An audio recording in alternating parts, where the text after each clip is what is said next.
a little bit more of the carrier role, especially very recently for the side of Wildcard, has had some amazing performances. And you know who Tuesday is. We saw that champion pool. We saw everything Exactly. that came out, especially this late into the draft. What I'm looking for is I don't know which one of them can get their hands onto Akali, but I know Akali has been something that's excruciatingly strong on like pretty much both sides. You've seen that all weekend. Yeah. We've seen that in a number of different games. And so far, it has gone untouched in the drafting phase. Both of them putting a lot more focus on what's been strong for the other side, and also taking off a couple of other strong champions. But a lot of that, what's been powerful, especially something like the Akali, has yet to be touched.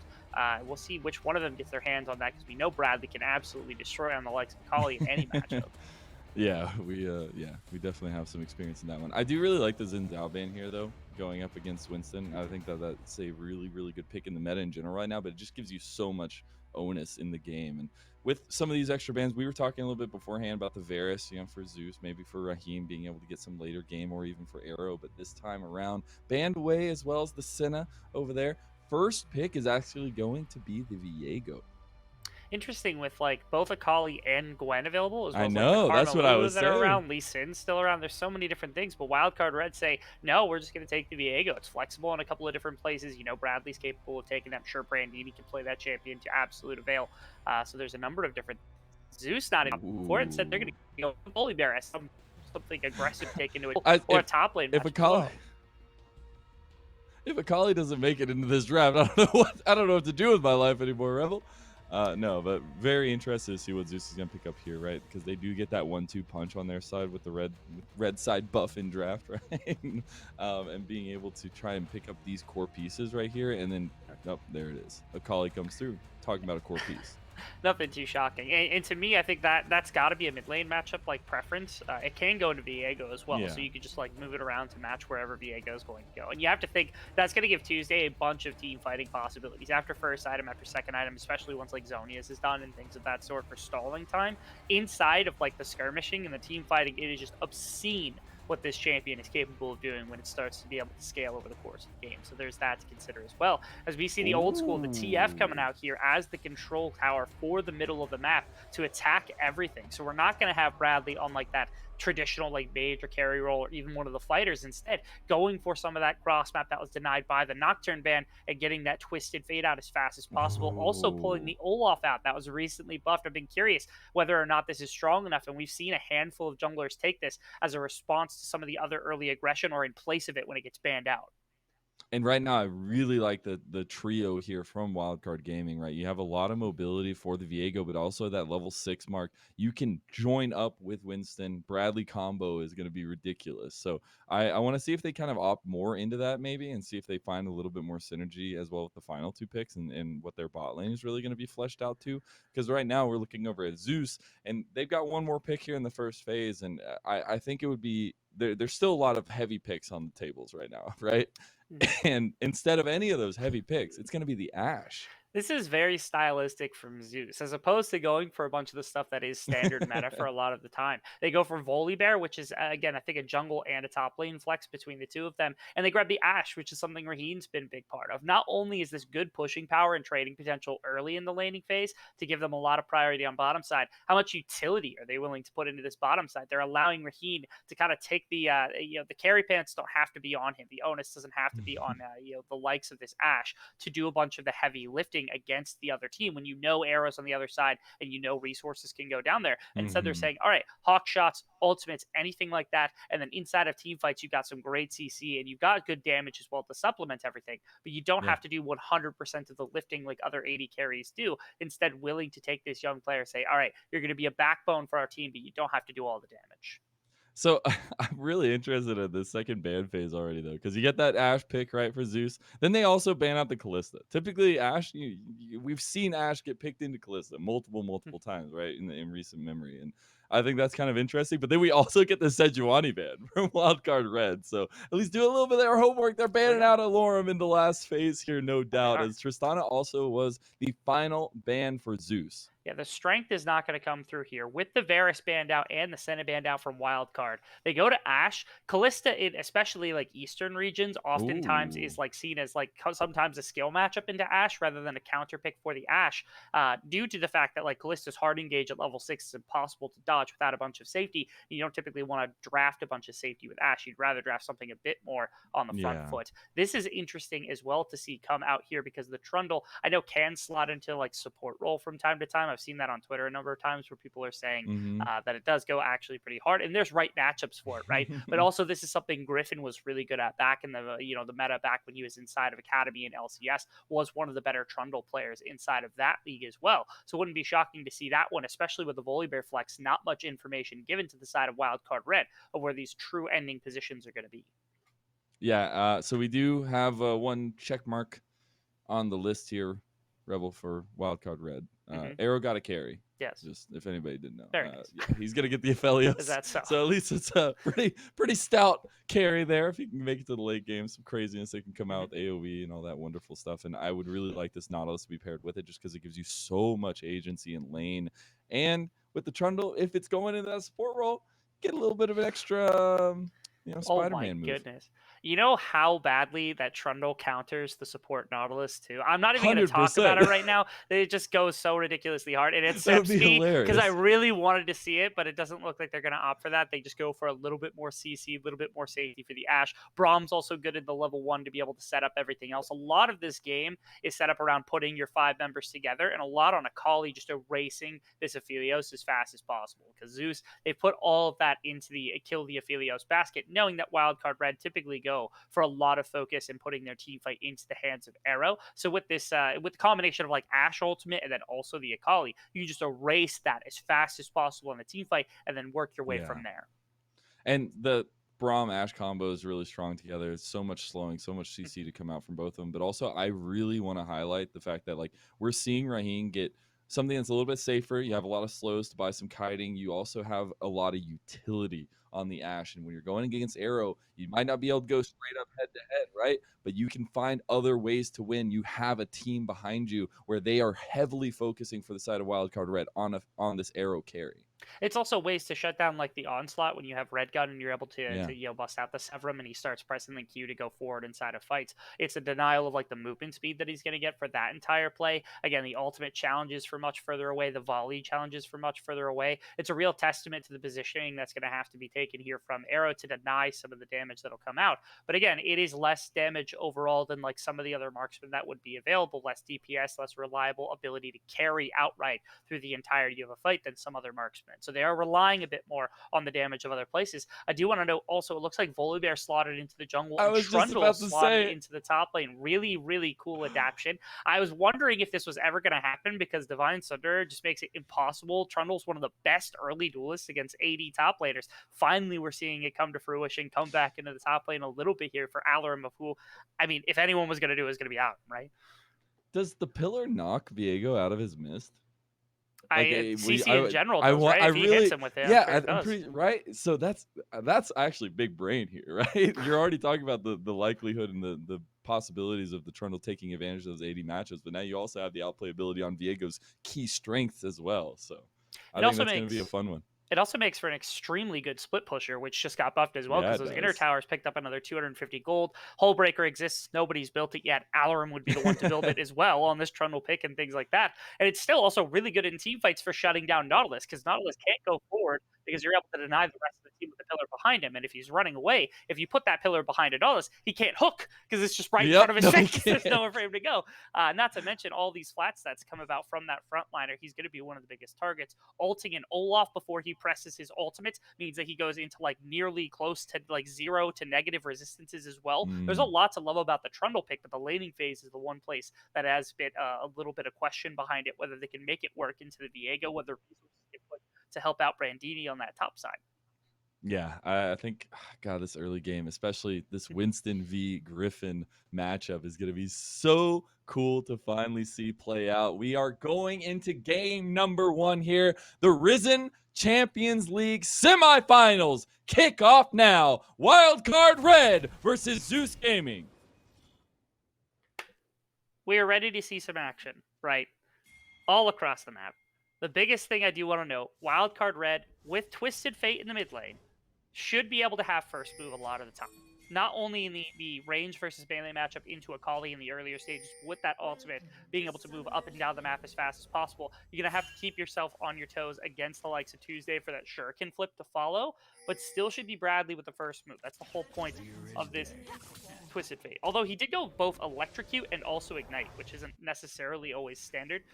You're always seeing like Unsealed Spellbook to go for a more defensive laning phase, that kind of thing. So maybe there's a bit more of an aggressive version of this Twisted Fate for the early game to really try to take advantage. Because like Olaf versus Volibear, Volibear at least has some of the ability to compete. But I think Bradley's taken a very different carry role. We talked about him versus Tuesday being a really important matchup. I feel like they're saying, okay, we don't want you to play against Tuesday. We want you to play against everybody else on the map and not worry about Tuesday so we can get everybody else ahead, which is just as much importance, just as much carry. There's just less interaction in Yeah. mid lane. Yeah, and that's where I want to see, like, we were talking a little bit more about that, like, level 6 mark for Bradley getting involved with Winston and also potentially Dabshin, because that trio would be really ridiculous, and even Brandini if he's able to get down into these kinds of fights. So for me, it's on the other side, right? We talked a lot about Griffin getting early advantages. He has so many things to choose from. He has so many things that he can play through, but where is that decision going to come down? I also want to note that Griffin did not start with items. Griffin did not start with items. Thankfully, he found out before he started his camps. Because if you take your first camp, then that's just an immediate loss, and you lose so much health, it's ridiculous. So, like, some members, like Volibear, probably would have been okay after taking that camp even without items, but this is going to be a massive hindrance to the early clear speed. I mean, you're talking That's really Olaf might rough. be through 3 entire camps before Griffin's going to finish with his first, which is just traumatizing. It is going to be near impossible to track. I will say that. It's going to be very difficult to figure out where Volibear is. That's the move, man. That's the big brain move. It's not the move. Nobody do this. Please, No, please nobody do this, because this is not intentional at all. But yeah, you're seeing the tracking right now. Our observer showing you right now. Winston level 3 already. Yeah, before that's a camp so has rough. even been taken. This almost tells me if Griffin wants to stay in this game, you have to take like a Lee Sin pathing here, where you're going to take your whole blue side into red and find a gank or compete for Scuttle Crab, because otherwise you are going to be in some really bad times coming into this mid game, being down so much to Winston at the moment. And there's just so much to fear on the other side if you do let this game go late. If you're not finding those advantages on Griffin, that's why we highlighted it so heavily going into this game. And now that, not the way you want to start semifinals, I would say, but at least it's a best of 5, so some room for error.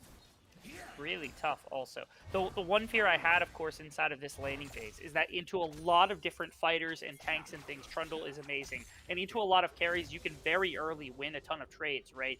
This is one matchup where it feels like even in the earlier stages, with that Q, the double on-hit effect, things like that coming out from the Viego, that it's just so hard for the likes of Trundle to win. Even to champions that are typically very good in the laning phase, like Darius, it's very bad. As Tuesday gets into some real bad trouble with that Ignite, but Bradley's not able to quite close the kill. Oh my god, Tuesday?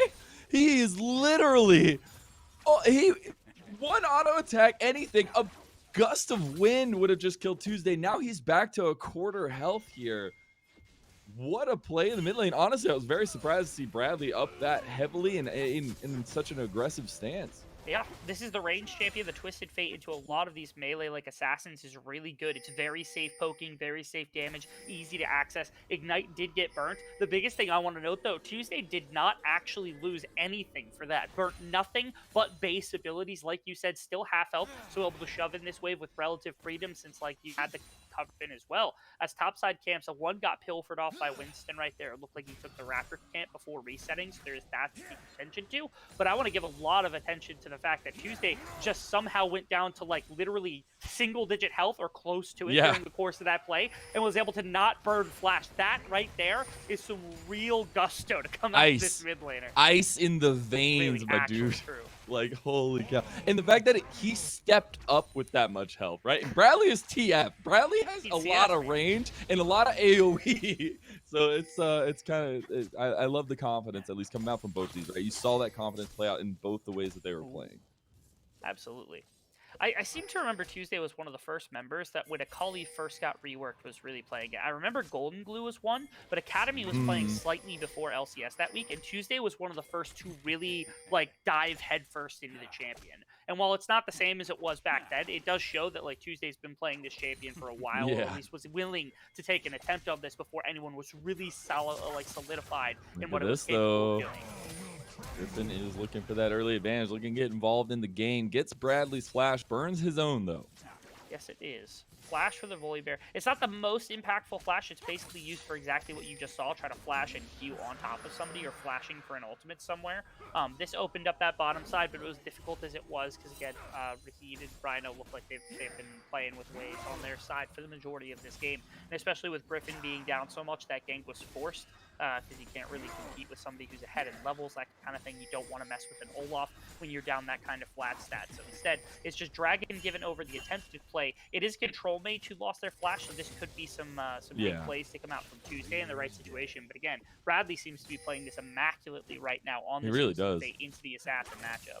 Feeling himself after the weekend for sure. I just really like to see the fact that, you know, we had set out these plans at least for Griffin, and we didn't really see them play forward with it. But now he's able to try and scrape some back. The only worry for me is Winston. First of all, is Winston. Second of all, he's Olaf, and Olaf clears ridiculously fast if you can get that pace going. Winston could be in some trouble here. He actually might opt for the fight. He does have that level advantage over Griffin. Now you're going to get Bradley potentially joining as well. The axes go down, and the fight's continuing. First blood is actually going to go over to Brandini.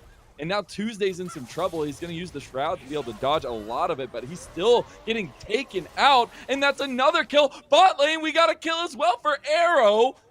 And just like that, Wildcard Red are 3-1 up. They want Alorm as well, but not going to find it.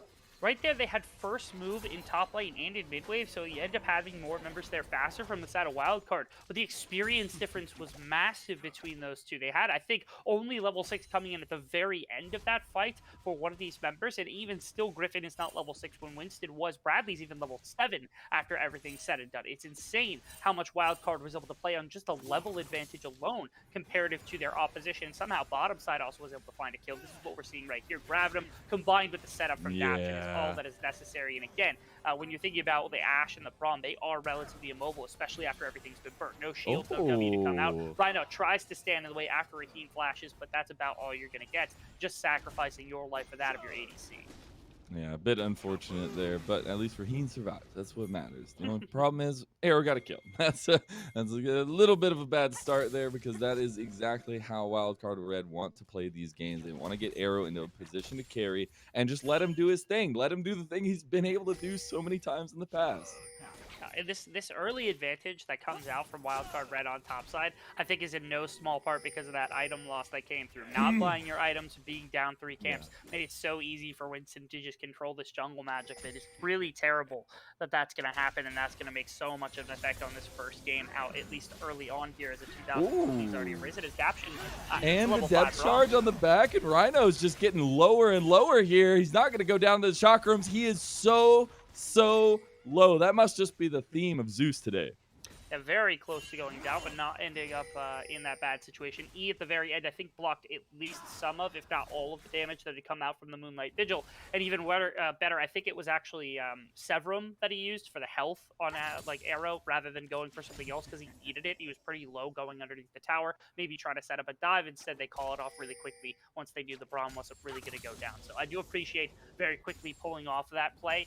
You weren't really going to get a bunch of Chakramatos without going under tower anyway. You definitely needed to help a lot more. Arrow with good decision making. It was just very well played from Rhino to be defensive, but still all the summoners burnt on this Braum, or at least the flash burnt, means more aggression can certainly come out. Yeah, and they really haven't been able to find that defensiveness that you would expect from the Ashe Braum down there. Braum's been just getting caught out. At least Rhino's been just getting caught out by the engage that Japson's been able to find. He's been landing some very long-range hooks already, and it's already this early into the game. The other thing I want to focus on now, as we do see Winston taking this Rift Herald, they've had complete objective control so far, and they've been running the map, right? And that all stems from Griffin not being able to get that influence early on, not being able to get the start that he wanted. That very early, it's going to cost them for a very long time. It would require some really solid ganks coming out to change their fate, and none of that has really come through. Brandini, again, on that auto-attack trade. Alorm's actually doing very well here. Twisted Fate's in way. They're bringing everybody here, and Alorm's just going to go down. Brandini's the one that gets the kill as well.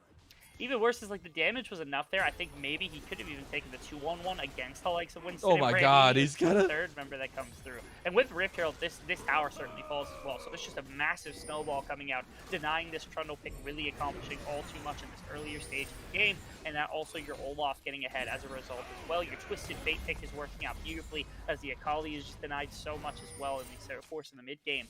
Man, it is a perfect game plan for Wildcard, but even worse, yeah. Zeus had that bad footing to start, so everything's just kind of dogpiled onto them to begin the game. Yeah, Griffin's definitely gonna want that one back. What I love there is that they actually were like waited to possess the Trundle until it was about to go away and then use the ground to get that extra attack speed. Just get that a little bit quicker. I do really like this from Zeus though. They're able to get their first objective with this Infernal Dragon going over as Wildcard Red were occupied elsewhere.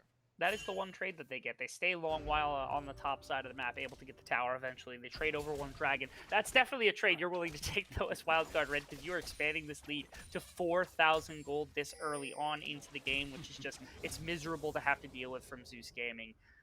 And speaking more just to this early jungle deficit, again, it's still not only just like the experience lead and the gold lead, but you've seen how much effect that Winston's had pretty much across the map on so many different portions of the map. Tuesday again dropping solo. I don't think this ignite. Oh, it does! Oh The my last god, hit it got gets him! What calculation from the mid laner, Wildcard Red. 2-0-2 now on the TF. This is just misery that's coming out right now from Winston. He hasn't been able, or my apologies, not from Winston, from Tuesday, who's just not really been able to use this Akali whatsoever. It's not really allowed to start scaling up. Bradley's really playing to just push in this lane constantly, get these aggressive electrocute trades, and this Ignite has nearly been the death of Tuesday twice, just the one time this last play, but it's also his control of the map that's set a lot for the side of Wildcard Red. Again, it's a lot of it is stemming from that early jungling, but Bradley, man, he is having a day right here. 2-0-2 on the Twisted Fate, already had a solo kill inside the laning phase, nearly 2 for himself, and had effects in team fights with 80% kill participation. It's been just fantastic. It really has been. It's actually incredible. And we talked a little bit about that level 6. He's been getting involved here ever since then. It's been really, really nice to see the pace that Wildcard Red have been able to bring to this game. And for Zeus Gaming, right? Like, you're just looking to try to get back onto the map. You're looking to try to punish maybe some of these overextensions that come with a lead like this so early on. And if you can find those avenues, right, you still have a steady composition. I suppose you do. You've got a good amount of pick potential with things like the Ashe and the Trundle Pillar that do set you up in pretty solid fashion. And again, Akali in later game fights and in later game skirmishes, once a few items come through, is still going to be a menace. But the problem is there's nothing stopping Wildcard from just snowballing through the next 5-10 minutes of the game as it is with this super powerful Olaf, the Viego being able to control the side lane as well as the Twisted Fate being able to ult anywhere he wants, already up the top side. Oh no! The Bradley shows up first, getting a lot of damage put on him. Tuesday has TP'd in. Stormbringer gets Griffin out. Now Tuesday misses the perfect execution, but the Enchanted Crystal Arrow comes across from the map. Tuesday flashing over. Bradley gonna go down, but Tuesday's traded, and now you get the resets for Brandini. He doesn't want to go forward. This is an unmatched fight here by Wildcard Red. They are 3 versus 4, but still streaming forward. Just 1-1 right now. Defense has to come for this mid tower. Arrow very nicely was able to actually show up. Now going to put pressure on Rhino, but with that shield up, he's not really going to do enough. It has a massively stacked wave here. That's the flash. Oh, Griffin over the wall and Alarm gets the kill. All right, couple of strikes back from the side of Zeus. It's not massive, but at least they're closing the gold gap a tiny amount. It was starting to encroach upon 5,000 gold, now back to 4,000 gold, and they deny Arrow any more pressure on the mid tower, which is, I think, what they were looking for entirely. I think this one was Bradley got here too soon. He was here just a little bit ahead of time. So Tuesday also could have played this a little better. The auto attack, he misses the ultimate right there, gets over the wall, can't quite fight an auto attack to bring down Bradley. You see right there, one auto would have done it, but instead gets stunned up by Brandini, giving even less, potential for damage into the likes of Winston and Brandini as this fight continues eventually. And it's very nice because again, Arrow's pushing up mid lane. They're trying to buy him space by denying Rhino. Rhino with the shield up, so kills so much of this damage. But then over the wall goes Griffin, who's able to find a bit of an actual play since Winston's ultimate was down from just a previous engagement. Yeah, really nice target selection there by the side of Zeus Gaming, and realizing that, this is the moment to get that little bit of an incremental win for yourselves. Like, you at these moments and at this deficit, right, you need to be burning those flash for plays like that. You need to be just trying to get everything you can. Unfortunately, not able to find a shutdown onto either the Viego or onto Was the not. Fate, which is a shame. I will say that. Actually, they got it at the fight, my apologies. They weren't able to find it onto Brandini, who would have been the preferable target. But yeah, finding little strike back kills here and there is enough gold to at least maybe subsist you for a little bit longer, especially when your team scales with gold the way that the Akali does and things like that. But playing out these fights is going to be difficult because, especially for this mid game, the big part about why this composition works from Zeus is that typically it's going to be Aphelios doing most Bradley. of the damage. Yeah, I don't. They're just I pushing think he them out, I might. think, for dragon control. Yeah, that's what I was just about to say. Is I think they were just trying to get them away from potentials. Also, maybe Bradley thought they were going to path towards top a little, or towards the top side of that little fight there. But not going to happen. Dragon is spawning in just about 10 seconds now.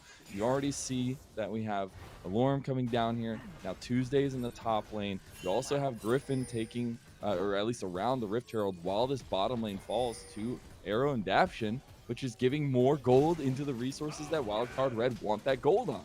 And that's the benefit of having used Bradley's ultimate right there. He put so much pressure under Keen and Rhino that they weren't able to shove out and actually get mid pressure, while the bot lane from the side of Wildcard Red, who usually would have to respond mid lane to keep that mid wave in equal position for river control, was able to take the bottom lane tower instead, trading instead for the Rift Herald on top side. That, like, it will definitely give you the majority of a tower, but it doesn't necessarily get you a whole tower, which was just traded over to the side of Wildcard Red. So they end up picking up the dragon, and they're able to get a tower in guaranteed fashion rather than taking the Rift Herald. So again, another winning play for Wildcard Red, and even better, getting that gold onto the likes of Arrow in that bottom lane on this Aphelios. Even better for their carry potential.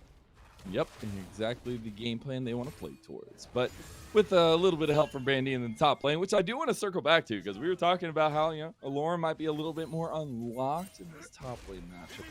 But Brandini, with a little bit of help from his friends, to quote the Beatles, is feeling pretty good and now has propelled a big lead for himself. And that's leading Wildcard Red to play with such confidence that look at the mid lane push here. Raheen has to back, and they're just going to get the outer tower.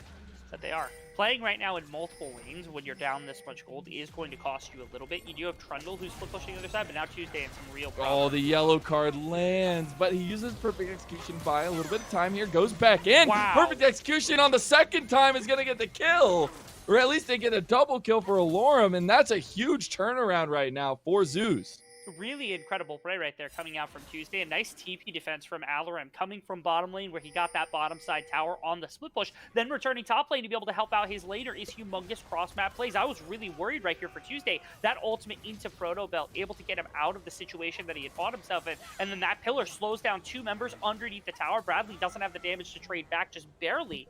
And instead, it is a play that is aggression from the side of Wildcard Red that gets turned on its head. Well played by Alarim and very well played by Tuesday. The mechanics showing up right there.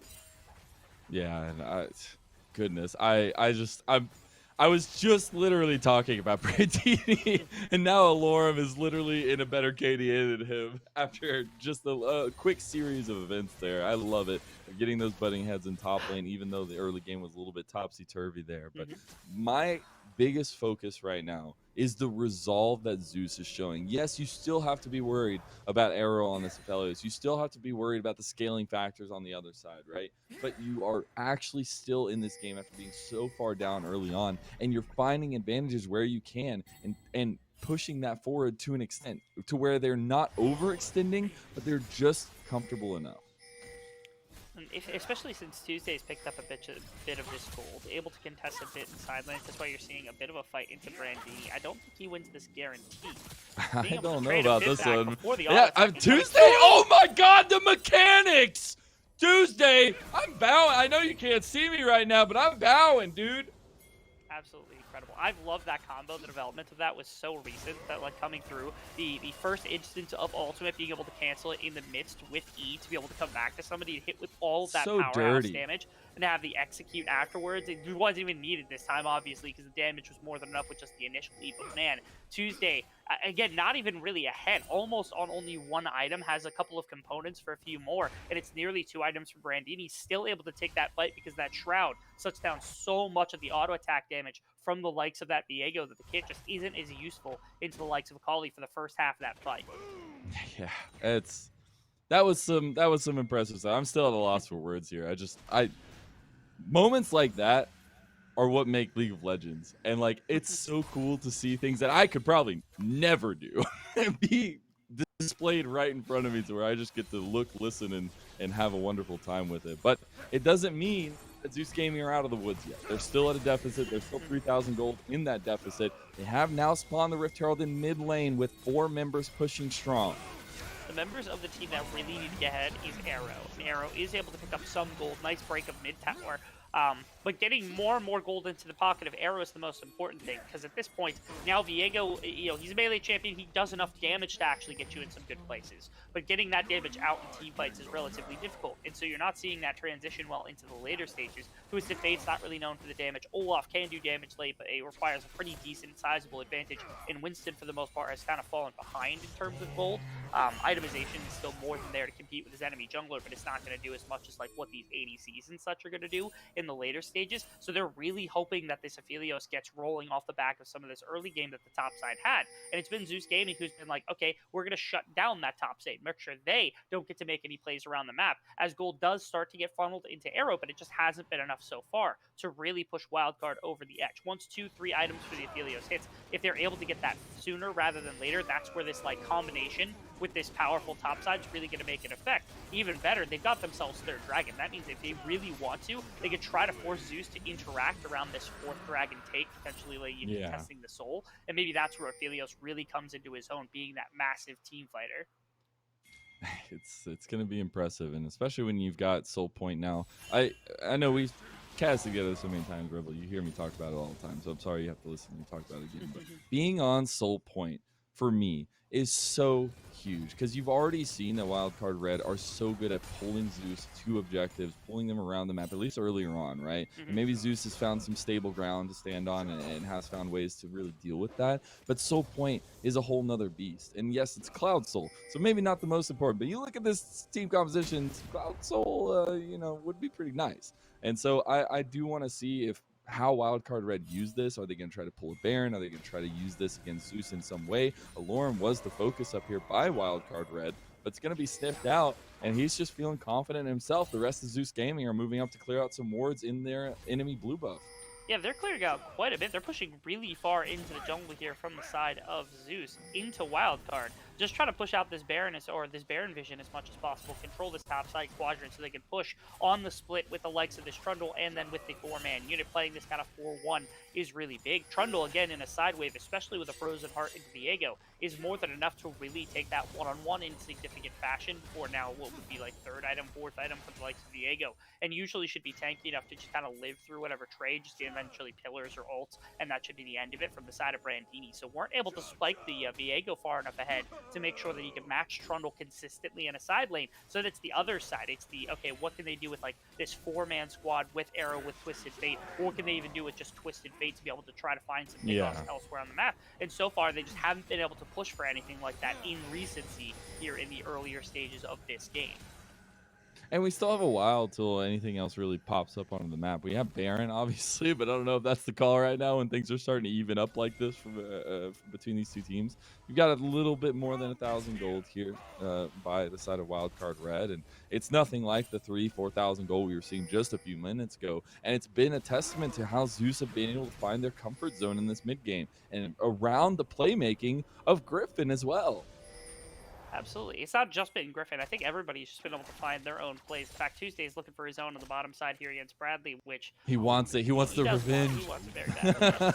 He knows. He knows. There it is, though. He's out of there. Bradley's too clean. He used his E just a little too soon right there. I also don't know, because it's possible that like he was ulting into somewhere that was really dangerous for Tuesday, and Tuesday just said, okay, I want to bail as fast as possible with this E rather than do anything else, because that's why you cast it first, because it's damage, but also because it could attract through that ultimate coming out from Twisted Fate. But instead of going and following along with that, which could have led him to a very bad situation, instead just like immediately presses that, isn't going to get carried along, instead of just a bunch of damage onto the likes of that Twisted Fate. Notice, I think the ultimate's down, didn't get much else. Bradley was able to get out with that, knowing, of course, that if Tuesday follows him, if he puts him under tower into the rest of his team, he's going to lose.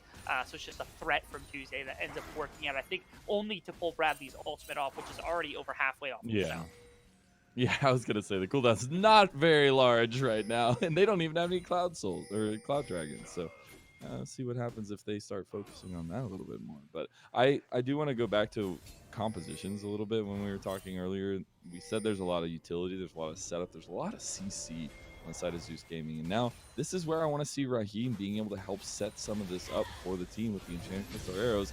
As I speak about it, we get the cleanse out from Arrow.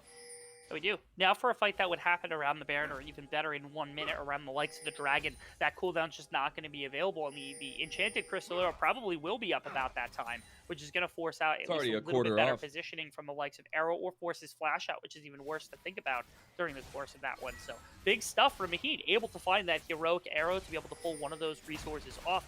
Right now, the Ashe not going for the maximum DPS, goes for like Kraken Slayer, Phantom Dancer, that's normal, but also then has Executioners because it's so easy to apply to multiple targets with the likes of volley and physical damage that way, which is why you see that on the Ashe, but it is a little less DPS than you normally go for on like the standard ADC. Some of that utility still coming through for the likes of Raheem. I still really want to see what Trundle's going to do here, because obviously Alarim has TP to work with. Up against Brandini, he should be fine in a side lane. And it seems like Wildcard Red, they're even moving into top side, putting in some counter vision against the Baron. Not really going for the Dragon. Unsurprisingly, they're not putting a bunch of effort into this Cloud Soul. Instead, they're willing to trade away that kind of pressure on the bottom side to maybe look for a Baron threat or something else elsewhere.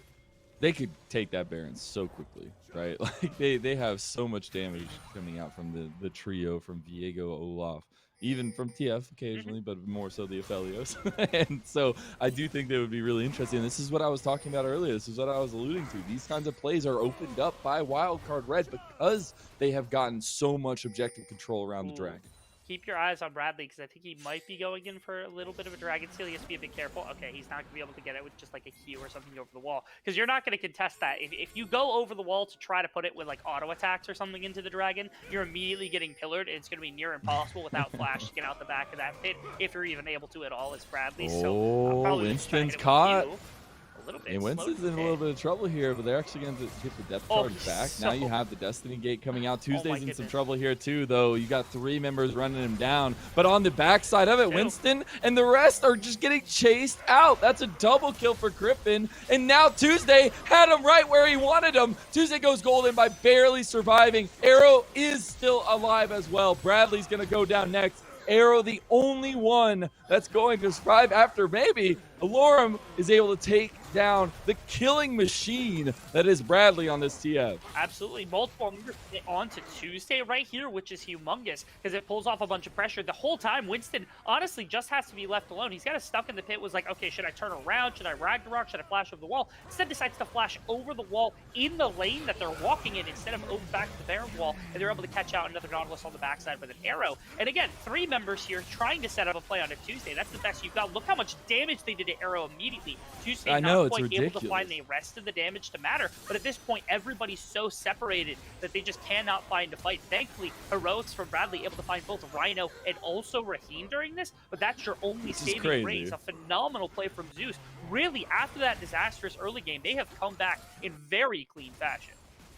They really have, and now dead pretty much even, about 300, 400 gold in favor of Wildcard Red. That is not what you would be thinking with how the early game went for them as well, and the leads that they had been able to develop, at least in general around the map, right around the objective. But now Zeus are finding everything. They are getting all the engagements, their catch outs, everything like that. Ragnarok is also popped by Winston as Alorum is going to... Oh my god! Okay. Bot lane. Yeah, 2 of them on bot side seemed like maybe Arrow was pushing, and an ultimate had come out from Bradley just to find out Tuesday there, as they burn the Ragnarok but get nothing else out of Winston out of just trouble alone. So now, one of the bigger carries and the threats onto Arrow has been removed. This opens up Wildcard. They're going to shove out mid lane, maybe even walk towards this Baron pit, look for the 4-on-5 if they can force it out of the side of Zeus Gaming. Tuesday does have TP. It's 20 seconds out. I don't know that they're going to be able to stall long enough with just how powerful and how fast of a Baron take it is, but Winston's so low that it's just the fight they're looking for.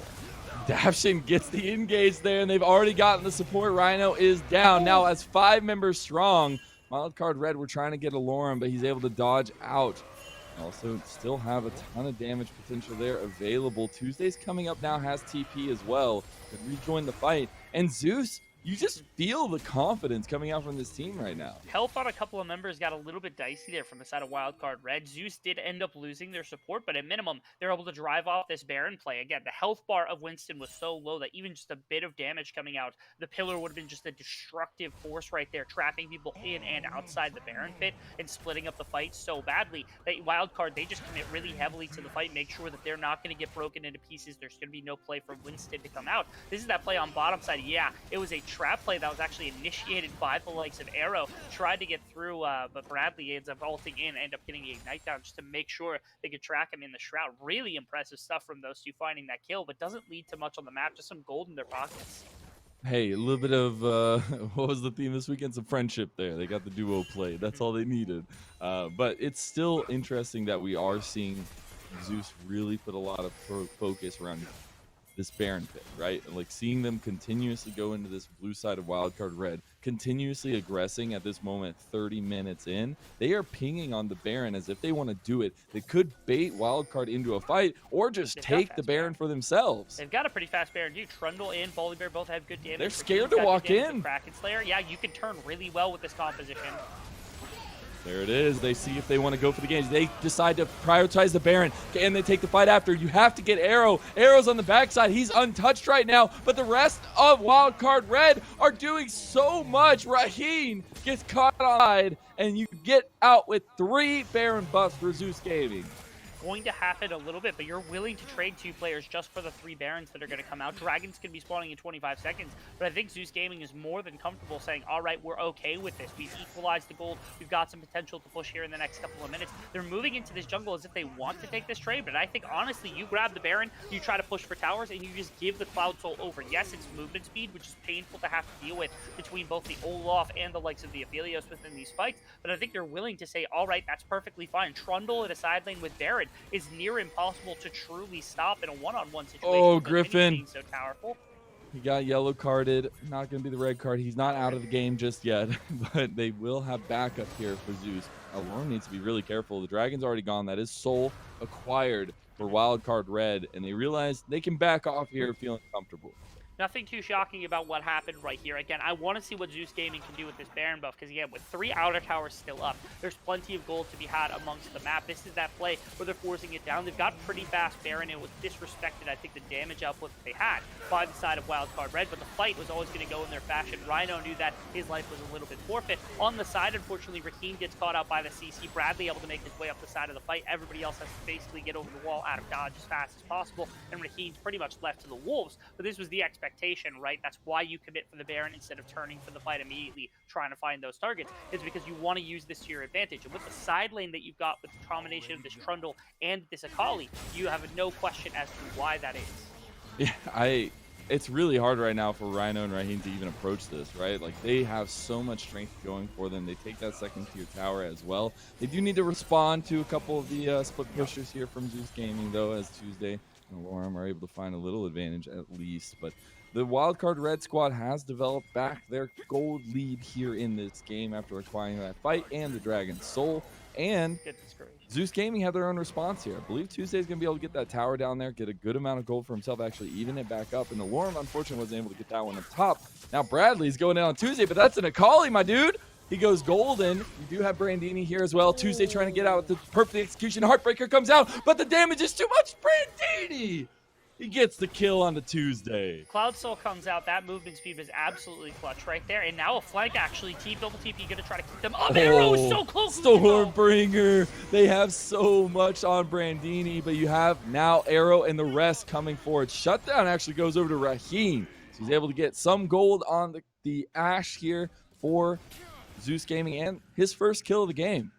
Goodness, they find this pick on a Tuesday in the bottom lane off the back of a missed timing. I think if Tuesday was able to find that like stopwatch timing, you get that kill trade 1-for-1, even if the Viego gets that. But right there, I gotta give tons of props to Raheen timing that crystal arrow perfectly with the TP of Brandini, have just enough damage as they're kiting backwards. to not get stalled out by the Viego pick, end up bringing him down, trade that 1-for-1. Gold still within 600 of one another. They didn't get top tower, which is one deficit because this Baron buff is now gone. But again, this gold is right back to being even. The only thing you've really given over is Cloud Soul, which again, I think Zeus Gaming's okay with, given the state that they're in right now in this game, trying to split these lanes apart into pieces with like this Trundle and this Akali both playing side lane in the 1-3-1. We haven't seen this style in a long time, but Zeus Gaming Yeah. really is trying to push it very hard in this game. And can I just say I'm personally proud of Griffin for sticking it through. He now has a gold advantage over Winston as well, as the CS differential is in his favor now when he was down like 20, 30 CS almost in the entire beginning of the game. So props to them, and they're really finding their groove here, which is very interesting to me because we were talking about late game for Wildcard Red. We were talking about Arrow being that carry, and they need to shine that through. Maybe it starts by picking out Alorum on the side lane. They do have 3 members down here. They will easily be able to pick up this kill, and it's about what the redemption is for Zeus on the other side of the map. They do get the tower, so they're going to be able to get that going down. They're also looking at top lane as well. Yeah, 2 full towers right here in exchange for the likes of Alorum. I'm trying to see what the objective timers are because it doesn't look like Garen's going to be up anytime soon. About a minute and a half away. Yeah, Alorum's going to be there for that one in 2.5 minutes until the Elder Drake comes through. So that's just a gold exchange where they're able to shut down one of the split pushers, but it accomplishes nothing in the grand scheme of things. Instead, just giving more pressure and giving more space here for Zeus Gaming to move up their ward line and more gold back to the players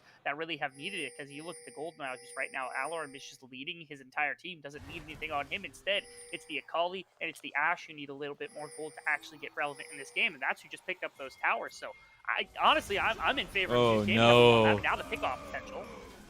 Griffin walks straight into the bush, finds a bunch of members there, uses Stormbringer. Nice. That's going to be a nice glacial fisher to get him out, but Yellow Card's going to be stopped in his tracks. That's a bear pelt added to the wall for Wildcard Red. Rhino's going to go down too. Tuesday is the only saving grace here. Yeah, you've got the moves, but you got 5 members against you, and it's not going to go your way. Double kill there for Houdini Brandini.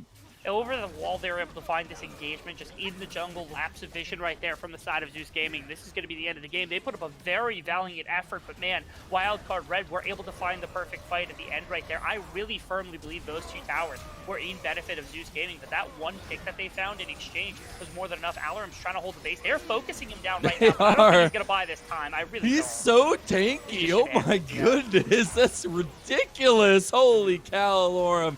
You put up a heck of a fight to finish out game number 1, but it will be Wildcard Red stepping forward with game number 1 of this semifinals best of 5. And you can see the fits that Zeus Gaming were giving Wildcard Red despite that horrible beginning of the game. I can't imagine what it's going to look like when they're actually able to get their items on their jungler before the first 3 camps of the game are actually completed. But still, well played by Wildcard. They still know how to win. This game hasn't changed very much in that regard in their calling and in their decisiveness. The only thing that's changed is a bit of that individual play. They were able to get Brandini going enough where this Viego just ripping through that last fight, able to actually do quite a bit of work. A bunch of their members had gold. Again, if that's slowed down, I am interested to see what it is that Zeus Gaming is capable of doing because they really knew how to come back from that deficit. But game 1 obviously going the way of Wildcard Red, very well played.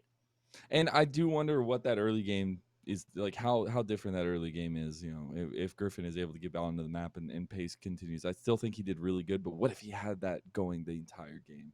And the other thing I want to point out here is we talked a lot about Wildcard Red, talked a lot about the kinds of compositions, the things they want to go for. Arrow, a little quiet in the bot lane, but still a shining member throughout the team fights. And the fact that nobody focused him really, besides a couple of those fights, there were so many moments where he was just pop shotting on the side.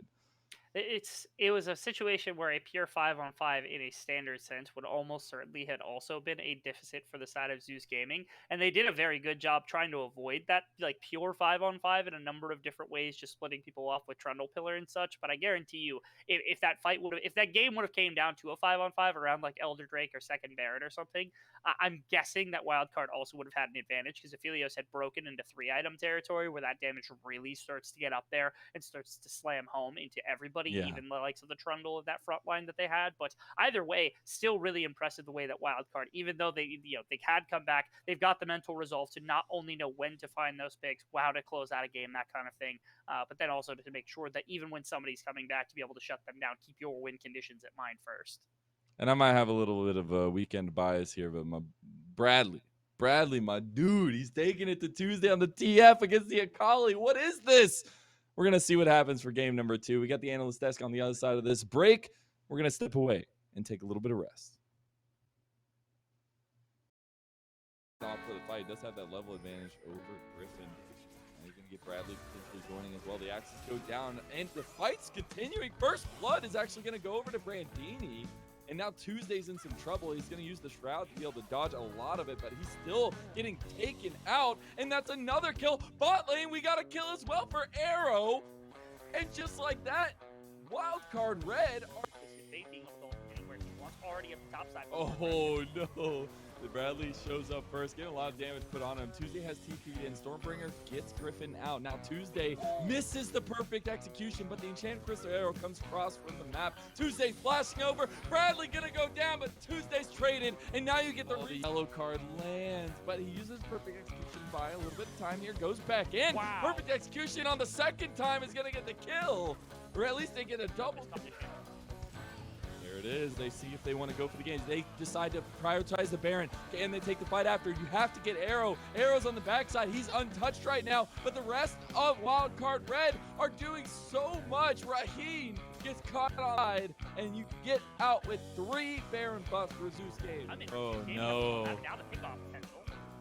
Griffin walks straight into the bush, finds a bunch of members there, uses Stormbringer. Nice. That's going to be a nice glacial fisher to get him out, but Yellow Card's going to be stopped in his tracks. That's a bear pelt added to the wall for Wildcard Red. Rhino's going to go down too. Tuesday is the only saving grace here. Yeah, you've got the moves, but you've got 5 members against you. Oh my goodness, that's ridiculous. Holy cow, Laura.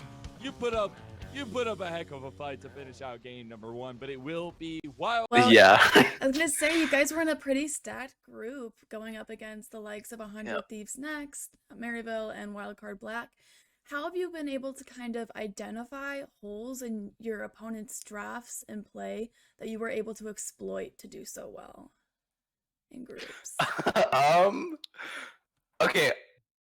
This might sound like really conceited and really like what's it called? Really like ego, but I don't think we've ever like started off the game by like trying to like cheese the opponent or like trying to get like an early advantage. Maybe we have like in a few games, but I just think it comes down to the fact that we have such good like late game like shot callers like Arrow and Winston that are just able to like macro our way throughout the game, and we're like pretty much guaranteed to not make a wrong move or like throw like the like opponent might. So in that sense, like we're always at an advantage, if that makes sense. Yeah, It's never about it's never about like we're gonna bush cheese at this Yeah. specific spot. It's just we're gonna be smarter than the enemy.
With the mishmash of colors that we have currently on the desk, we know that white and red makes pink.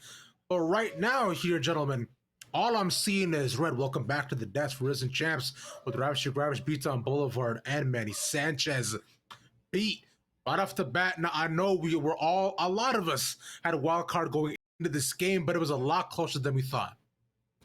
It was, but it didn't seem like it in the early parts of the game. And honestly, part of that is Griffin had a kind of an unlucky start in the early game where he actually didn't start his jungle clear for 2 minutes and it looked like he had not purchased his jungle item. So he was actually a decent bit behind in clear compared to Winston, and actually a level behind in this specific skirmish that you're seeing on the screen. So that's kind of what gave Wildcard already this early lead. No access to that Stormbreaker means, well, it's not as easy to fight as a Volibear. So that's how things kind of started off early on there. And plus, you got to give some credit to Bradley playing the Twisted Fate, even though we don't see that often in North America as a whole, whether it's LCS, Amateur, Academy, like it is not played a lot, but he still had a great game on it.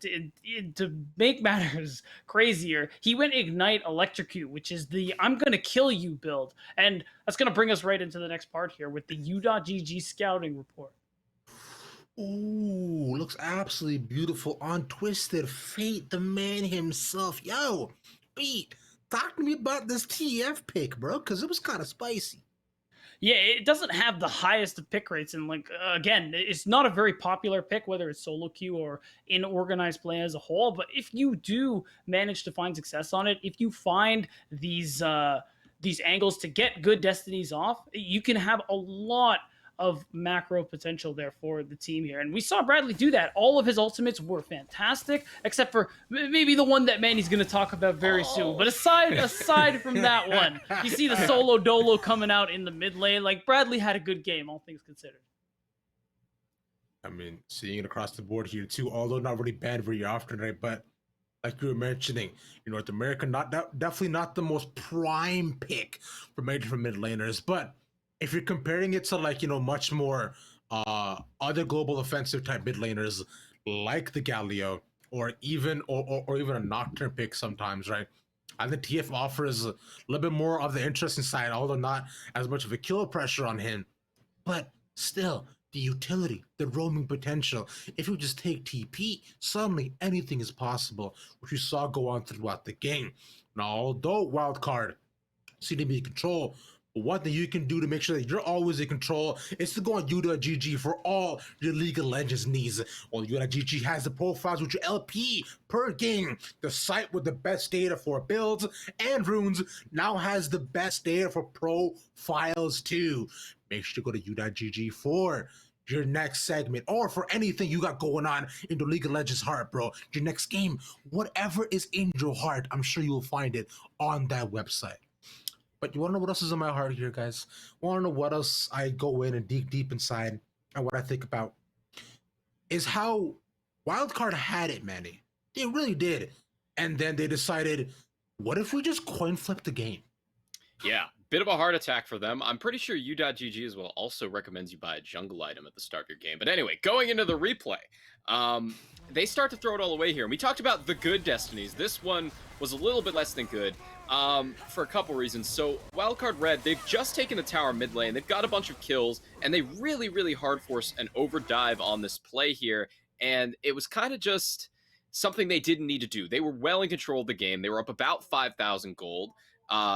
Zeus Gaming was just letting them stack dragons and take towers. They had gold in all the right places. Bradley had his solo kills. There were a couple solo kills for Brandini as well in the top lane, and Arrow was rolling in the bot lane too. They were winning every single lane. They did not need to be diving the Akali under that tier 2 tower.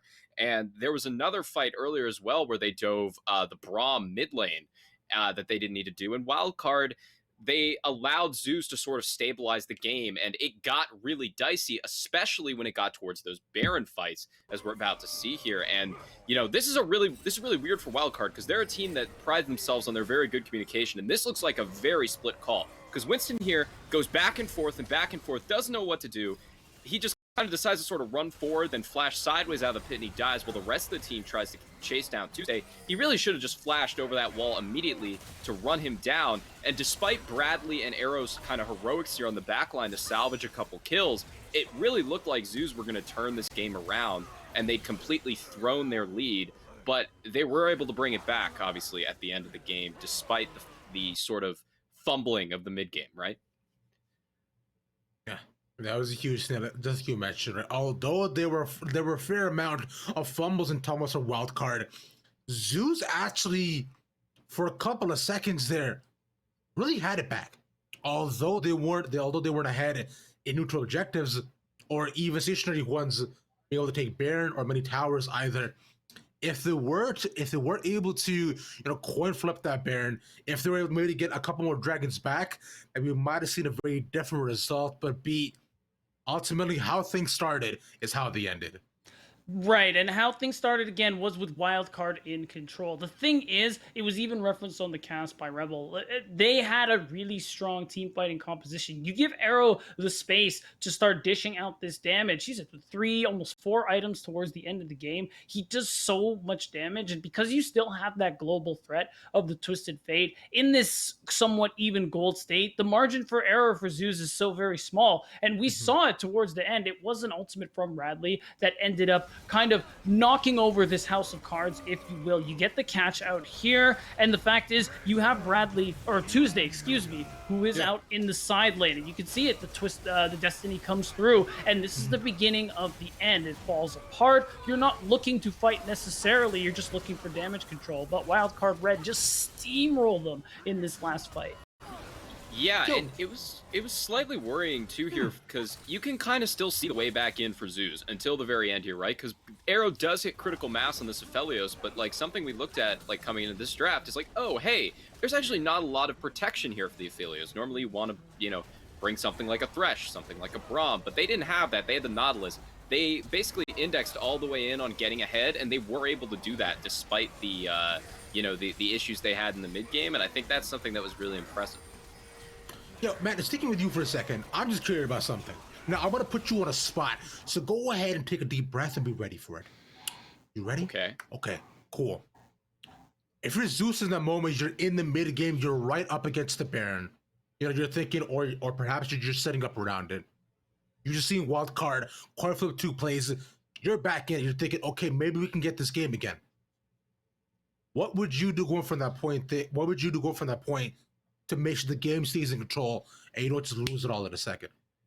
Well, I guess I would. I mean, so they actually did wind up getting the Baron. That is an interesting part. But the thing is, a lot of their carries did get picked off on the way out by Wildcard. Maybe trying to bait that slightly better would have been a better way to do it. But I think they tried about as hard as they could. Tuesday got really, despite his rough start, was able to basically kill anyone he wanted to. I think it was the pick on him that kind of.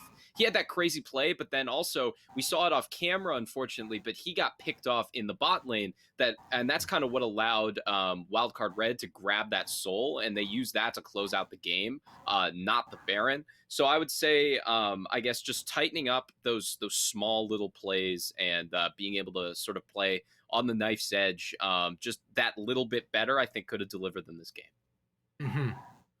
All right. We sticking with you on this. Look, because I don't necessarily want to talk about the game right now. What I want to talk to you a little bit about is picks. What you think about this Trundle pick going up against the Viego? Because I'm personally confused about it. Look, don't get me wrong. I'm a big fan of the Troll King. I am a huge fan of Trundle, but in fact, I used to play him a stupid amount topside, and I find that he was actually quite good going into 2 different tech matches. But I find up against the Viego, you're not being able to do much, because if you look at the post game too, like, you did a fair amount, but I find that he didn't have the impact that I would have wanted to have going throughout the game. Yeah, I think part of the idea ends up being when you're dealing with the tanks on the enemy side, Trundle obviously, of course, looks a lot better because of that subjugate. Early lane into the Viego, things looked all right for Alorum. to be quite honest. He had some pressure. He had some semblance of shove. It just seems like there wasn't a whole lot else they could do about it. In the isolated 1v1, that's not something ideally you're really looking for as Alarum anyway. But because of how these team fights went and how Wildcard Red won, they team fight really well, and two, their comp is built for that specifically. It makes it harder to have more of an impact than this Viego, because Viego, the second you get a single kill, and the resets start coming through, then it's a lot harder for you to have that value you're looking for. But you got to give some credit to Alarum. Some fights that didn't look good for him were partially because of catch-outs he did, using that pillar to be able to try and isolate people. That's actually what happened to Winston in that Baron fight, man. He broke down.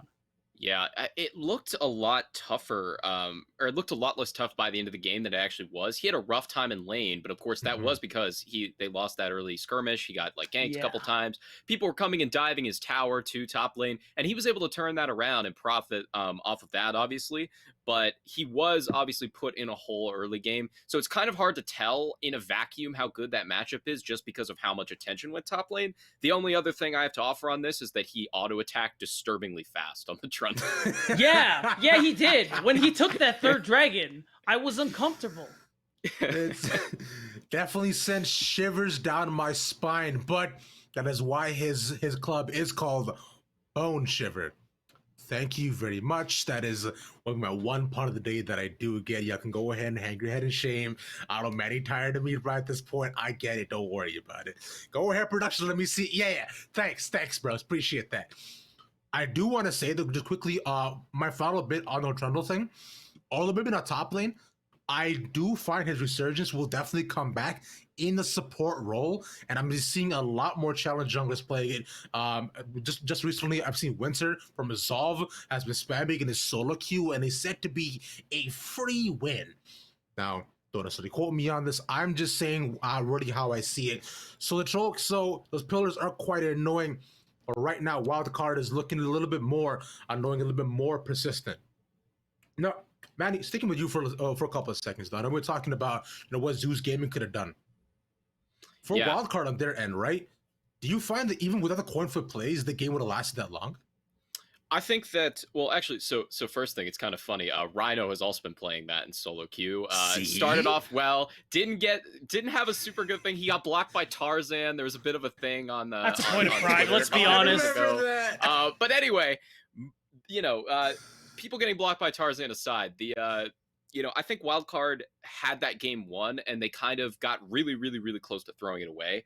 I think the game could have been closed out really cleanly because, like I mentioned earlier, at that point, they had it all. The Aphelios was rolling. The Twisted Fate was rolling. The Viego was rolling. Like, everyone was doing well all the way across the map. They had the dragons, but they lost out on those topside plays, allowed Zeus to get some Rift Heralds, get the gold rolling again, and that was kind of what cost them in the mid-game team fights. They were able to bring it back later, but yeah, definitely could have been a lot cleaner than it was.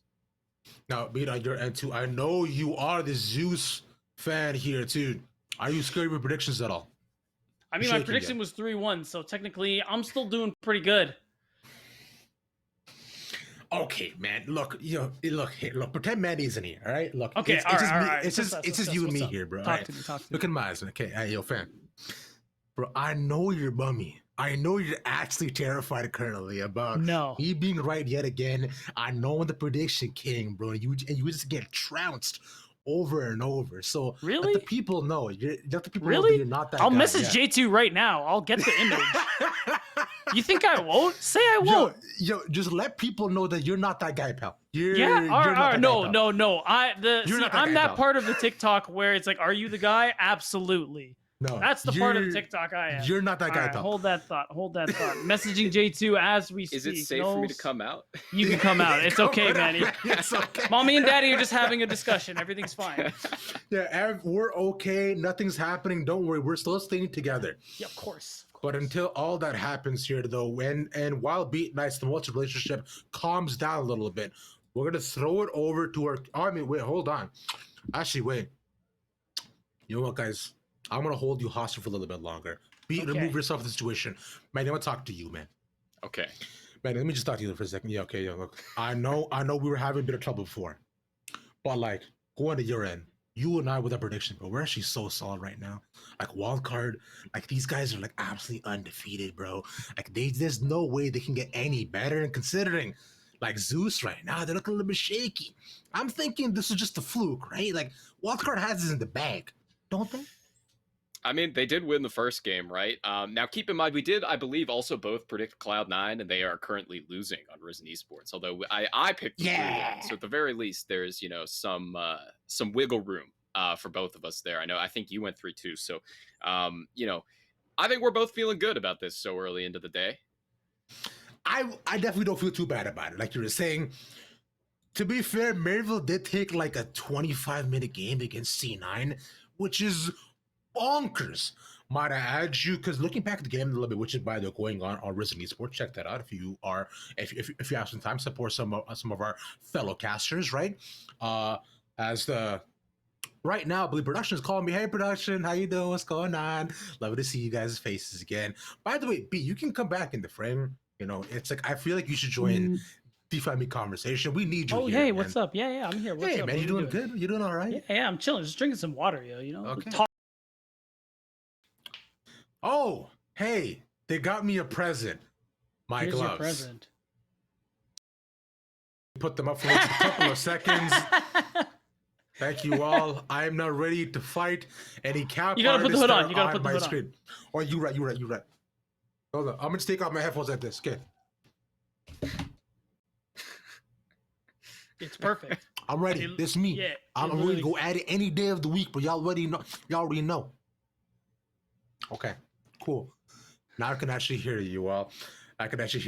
So that means Rob, it is time for our cast. Yes, that's right. No, you got it. Actually, no, we're good. Oh, we're I good. got it? Okay. Yeah, you got Because it.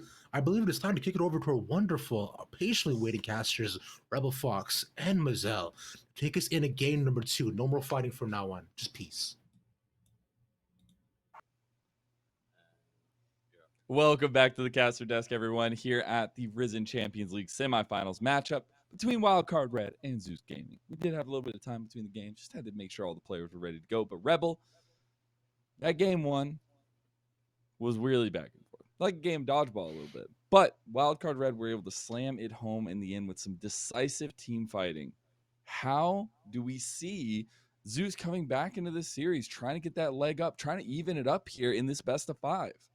I actually really liked what Zeus did in game 1, being able to come down from that deficit. One of the biggest things is Wildcard Red's composition was one that was good with gold, and they gave them gold early. So even if you're getting gold back for yourself, you haven't done anything to slow down their advances, right? Which is why Wildcard Red was able to make that really decisive call and end up ending the game on what seemed like a decent play from Zeus, being able to trade one member for 2 full towers without any objectives to take across the map to say so. So I think in that regard, Wildcard, in this one was able to be decisive because they had that early advantage, partially due to the jungle, partially due to other reasons. But I think Zeus maybe doing a better job of just shutting down the win condition that is the side of what stage of the game they're in. Because in the early stages they played a top side, they knew Aphelios was scaling for late, and in that transition they lost the early game, knew that top side was going to be problematic, and Wildcard Red found one of the very last windows in the game where that powerful top side was going to be able to be exploited before you really had to rely on that 5-on-5. So in this one, shut down that gold advantage, shut down that early gameplay, and all of a sudden Zeus comes out of that powerful mid game with nothing but advantages and no power on the side of Wildcard to work with.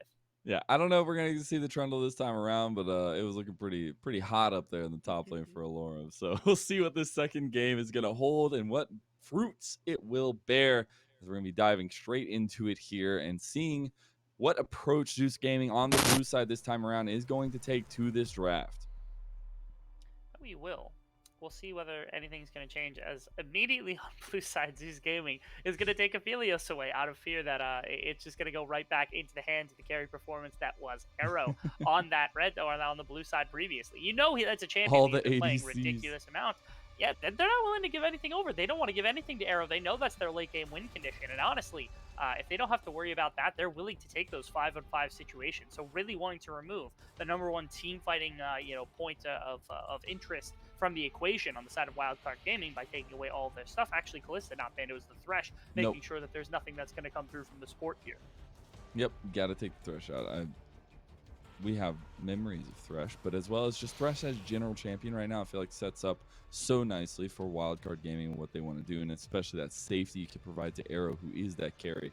Still a lot of ADC focus like we saw in game number 1 from Wildcard Red, this time on the red side. Go with the name. But we do get the Gwen banned away this time. Not going to slink through the draft, as well as the Xin Zhao as the final ban for WCR. Absolutely. We're getting the Nocturne is actually something that we saw banned a lot of this weekend, and even in previous games, and very consistently. This Nocturne is just taken off the board, never allowed to see the light of day. Ironic. Well, put the laugh track in, please. But that's like 2 in a row right there. I don't know if we can get away with this, Rebel. It's pretty solid. Yeah, we're somehow we're still allowed to broadcast, even though we have things like this. But allowing the Nocturne to come through is interesting from both sides, only because we very rarely see this champion because of the triple flex potential between top jungle and mid lane. So for Zeus, they have a lot of interest and intrigue into what they're going for, but Wildcard Gaming really putting high priority on this Viego, making sure to get this champion almost certainly as a flex, but obviously I thought Brandini did fantastic work on that champion in just the last game alone. All right, Volibear also going to be the duo lock-in there for Wildcard Gaming Red at least, and this time around taking Griffin's side of the jungle matchup and maybe looking to perform a little bit more in the early game, at least get involved early. But speaking of getting involved early, I would love to see something along the lines of this Diana or something else that can still get that dive potential with the Nocturne, but as well as provide that early game skirmishing for Griffin. Yeah, Griffin is allowed to play a lot more, I think, aggressively, not only in terms of like individual play, especially if you got lane support, which like Nocturne usually does provide, but also setting up multi-target plays and big skirmishes and wins around team fights is something big as well. Because again, when you think about the early game engine for the side of Zeus Gaming, oftentimes you think of Griffin being the one that really needs to find that success. In the previous game, it wasn't there for a number of reasons. But specifically, I think the Diana, so long as you don't have some of these disastrous early game or anything that's going to cause them a bunch of fits to begin the game, should be capable of doing quite a bit of work inside of these lanes and inside of all the other situations you're going to find yourself in, especially when you pair it with the Leona. That's a ton of CC to combine between two champions, a lot of range to work with as well. So not a ton of safety, especially with two melee champions from the side of Wildcard Red thus far. And, you know, I was so used to the weekend that I was actually pointing. You can't see it on screen because my hands are too low, but I was pointing to some of these picks here because we got so used to working together in person over the weekend.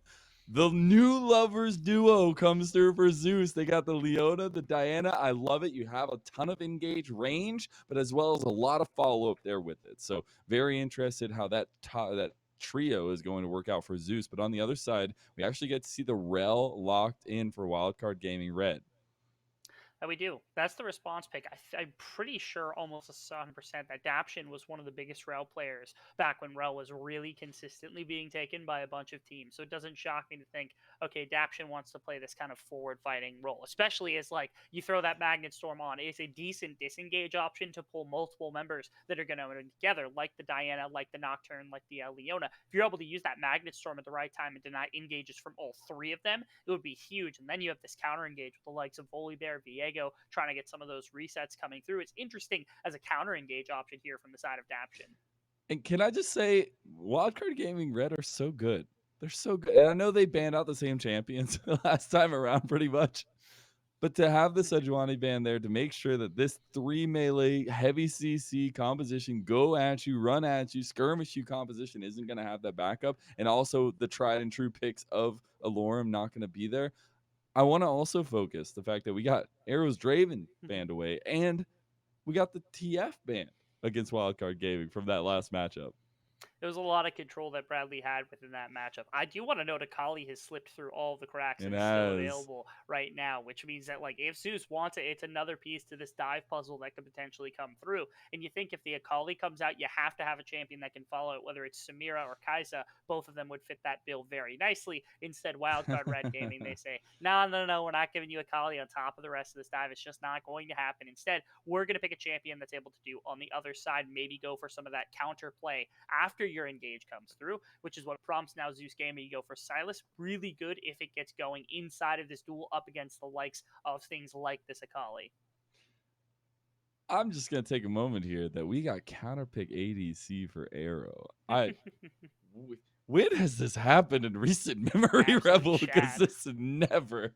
I love this for Wildcard Gaming. I Yes. do also like the combo picked up by Zeus, though. They got Silas, a lot of versatility in that pick, as we all know, and Kaisa, the perfect tag along to this dive comp. One of the biggest things is also that like this is massive comfort for the side of Raheem. Raheem played so Exactly. much Kaisa in the previous Proving Ground splits that it's not shocking at all that they would go to something like this. With all this dive, they definitely needed a champion who could match it, and Kaisa is one of the perfect ones because you have a number of targets repositioning in a couple of different ways between the E's and the ultimate coming through as ways to play. Ooh. And Wildcard have really gone a different direction where they're saying, okay, you have some engage with like Volibear and with Rel, but not all of it is necessarily just full fight forward. Some of it's in like you push Shroud and you pick your moment as the Akali, the Ezreal can kite backwards, that kind of thing, and it allows so much more defensive style of play inside of a team fight than what we had seen in previous games from Wildcard. And I think that still plays into what they like to do, what they want to play towards, right? You still Ezreal's ridiculous, right? We saw him banned so much in the land this weekend because he has this insanely versatile build that you can go now that has so much damage to follow it up. We saw so many times where the fight looked said and done, but then you see an Ezreal off on the side still getting kills and taking down people when you think it's all over. And I want to see what Arrow can perform like on this pick and see how that kind of early game works out against a very potentially oppressive lane with the Kaisa and And it's another option here for Wildcard Gaming where they say, okay, we have powerful jungler who can either go into the bottom side with a Rel and really get this gold advantage going for Arrow on Ezreal, something you know is going to be beneficial for the entire game and into the team fighting phase, or play towards your Viego and Akali, two champions that can absolutely snowball ahead, as we just saw in the previous, where Brandini went off on the Viego. If it weren't for a Trundle sitting across from him in the side lane, probably would have done a lot better. But then also the Akali in the mid lane that can take over fights. We saw exactly that from just Tuesday in the previous game as well. A couple of those very fantastic highlight rail plays that did quite a bit of work. And now on the other side, Zeus has some lanes that like they can compete with those. But this does feel like maybe Wildcard Red with the Volibear can definitely get some work in across the map compared to what Griffin will be able to bring on Diana. I almost feel like we're not going to see much interaction because they're going to be so busy ganking anywhere on the map, reflective to the opposite. Yeah, I think so too. And that early pathing is gonna be super crucial. Also, I'm just gonna say it one more time. That's it. I promise you. This is the last time I say.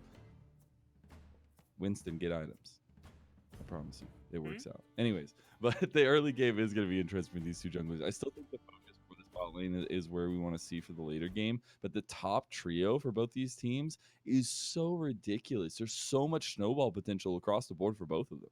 Yeah, this bottom lane, I feel as though we're going to get left alone quite a bit. I feel as though we're going to see a lot of roaming from the combination It's of later. Rel, It's when Leona. we really need them to shine. Yeah, later on, the Kaisa and the Ezreal will become a lot more important. But we're moving away from like a bot side focus where it feels like maybe resources aren't going to be poured there. And we are really getting into this very kind of volatile top lane where it's like, okay, who's dueling who's got one extra auto attack or two extra auto attacks into a minion, who got their Q to hit backline minions and the champion instead of just one or the other in place. Those little tiny decisions make so much of a difference inside of a laning phase when you start these first 3-4 levels, when you're talking about these scuttle crab fights for the solo laners to support their jungler. And especially when it's like Diana up against Volibear, where Volibear is so hard to take on in these very early levels. You need that support coming out for Griffin so that he can continue going. Otherwise, you really have to try to design a game plan as Zeus for your level 1 to make sure that Diana is going to be perfectly comfortable on that first clear, making sure to stay safe, stay away from the Volibear until that ganking becomes a lot more viable, or until those fights start to break out and that Moonfall does a lot more.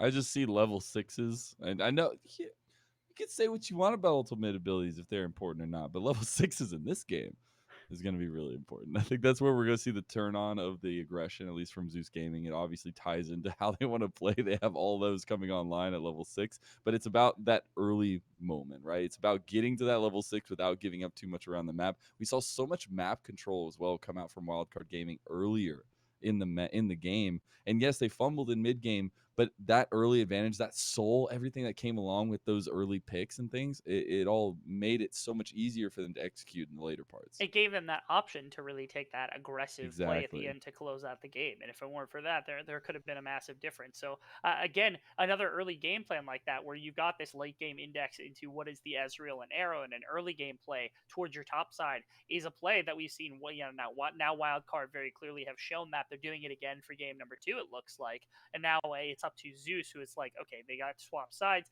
they got their picks of champions being on blue, their strategies coming together. How well can they counteract that? How well can they try to aggress against this mid game? How well can they shut down the early game that's coming out, denying that gold and denying those resources to make that decisive play to finish the game, or just not make those mistakes in the first place? Because Zeus are the ones that they can clean up their earlier phase. They can clean up that one fight that they lost that ended up kind of losing the game for themselves around some of the vision that they lost around. And so it feels like Zeus has a lot more to improve upon from that first game than Wildcard Red did. And Wildcard Red playing the same composition gives, I think, a striking point for the side of Zeus Gaming. I almost expect to call this a 1-1, barring anything else, simply off the fact that Wildcard Red didn't make much of an adaptation, and Zeus has so much effort to work for, but it does require them to have made those changes in that kind of off time.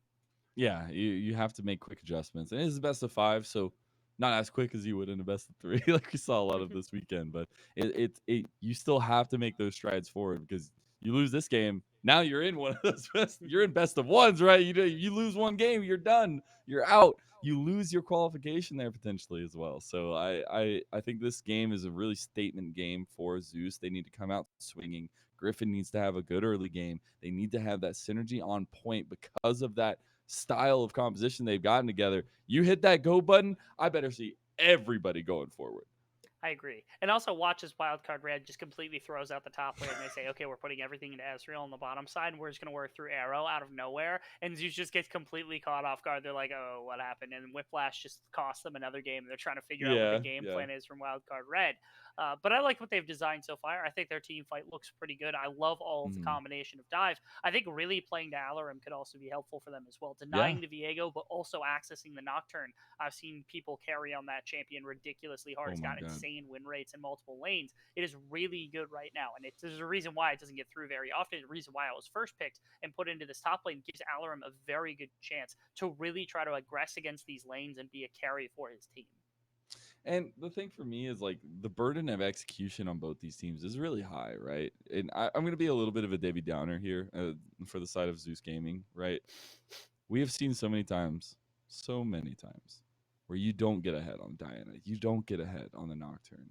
And it just doesn't work out. Like, you can find later game decisions where with this composition, like, even if you go down in the early game, if you have that decision making, you can really pull something off that's beautiful.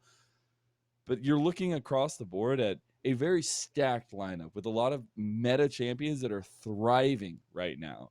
And that burden of execution for me is more so on Zeus, even though there is on Wildcard Red. You need to be getting everything that you can in the early game. You need to be putting the pressure up on Winston so he doesn't feel comfortable on this Volibear. I think that's right. I think attacking Volibear is correct in this one. My hardest part about this entire game, but above everything else, is how do you dive on Ezreal? Because you've got Nocturne to do it. You've got, Silas can find a flank, Diana can find a flank, Leona can find some damage with a Solar Flare, with an E, something like that. But it is not the easiest thing to stick to an Ezreal even after a dive. So if you put all of your damage into making sure that Arrow's going to go down, but your top side has been doing fine, has enough gold to carry a fight, then you've wasted all your resources, and all of a sudden the fight starts to flip without Ezreal.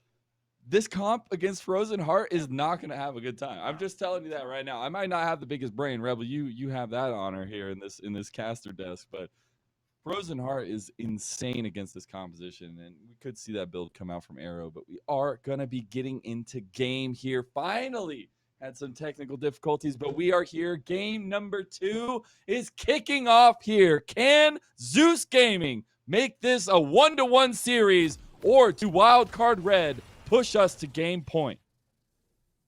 I'd very much like to see here Zeus Gaming cut off any gold resources to bottom lane. Not only using like resources to maybe put down Arrow, who, notice if you will, has cleanse on this Ezreal, knowing just how important it is not to get killed, not to get CC'd. but also to make sure that nothing is going to go into his pocket this game. Don't give him Overtower Go. Don't give him the Rift Herald opportunity. Shutting out those resources to the Chariot player is really going to do quite a bit to make sure that this 5-on-5 team fight, it almost opens up your ability to play front to back if you've got the Ezreal down in gold, down in that kind of respect, rather than going for a dive, which is kind of difficult to execute. Look at all these wonderful animals around the Rift. Mr. Mizzell, I just feel appreciative of this because I am a big animal person, and we're on a little safari right now. We're going through the jungle. We're seeing, oh, there's a snail. Yeah, I got a picture of a snail on my wall right behind me too.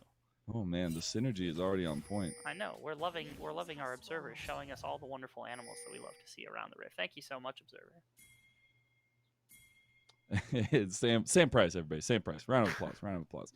No early shenanigans so far. We are getting opposite side starts. It does look like from the jungle pathing. So I do like that option as well.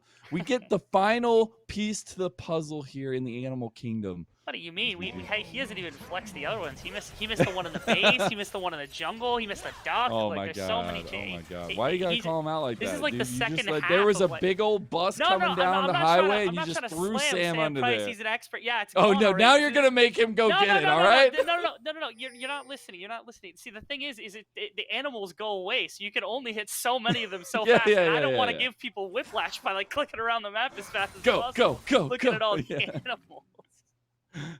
But we got serious things going on, all right, y'all. No more animals, no more safari. We're into the wild kingdom of Summoner's Rift, and Zeus Gaming need to find this win. Yes, it's a best of 5. Yes, they've got time, but after that first game and after the hope that they gave us on the desk, us on the caster, to come back into that one, you know it's stinging a little bit, and you know they want that revenge here in the second game. I was going to make some sort of like zoo joke with Zeus's name, but I decided I was above that, and that if I made another one, I was going to get kicked off broadcast. You already got your one today, I know, right? this is my problem, so I'm going to deny myself that one instead of anything else. So just pay attention to junglers for a moment, because what you saw right here was a bit of a top side clearing into bottom side now for the Diana, who's going in for a full clear, who's working through, I think, a little bit slower than Volibear at the moment, which is interesting, because that means that Winston with red buff may be able to look for something, but I think push from Alarim, bottom a ward in that Tri-Brush, and it's going to spot out because he's skipping Krugs. Alarim's going to see that right now and able to get away. That's really important. That early push from Nocturne was able to get him potentially out of this game. Yeah, look at that. He might be able to get away. You get the flash, though, out of Alorum, so that's kind of nice for the side of Wildcard Red to get something early, but nice movement, at least from Alorum, to not give over that first blood that could have potentially been such a bad case for them. Oh, yeah, I mean, if that he doesn't have flash, and he's going back now, though. Yes, he is. I don't know about this. The spell shield's going to dodge out the stun, though. Nicely done by Alorum. Yet again, second time in a row. He says, you guys are cheeky, but not cheeky enough. Now getting absolutely bullied. Big thing. Okay, Silas TPing mid is pretty big. I wonder if they want to contest topside scuttle. Because at this point, Diana has the 2-camp advantage, and Tuesday should be able to push into Bradley relatively well, but they can't cross in front of this because the wave's just too far out, which is kind of unfortunate. I thought they were going to move Silas and immediately Diana into topside and just try to abuse. Instead, they're going for a mid play. Oh, Bradley! Bradley's down. First blood for Griffin. Wow, really good stuff. That's some adaptation right there. Again, I'm really convinced that the plan right there was to go into topside and find themselves a contest against that topside scuttle into Volibear. But instead, they adapt. They say, okay, that's not going to work. Instead, we're going to push into Bradley because Bradley's too far out. If he had backed up and let them go into topside, he wouldn't have been under threat. Maybe you have to move away the Volibear, give up the double scuttle. But instead, Bradley's the one who ends up costing, or at least being the subject to that play. Really good stuff from Zeus. Very quick on their feet right there. Yeah, very, very nicely done. And Zeus already up in a lead early on in this game. We said, when I see Griffin active, there we go. We get exactly what we wanted for. He's listening to the script here, but it's going to be a little bit of a lull in the action. You still have a lot of push across here in the bot and top for Wildcard Red, meaning that maybe we actually do get to see Griffin go towards top lane next because Brandini is hovering around there. But I think that's just going to be a bit of a path forward bonus to get a reset off, get a resemblance on the map of themselves, and find where they really want to attack next. I need to see. I think Nocturne was like setting up a freeze right there, which is kind of difficult because of your passive. But Alarum's going to attempt to do it into the likes of the Viego, only to get back some CS to make sure that you can recover from what was that early pressure coming out. Yeah, it's kind of soft right here, and eventually I think it's going to end up being a slow stack and only one more wave. Thankfully, that minion didn't walk into tower range because that would have been just miserable losing it off the back of a tower shot right there. Yeah, I think on this next one, he's going to have to stack with his minions. That's going to go into Brandini. So what I want to see right here is right now Griffin is working. Oh, Tuesday went in for a bit of an exchange. He's got level 6, which is important, but of course Winston's kind of covering the area. I want to see right now Griffin basically beeline up towards topside to maybe play on the pushing power that Nocturne's going to have in a second. If that freeze doesn't end up breaking, it ends up being a slow push, just to make sure Winston can't punish the flash that's been gone. Yeah, you see the wave is right now a little bit bigger for Alarim, able to work, and the back had come through from the Diana, so you can't really cover that lane, although Winston's stepping away. This would be an opportunity right here after this camp for Winston to try to abuse the fact that Alarim's flash is down. Can get the twice as nice here for Wildcard Red if they can get a punishment onto Alarum, but we do have level 6s coming up plenty here across the map, but it does look like Zeus Gaming are taking first movement onto the Dragon here, at least the Dragon area, by taking the Scuttle for Griffin, and having priority in bot lane, make sure they do that safely. While we did see on the other side of the map, Winston was looking for a little bit of something, as you were alluding to, but not going to find it. I mean, he might still, actually. He's still heading up there. He's spotted out, though, yeah. He and Brandini are the power of friendship this game. They're really trying to force on that top side. It's not going to work, though. The control ward is there, and Alarum knows. He's backed off his wave. He knows how this was supposed to operate, and what this did was open up bottom side, which is pretty impressive. So it's like the opening was there for Winston to try to aggress against the side of Alarum without flash. Knowing this, Alarum's probably just like, okay, when this slow stacks and pushes out, they're going to move Winston up to top side to aggress. And he's just not going to be able to find anything, right? He's not going to be able to find anything, and so you're able to take Dragon. He's going to watch his blue buff go away. Oh, no, he steals it. Oh, Griffin. Not having not having the smite there, he's now going to get caught out by 3 members of Wildcard Red, and that will be the tie-up of kills, and Winston is the one that picks it up. A little bit over-aggressive there. They find the play with, like, the Dragon on the bottom side because the Volibear isn't there, but because Winston wasn't able to find anything, you're not able to get it. I almost wish right there that Rhino would have committed very heavily trying to get that. Nice play from Daption, getting over the wall with the flash, using the W to cut off the escape angle, and then even better, like, you know you're dead right here is Diana. Some would have tried to use their Moonfall maybe to put some damage into a number of members, especially the Ezreal, maybe to throw off and give an option for a bot side play, but instead just holding that one, knowing it could be useful here after the back is going to come through. So right there, I think it's Griffin getting punished just a little bit too greedy, not able to find the exact timing of Winston. They didn't have information of him on top side, only knowing that he was likely up there to try to punish what was the wave stacking with the flash, not able to find it, and that's why the Dragon went over, but of course that's why this play kind of goes poorly. Does he ignite bring down? No. Tuesday's too good. Tuesday's too good. It's not like the other way around. He's last too time, good. All right? He outplayed that damage. He outplayed it with the damage. Yeah. It was all mental calculations the whole time. I do want to, after we get a little bit of this tussle between Alarum and Brandini, I do want to talk a little bit about the Ezreal phase first. I find that really interesting. A little bit of tankiness with that tier as well, stacking up. Not the Sheen, though. Yeah, interestingly. It's a lot more movement speed. Again, I think that's more safety, specifically for the likes of Arrow. If Daption wanted to start moving, those attacks do give him a lot more speed to work with, rather than having to use that E immediately. So it's something to maybe try to keep those tools under. Oh, actually, it's health now. I completely forgot they got rid of that movement speed passive. What am I doing? I am no longer a color caster. I've been fired. You are no longer Our a observer just did me in. Okay, Sam, you take over as color and observer. It's now for throwing him under the bus earlier. He came back to life as a Scion and just trucked you, man. I guess that's what's gonna happen. But that's interesting though, because again, without that movement speed buff, like trying to justify that is just saying, okay, I guess he gets some health back whenever he hits minions, which is useful. Like if they're sustain, training I guess. aggressively. It is, but like you're not getting poked too much. You're likely Wait. to get wind instead. But Wildcard Red do not want to let Zeus get this Daption Rift Herald. kinda They're actually going to take the fight. Daption's in some trouble here, though. Stormbringer on top of everybody. Tuesday uses his as well. And you have so much coming out from Zeus right now. They are split, though. And Bradley's very low, but he's still in a Kali. You still have Arrow at full health on the side. How many times have we already said this and talked about it over these last days, Rebel?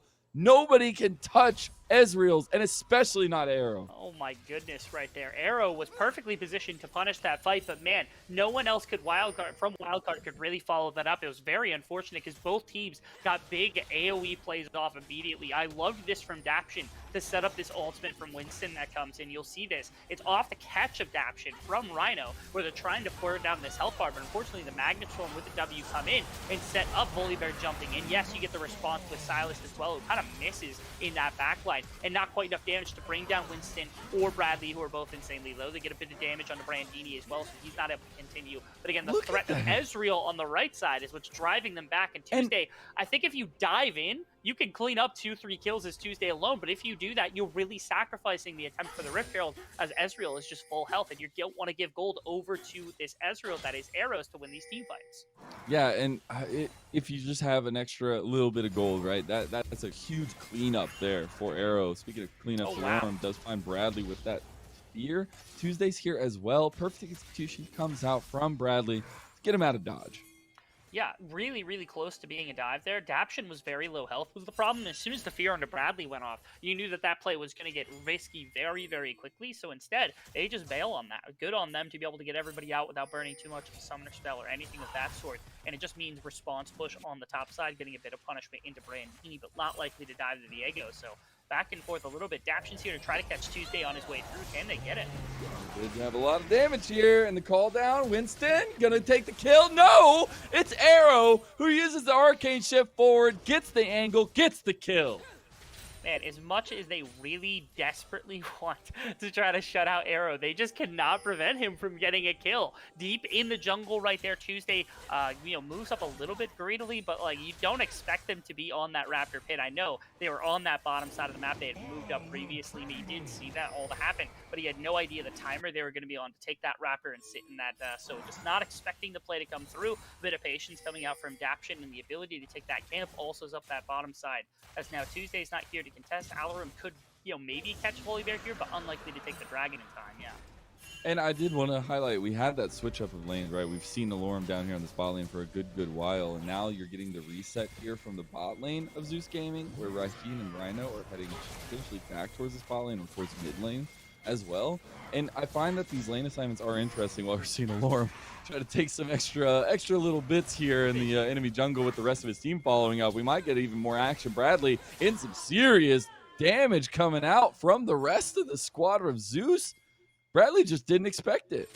Very well played. Back had come through from other members here on the side of Wildcard after that dragon had taken, and so it was just an immediate invade knowing that they had the power to work with. Now, unfortunately, Griffin instantly dire straits. They're going to have to fight their way out. How fast can Tuesday get here? Oh, nobody can touch Arrow yet again. He's still on the side. Paranoia there. Big true shot barrage gets Arrow the kill, and he's still there. He's still putting in damage, and Heartbreaker's coming down from Brandini. They're going forward. Arrow, you are a monster.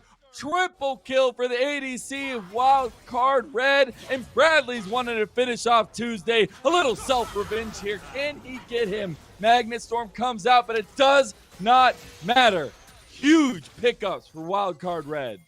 The immediate kills coming out from the side of Zeus Gaming. They think they can control. They move in with multiple members. But again, without their dive going on to Ezreal this early on into the game, it's so easy for Arrow to just stand in the backline and accomplish just anything he wants, throwing in damage. The front line can't be burnt through quick enough from the side of Zeus Gaming. They don't have the damage quite yet. And so everything is just compounding on Arrow pulling every single kill. It doesn't matter. All of this game is an exact reverse like we were talking about. It's not a bunch of resource going to topside. It's Winston putting all of his eggs into the Arrow basket this game instead, where Arrow's going to be able to start carrying much faster than we saw in the previous game. We're not getting any slowdown on the action here. And the key here is you do get the pullback for Griffin. You are able to get the kill on Diana, something that has been so crucial to this composition. And you have the Rift Herald now. You can potentially take this mid tower.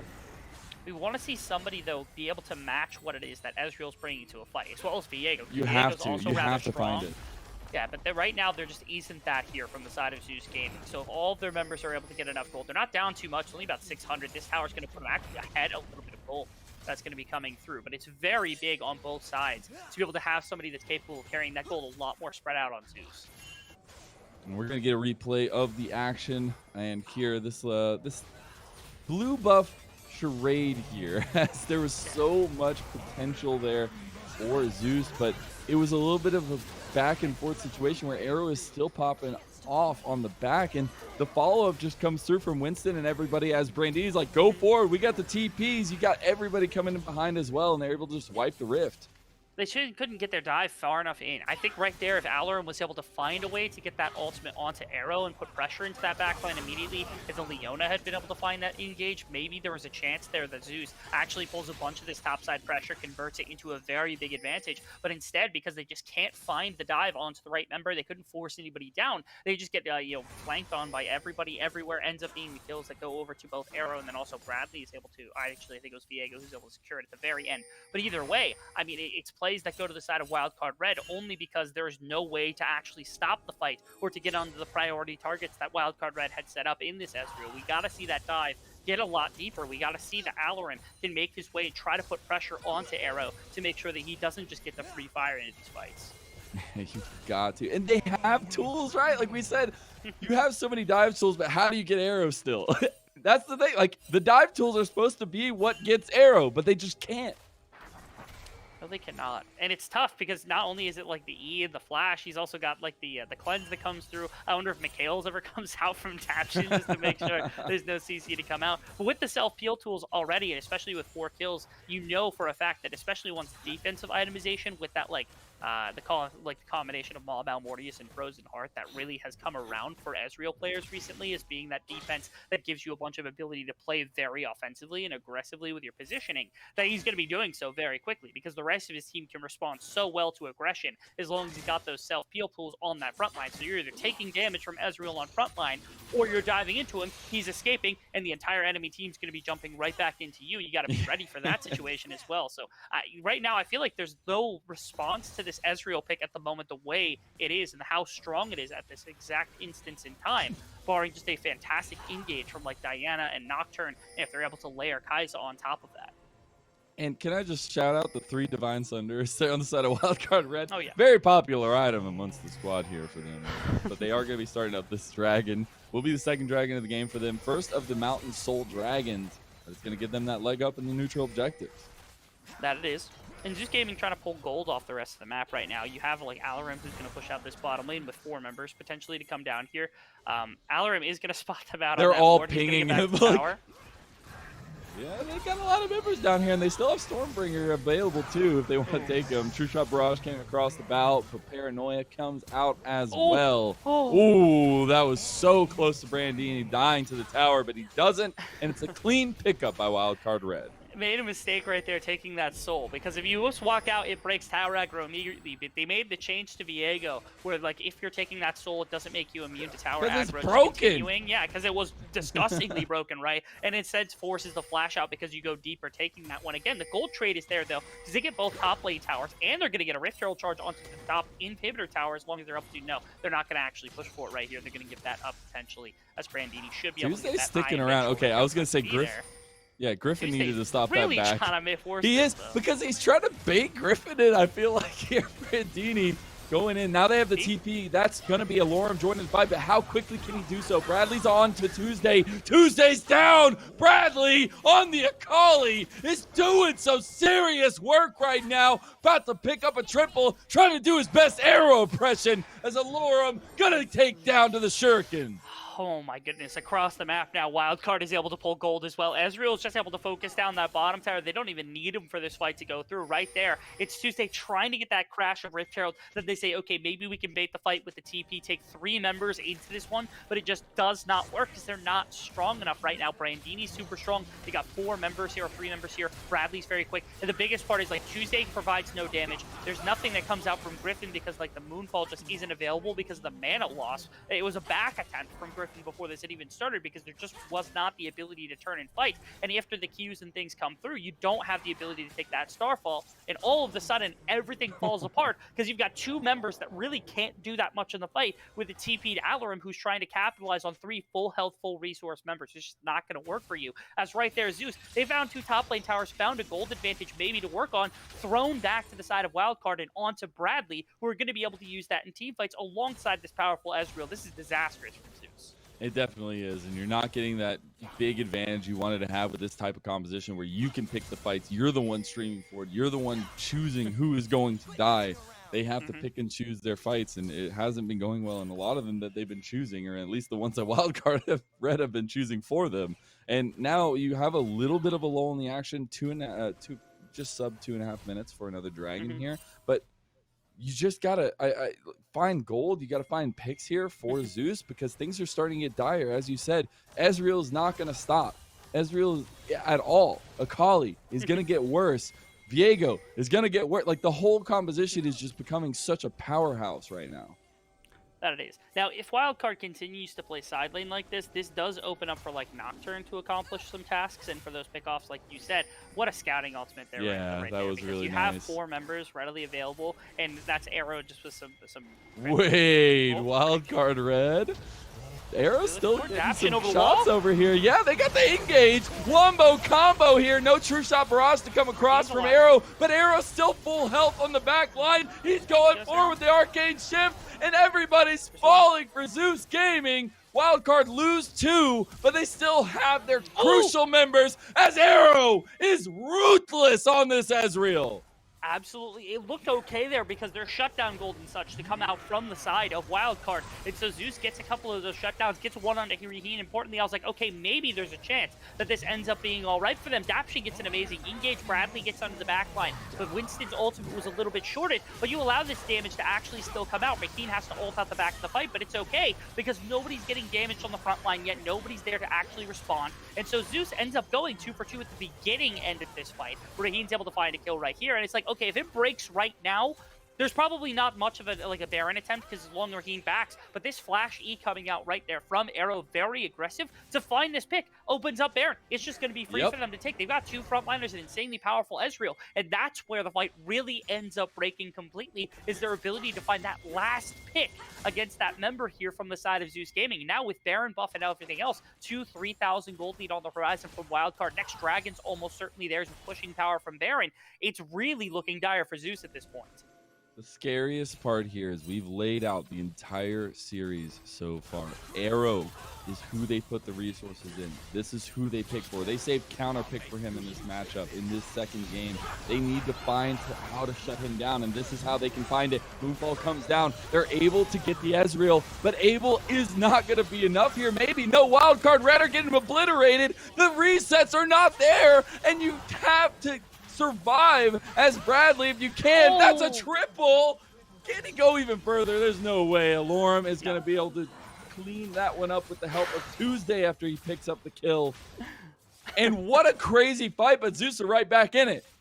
They found the only engagement they could have to get them back into this one. But right there, it's Daption and Bradley again into the back line, not able to find it. And look, Arrow had burnt the flash. The cleanse gets burnt, still gets CC'd. And they find 2 members off the front end of this fight. Remember, there's still 3 members that are insanely fed. So Bradley and also Brandini on the top side were able to do quite a bit of work. Right here, Bradley with this Shroud, able to bring down Raheen, thankfully, during the course of this, which shuts out a little bit of the pressure they've got. But it still is a ton of gold back to the point of Zeus, and also the Dragon, which is going to stall out that soul counter right as we are praising the side of Wildcard Red for being so good and finding the right plays. That flash burnt in the previous fight to find the Baron buff, not being up for Ezreal, is what costs him his life in this fight, and it turns the game back so that Zeus is still competitive and still has an option to get in. Now their Baron buff spur too, so they don't even get anything off that. And can I just shout out Tuesday, who has completed the Magi's, has 8 stacks out on it too. It's incredible to see that confidence come out in the right moments like that. And you're seeing so much back and forth now with these 2 teams. The lead is actually in favor of Zeus Gaming, albeit it's pretty tied up. I think it's like sub 100 gold right now. But to be able to say that for Zeus Gaming after what has happened in this game is incredible in itself. It's miraculous, yeah. I think what you need to see is almost, again, I'm more of a fan of using Rel as a counter-engage champion in this composition, and so far Daption and Bradley have been very, gung-ho about what engages they're taking, because Daption's gone over walls, been completely away, and you can't follow that if you're Ezreal, because you're using your mobility to follow that, right? You can't use that defense that you've got as Ezreal to go offensively unless you're picking 1-2 targets, but if it's into 3-4 members, or members that are all around you, especially with with like the closing speed of something like a Nocturne and like a Diana, it's really tough for Ezreal to find that perfect example of when to go in, when to use that E, things like that. And so Daption has now in the past 2 fights, I think both times, been punishable from the side of Zeus Gaming. They've been able to find that. Not that I'm putting it on Daption, more so that I think it's just a stylistic change. Daption's finding good engages, but what you need to do is find good counter engages instead to let your Ezreal really play defensively during the course of these fights. That's what's going to give you the better spacing, the better positioning for Arrow. Speaking of defensive, he has finished the Frozen Heart as well. Meanwhile, Alorum picked up 2 towers on the bot side. While Wildcard Red were trying to make something happen top for themselves, they were able to get the tower, the second tier tower, but 2 of them fall to Alorum themselves. They also had, Zeus Gaming had gotten priority in mid lane, and you see the reaction from Wildcard Red. Send everybody down there, clear out the wards, make sure this area is safe, but they've already given up the gold to Alorum. Immediately what you need to see off this back is Alarim heading mid lane, if not multiple members heading mid lane, because you see right now they're trying to push this down. Raheen actually turns out of this topside river, or this topside like jungle quadrant from the side of Zeus Gaming, just to make sure that like they have somebody here to catch this wave so they don't lose mid tower immediately. It's kind of difficult to have to deal with. Yeah, I was worried. They got to clear out vision and they got to hold this tower. I was concerned what was going to happen was they were going to force one to Raheen and get mid tower all at once from Wildcard Red, but it seems like they didn't full commit to this idea. Instead, it was just like Arrow, who was like, okay, I'm going to stand forward. Nobody's able to contest me. I can always just E backwards. I have flash. I have cleanse. I'm under no threats. But thankfully, Raheen's got enough wave clear, enough trading power where that wasn't really ever going to work for the most part. So thankfully, Zeus Gaming take a little bit of a sigh of relief, because right there, I think Wildcard could have definitely forced and found a bit of a play in that mid lane, but instead, it's not going to fall. They're not going to find too much. Raheen's able to breathe a little bit more softly tonight. What's crazy to me is we've seen this kind of unfold in 2 games in a row, right, Rebel? Where early game, maybe not the best for Zeus Gaming. But mid-game, that's where they turn it on. That's where the decision-making comes through, and that's where the communication is really shining here. But Zeus Gaming, hoping it doesn't turn out like last game, hoping they can take the late-game advantage, they can take the decision-making to the next level here and make sure they can tie up this best-of-5 semifinal. That they can. Should be very good stuff from them. Zeus has been able to climb their way back in 2 games in a row now through this mid-game spike, which has been huge. This fighting is still difficult to access, though. Like you said, the burden of execution is really there to try to find these engages onto this Ezreal. Finding those is going to be exceptionally tough. It only gets more difficult the tankier he gets his too. I know. Like, Frozen Heart and things get through. It's even more of a challenge as that happens, but that's perfectly fine because you have multiple ways of engaging. It's about getting creative. These dragons aren't really in favor of wildcards, so you don't have to force into the pit. You can kind of relax with this next one as long as you get a perfect play somewhere you can take an engagement. But if you don't, you still have one more dragon to play on before you have anything really significant you have to worry about right here. Rhino and Alarim potentially on a catch path. When you walk into that bush. When you walk into that bush, there's 4 members there. You immediately turn around. Lorem forced the flash. Heartbreaker comes out. Lorem, he goes golden to dodge out the true shot barrage, but he's definitely going to go down. Paranoia to the back of the fight, but Bradley cleans up the kill. Tuesday had perfect execution of his own, but didn't want to risk his own life. And something I was going to say while you were talking that I was thinking, at least my brain was working before we get into this fight. Holy cow, Winston goes back in for the engage, though, as Stormbringer brings him back to healthy. And now you also have Bradley going forward. This is a little bit of a confidence play from Wildcard Red. They will back off eventually. Dragon is available. Tuesday was on their flank. They realize what could be happening here, and they'll back off.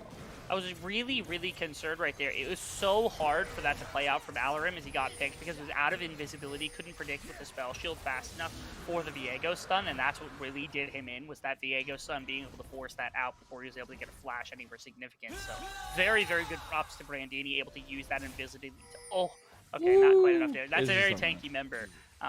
But yeah, it was Wildcard Red who was forcing a little bit, throwing their weight around a tad bit, but wasn't able to find anything. Again, it's not disastrous to lose this dragon. The kill didn't mean too much either because it wasn't really on the correct member, right?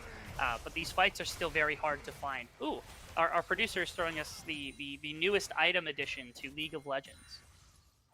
Gotta love it. Gotta love it. The chains, baby. I know I'm going to take us back to what I was talking because I want my point to stand out. No, I'm just joking. The fact that Frozen Heart works so well into this composition, you're looking at so many on-hit passives. The Nocturne passive, the Diana passive, the Sylas passive, especially for Sylas, Frozen Heart is so detrimental. And just to see that kind of unfold in the composition that they already knew they were going to have, like, this gets so scary for Zeus, and especially with the way that they've been trying to approach the map, where Alorum has been kind of getting caught out. Now they're going for a separate engage with Rhino. Paranoia is actually going to make him join the fight, and that's big brain moves from Zeus, but they can't get the kills, as Tuesday is now there. He gets one, but can he get the rest? Arrow, you're too dang good, my dude! That's just a one fight right here. There's nothing to be said about this one. I loved this engagement also from Zeus. I don't love the exact timing of it, but somehow able to get Alorum out of that situation and find an aggressive play was big. Wait. But, I mean, look how scattered that this fight got. Adoption wins the support warfare Portal right combat, there. baby. This is just insane. Again, they were trying to find some engagement into 2 members that were on the side of Wildcard. They were trying to burst out Winston during the course of this engagement, and they couldn't do it before Ezreal was able to drop half the health bars of 4 members here. This is just insane how much damage this Ezreal is doing. You're going to see this. This is Alorum potentially getting caught out, but you see the engagement onto the likes of both Arrow and also towards Winston. The Alorum's able to escape through. 3 members from Zeus weren't really able to accomplish anything during the course of this fight. Yeah. But look at this. The Zonias alone is enough to stall out the entire fight to allow Arrow to just continue into everything. Tuesday doesn't have anywhere near the damage to do it, and everybody's split into so many pieces here on the side of Zeus. Bradley's able to clean up Raheen on the other side. It's just insane how much this fight split. I really thought that Zeus was going to find something here, but instead it's the damage coming out of all the other members and stalling time from Winston with that one massive stopwatch. It's absolutely incredible. We do get to see the last little bit here. The ace comes through with the supportable combat for Daption, getting the upper hand here over Rhino. What a play. And Arrow was tanking Tuesday to the face. The member with Zanya, Rabadon, he had the damage, but he still couldn't get this tanky Ezreal. And now Wildcard Red feel confident. They're feeling themselves, and they want to take this mid lane tower. Paranoia does come out to stop that from happening, at least for a little bit longer. They still got Baron buffs aplenty. They do. Sieging up on these towers as much as possible. Zeus Gaming desperately need another one of these fantastic plays. This would be the moment to find it. Unfortunately, these Baron plays seem to be where Ezreal, specifically Arrow's using all of these like summoner spells. So Flash and Cleanse being down right now means the only defensive spell you've got is E. But man, it is so difficult down 6,000 gold at the moment, or at least in the next couple of seconds, to be able to try to generate something like that, because it's just impossible to do. They're going to try to play a little bit of front to back here, TP in the midst of the fight. But right now, Ezreal's still perfectly safe to just throw in attacks as much as possible. And you see just every single bit of the Wildcard Red lead right now is insane to me, because we were literally just neck and neck. We were tied up in everything, but just because of some decisions, some little minute outplays, it has ballooned to almost 6,000 gold. And they're getting this Baron buff push in the mid. They're going to get the inhib tower, maybe even the inhib if they want to continue to press. The Wildcard Red have dominated this map in this later game, and it's exactly playing out, like Game 1 did. That's it. Ooh, maybe a little bit of an engagement here from Rhino. They're finding a couple of members. They can't get Ezreal though. Oh no, the Magnet Storm back. Is he gonna die? Rhino's gone. The resets now. Is it enough though? Heartbreaker is not. You've still got Arrow as well. Bradley, everybody. Zeus is getting obliterated on the map, and it's Wildcard Red everywhere. It's a red wedding, baby. I cannot. They played this late game so well. They're protecting Ezreal. Look at this. He hasn't even taken damage this fight, or if he has, I just haven't been able to see it whatsoever. And it's just spectacular stuff. All this dive potential coming out from Zeus, and they're still not able to find anything. I do applaud Griffin because he was able to actually get onto Ezreal, but it just didn't mean anything because the damage wasn't there to be able to burst that number out. Everybody on the front line doing tons of work as well. As a second game in a row where Wildcard have a decent early game, have a terrible mid game, and still come back late on due to a number of reasons. Bradley and Arrow being 2 of the biggest ones. Insane. 8, 1, and 10 on the final pick Ezreal here. The key to unlock the combination is Zeus Gaming, apparently, because Arrow, I know we lauded this guy.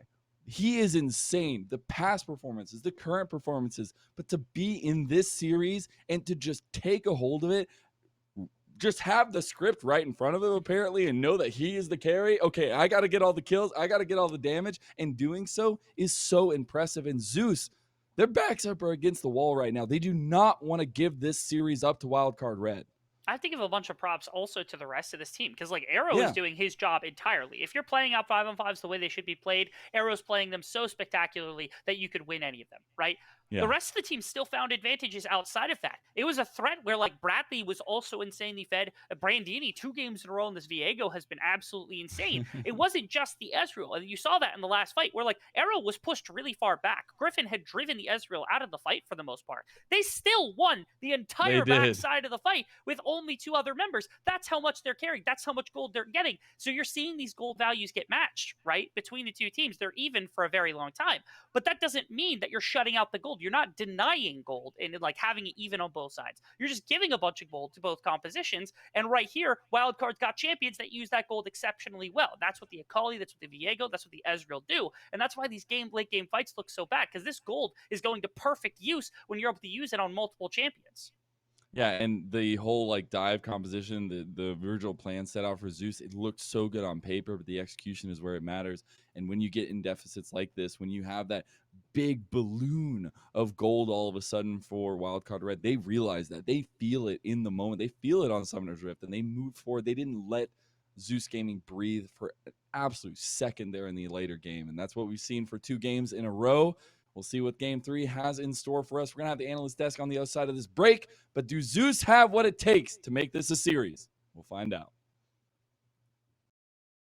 Listen, immediately Diana into top side. Just try to abuse. Instead, they're going for a mid play. Oh, Bradley! find it. Bradley's down first blood. Oh, Wait. man, instead, but- Wildcard Red do Top not play. want to let Zeus get this Daption Rift is Herald. down. They're actually going to take the fight. Daption's in some trouble here, though. Stormbringer on top of everybody. Tuesday uses his as well. And you have so much coming out from Zeus right now. They are split, though. And Bradley's very low, but he's still in a Akali. You still have Arrow at full health on the side. How many times have we already said this, and how quickly can he do so? Bradley's on to Tuesday. Tuesday's down. Bradley on the Akali is doing some serious work right now. About to pick up a triple, trying to do his best Arrow impression as Alorum gonna take down to the Shuriken. Or Zeus, and especially with the way that they've been trying to approach the map, where Alorum has been kind of getting caught out.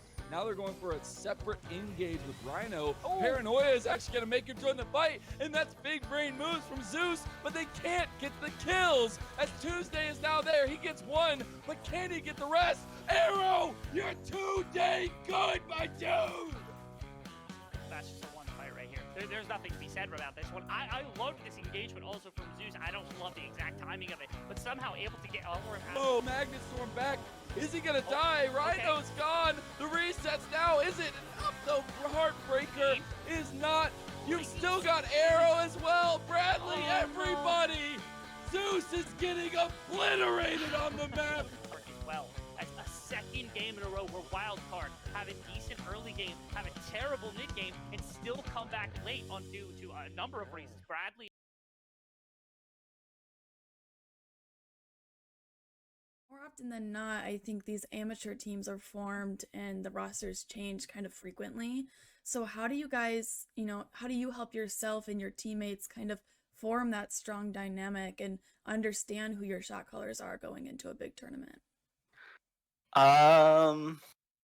That's kind of a difficult question, but basically, I think it all starts in the tryout phase and like thinking about what kind of players would make a good addition to the team. So, like for example, when we're looking at potential teammates for like building up Wildcard Red, I'm pretty sure we had the potential of having Fnatic or Winston, and Fnatic ended up going to Resolve. But the reason why we ended up taking Winston over Fnatic was because of that like overwhelming amount of comms that Winston would provide to our team. And although Fnatic was a really good would have been a really good addition to our team, he didn't give up the same amount of like calm energy, if that makes sense. And Winston definitely provided more.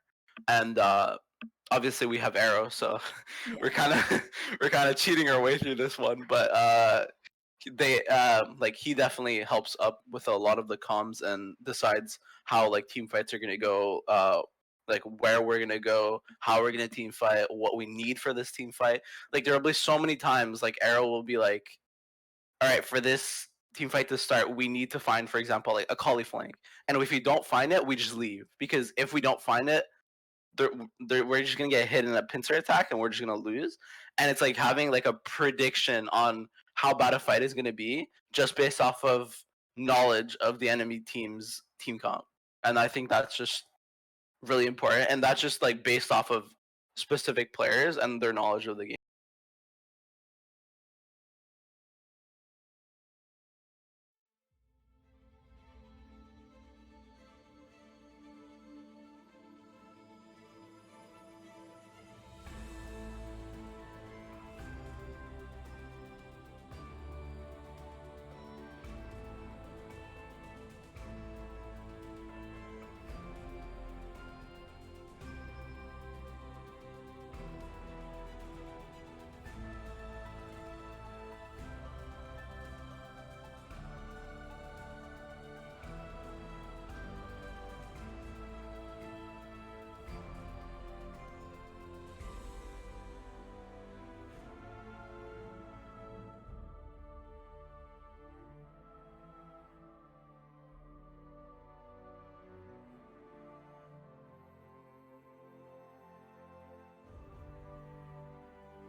all Zeus Gaming see in front of them right now is not necessarily Wildcard Red, but really what they fear the most, that being their Wildcard Dread.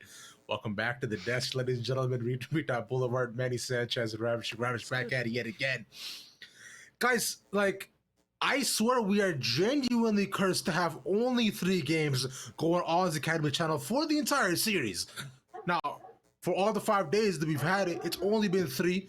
Last time it was 3, and today it's looking to be 3 yet again. But Manny, Wildcard proving yet again why there might not be any more games, bro. Yeah, it was once again just all Wildcard Red early on in this game. A lot like last game. This game is a lot like last game in a lot of ways, and that begins in the early game. They were able to basically just outside of a really early first blood that was a really nice play from Zeus onto Bradley. It was kind of the Bradley show going forward into mid game. Yeah, and Bradley had like just a fan. I think he's been having a fantastic series. Like overall, we praised him a lot playing the TF in game 1, a champ we don't see a lot of, and now game 2 on the Akali, something we see him more of and more of his specialty. Well, he's pretty freaking good. I'm not gonna lie. I think he had multiple triple kills. We're gonna see one pop up right here on this clip. Like the dude has been having a banger series so far. And honestly, you can attribute a lot of Wildcard Red success in this series to how well he's been playing so far. And that continues forward too, because y'all go ahead and look at it like this, man. Wildcard, by the way, yo, before we end it all off, that shuriken flip at the end, the backwards stumble, the clean kill, and Jen just suddenly the fadeaway, bro. They said cool guys don't look at explosions. Bradley doesn't even look at the house that just goes up in flames. He simply walks away and just assume whatever's behind him is dead. He's just that sick. I don't know what kind of gusto it takes to be able to do that, but I, for one, am impressed.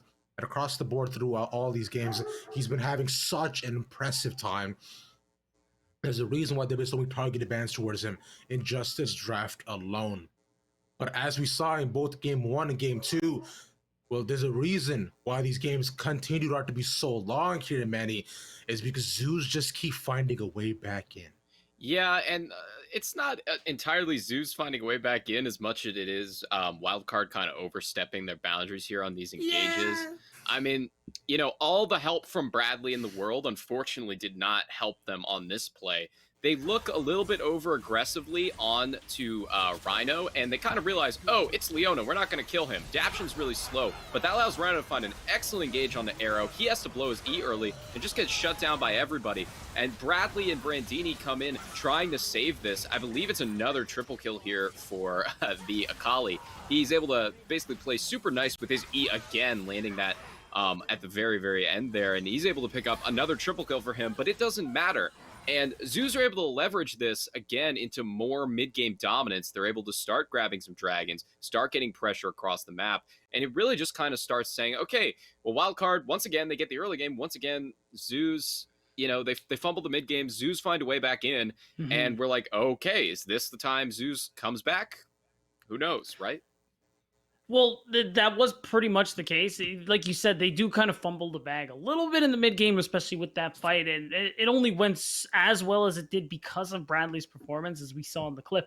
But it's as you say, Zeus find their way back into the game. They start tying up the gold lead, get a bit of a lead for themselves, start picking up some dragons on top of all of that. But the problems still end up mounting when these less than favorable fights end up going their way. And also some key positioning errors we see. For example, there's a clip somewhere where Alarum gets caught out in the top lane, and I'm pretty confident here he had vision of at least some. He did manage to escape with the paranoia, but lost so much of his HP that once he joins the fight, he dies anyway. And this was a really crucial tipping point here, because this is when Wildcard Red once again wrests control of this game from Zeus Gaming. Let's also not forget here, Beatdown, that this is actually the second time we've seen Alarum get caught out in a very similar position. It feels also familiar that, like, when you're seeing it, it's like that paranoia escaped. The first time was cool. The second time, I'm questioning myself, like, hey, where are you actually going? Because Initially, he went into the loving arms of Bradley, and this time he just goes wherever the wind took him. Unfortunately, that was back to the base. Now, sad, I know, but things must go on forward, as must this next segment.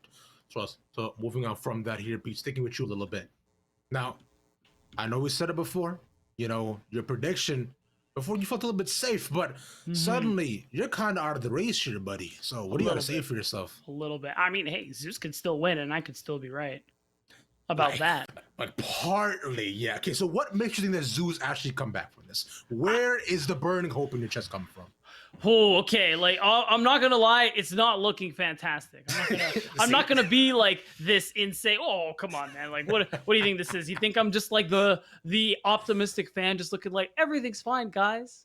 The room is not on fire. We're cool. No, I recognize this is not ideal for Wildcard, but excuse me, not Wildcard, but for Zeus. But part of this is that, and it's similar to the last time these teams played each other. Zeus show that they can play. They can go toe-to-toe with Wildcard Red. Things get a little mixy for them later into the game, and that still seems to be true today as well.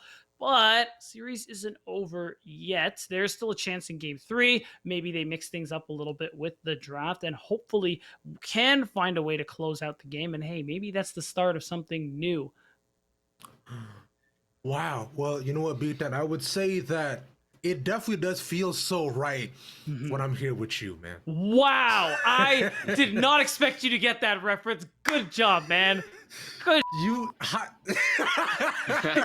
What you mean, bro? I'm your boy. I'm just that guy. Yeah, that's what I like to see. Oh my god, man. It's just me, bro. It went straight over my head. Like, I had no idea. So you never watched High School Musical? One of you got it. Sorry? High School Musical? Have you not seen High School Musical? Not in a very long time. I think the last time I watched High School Musical was on like a bus trip for school for like band or something. I think that's the last time. That's so specific, but at least you watched it, so it's okay. Well, I'm trying to think of all the times I've seen High School Musical, and there aren't many, unfortunately. I've heard I got friends that are big fans of it, but it's like taking your kid to Disneyland, right? Like, if you don't do it when they're a kid, they won't have the desire to do it later on. So that would actually explain why I don't want to go to Disneyland. Yeah, me too. Okay. I'm learning things today about myself. I didn't expect this. I genuinely could not disagree with you, bro. Okay. I went to Disneyland as a whole adult. Like big dude like me. Like about 2 years ago, back before, the world decided to just press the off switch for a little while. True. It's still great. Like, it's still really, really cool. Sure, are there a lot of kids around? Yeah, and let's say because it was me and like 2 of the people, did I get seated with some 10-year-olds and some rides? Yeah, was it weird? A little bit. But you know what wasn't weird? The magical, wonderful time that I had down at Disneyland, where every step I took was a wonderment. Every person I met, I was filled with amazement. And by the end of it, too, my heart was full. The scenery was phenomenal. And I sat down as I watched the fireworks, and I said by the lake, this is what it means to be alive. This is Disney. How much did they pay you? I didn't expect this long monologue about Disney. We're sponsored by U.GG. I know. How did this even happen? But I mean, okay, look, man, it's not start just telling fun, people to subscribe to Disney Plus next too. Like, what's going whoa, on? I'm not going to do all that, but they do have some fantastic series. Speaking of the new one, that's Loki. That's came out, the new Marvel DC universe to tell the story of Thor's estranged brother, who's also an ice giant. Check it out today with your new subscription, only $13.99 and more. I'm playing, like you mentioned, we're sponsored by U.GG. You know what? We might as well give them this an extra plug just for a second.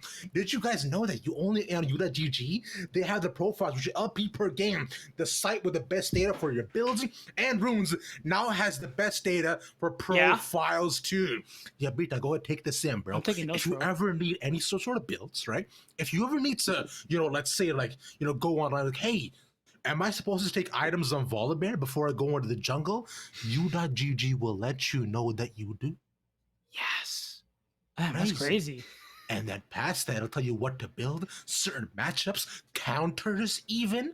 Now, as a top lane main, that is my Bible. Because if I don't have a counter pick, that means I don't get to play the game. So I need to know. I need to know what's going on. But now past that, Besides your LP per game, they can also now talk to you about your profiles, see how you doing, and realistically what you should be doing. So Speaking which, So what you're saying is u.gg will clear my acne and make my crops flourish, they as well as 100% will. make me skip 6 tiers? Of course, sir.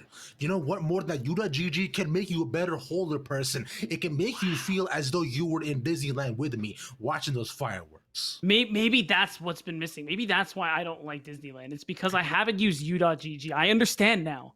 Exactly, and that's what matters. What I also want to understand from you, Manny, is Wildcard on their end. How can they close out this game in less than 30 minutes so I get to dinner on time? I was wondering how long that bit was gonna go. Anyway, looking ahead at Wildcard, that like weird like it's also like a sponsor read and it's a bid one. But anyway, so you said for Zeus to get back into it, so Wildcard can end, or do you want to go to dinner? Do you want Zeus to come back? What's the situation? I want to go to dinner, Manny. So, okay. So Wildcard, they need to do exactly what they've done the last 2 games, and then just not try to throw it away as hard as possible in the mid game, right?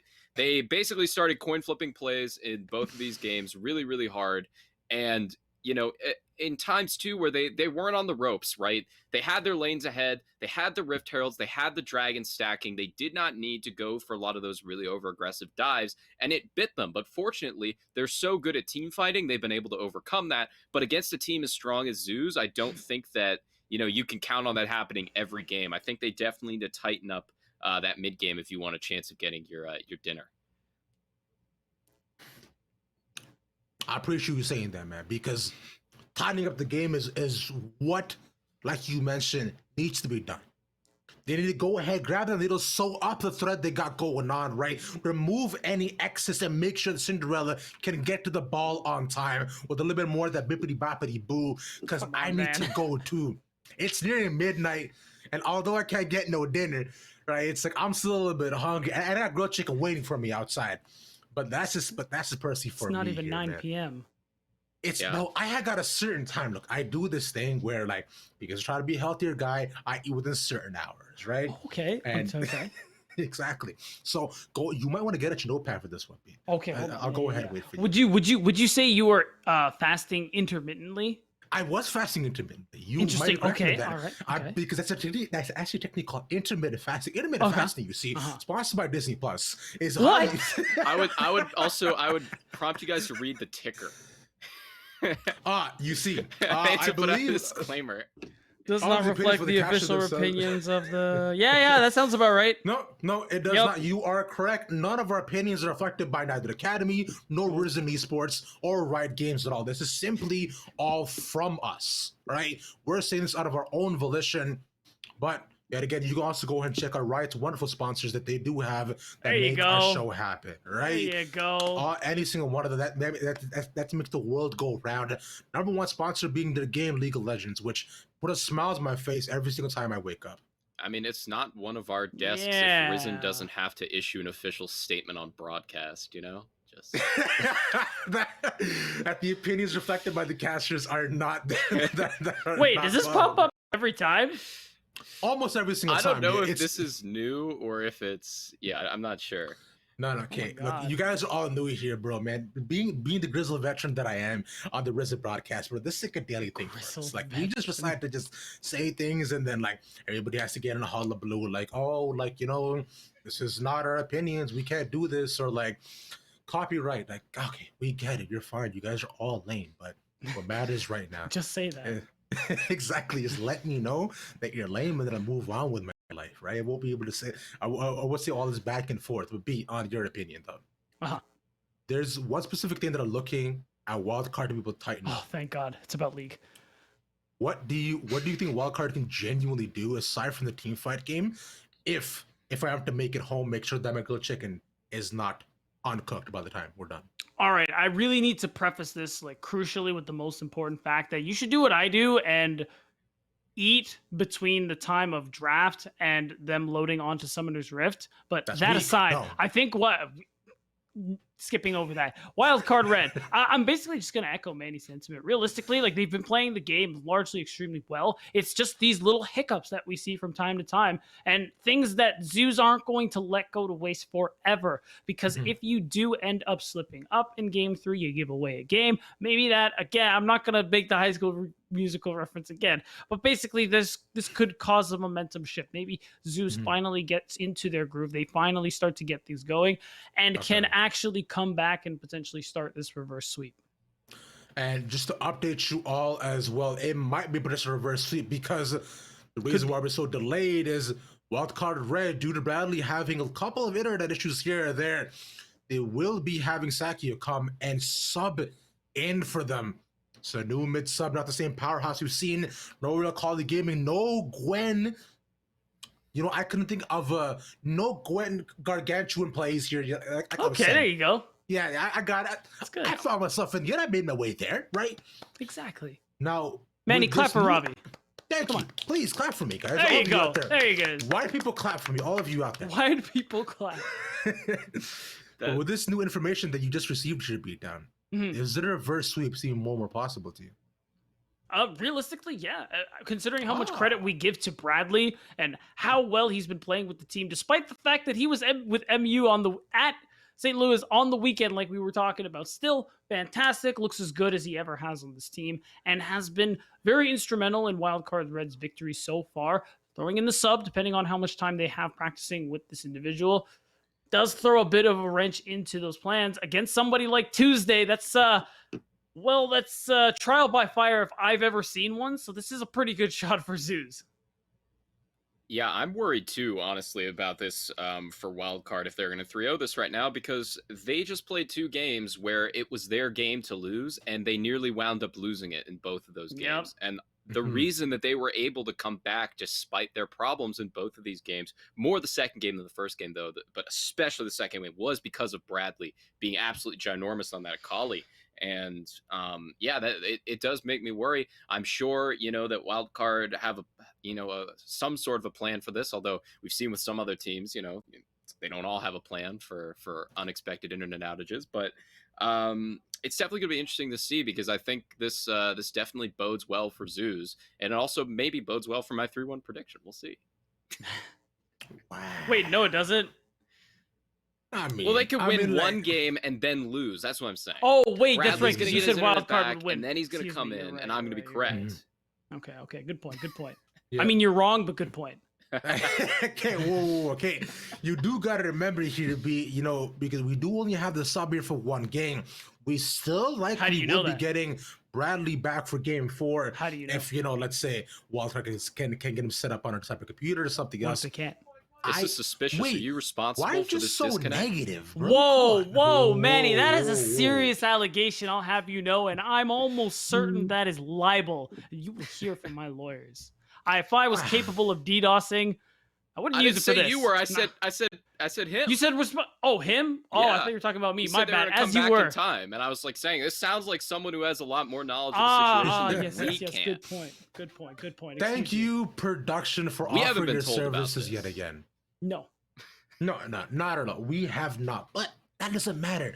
We know almost nothing. We're only telling you what we see as a front-facing panels, what's going on behind the scenes. It's simply but an enigma to us. Even us. Well, to me, you see, Beatdown. Yes. I do like to say that my inner workings of my mind are an enigma. An enigma, yes. The weird thing is, I know that phrase, but I can't remember where it's from. It's from SpongeBob. Oh yeah, Patrick said that, didn't he? Exactly. Patrick said that. I can't remember which exact instance this was, but I remember the scene so clearly in my head where you see a thought bubble go up and milk spill on the floor. Yeah. Okay, but Manny, I know I'm not the host, but I have one quick question for you. Yes. Ask the question. Shoot. Have you watched SpongeBob? I have. Okay. He's good, guys. He's good, Chad. Don't worry. I'm sorry. Just because I've only seen High School Musical like twice does not mean I haven't Pretty seen sus. like everything. Okay, wait. Question. Wait, sure. Have you seen all the High School Musicals or no? No, I've seen the first one. 2 is really good though. 2 is fantastic. Okay, but like, and High School Musical on its own did have its own bangers, but like, you know what? That's the one that I really disregard the least. I'm not all Oh, for that's that. good. I didn't see 3. Whew. Good. I barely remember it. Don't even get me started on High School Musical, the series. I would genuinely will not remember it. But but the series did bring out Olivia Rodrigo, and if you guys haven't heard Driver's License, what are you doing with your life? That's a good question. That song is an absolute banger. It is a fire pit on the world's core. The message is back. Oh. Okay, as we're getting word into is the second will be actually be going bot. So we're having Arrow consistent flips across the board. Arrow's going mid. Is this true? Production? Hello? All right, well, while we get an actual response from production, we'll try to update you on a couple It's of like seconds. Hey, a we weird got a yes. prophecy. They're so vague. No, okay, never That's mind. there it true. is. Never mind. It's okay. I did liked say liked yes. where you were going. I liked Arrow where you were going with mid. it. Let's see it. Play Ezreal again. Ezreal's kind of a mid laner sometimes in solo queue. If you're good at Ezreal, I don't know. Yeah, Let's I pull mean, it but out. Let's see. sometimes they build Ludens, so we'll see if he does that. If that Yeah. comes out, that'll be funny. And, yeah, also on the other end, we are also being informed that Maryville is now currently 2-1 in the series here, Manny, after what was a 40-minute game 2 with Elder Steels and 3 Barons as well. Yeah, Fun, they had fun. a very, very long game too. Game 3, much less long. It was kind of the Maryville show again. They did the same thing they did in the first game, from what I was able to kind of tell out of the corner of my eye during the game. I know their Jace got really big. That's about the most I know. I wasn't obviously watching it in great detail, but interesting to see them go up 2-1 here. We were definitely curious about whether or not they would get exposed by a team that was a little bit better in the early game than AoE randoms were, and so far the answer has been no. I understand. I know it pains me so, but considering in that series that I had C9 going into it, Maryville have shown up and shown out. It seems as though that land energy that they had going into today has clearly not worn off. Which you'll beat. Did you predict Maryville to C9? I predicted C9, and I'm starting to think I should have put 3-2. Yeah, I also predicted C9, but I did put 3-2. Okay. Mandy, you were C9 as well, right? Yeah, I had them 3-1. So Yeah, me too. I'm already wrong. But yeah, that second game was a banger. Hopefully we're gonna get more here. Yeah. Yo, considering, by the way, too, one thing that Matt, you actually mentioned it to me right before this, the fact that I believe it was C9, no, actually Maryville stole a dragon to we stop soul point from Maryville, and then through just a Varus arrow. So it wasn't exactly the sneaky W that we know to be so often. But if he had W on, I kind of want to counter it as that. How you feeling on that statement? Yeah. Yeah, so the first thing was Azog. It was 3-1 in Dragons for Cloud9. Azog Yeah. sniped it out with the Varus arrow, and then they pulled everything back. It looked like they were going to equalize and stabilize the game, and then XU throws a Diana Q over the wall to secure Infernal Soul, and that after like 3 Barons and like a ridiculous game, that's what kind of decided it, is they finally got that Infernal Soul. So Qs are landing on the other stream, I guess. They get 40-minute games. We get 40 minutes between games. Like, come on. Yeah, right? Oh, man. It's just so much better. So I'm glad you guys are enjoying the bangers that we got going on. Although it may not be gameplay, we're but the you can watch bangers. us suffer instead. Exactly. In front of you.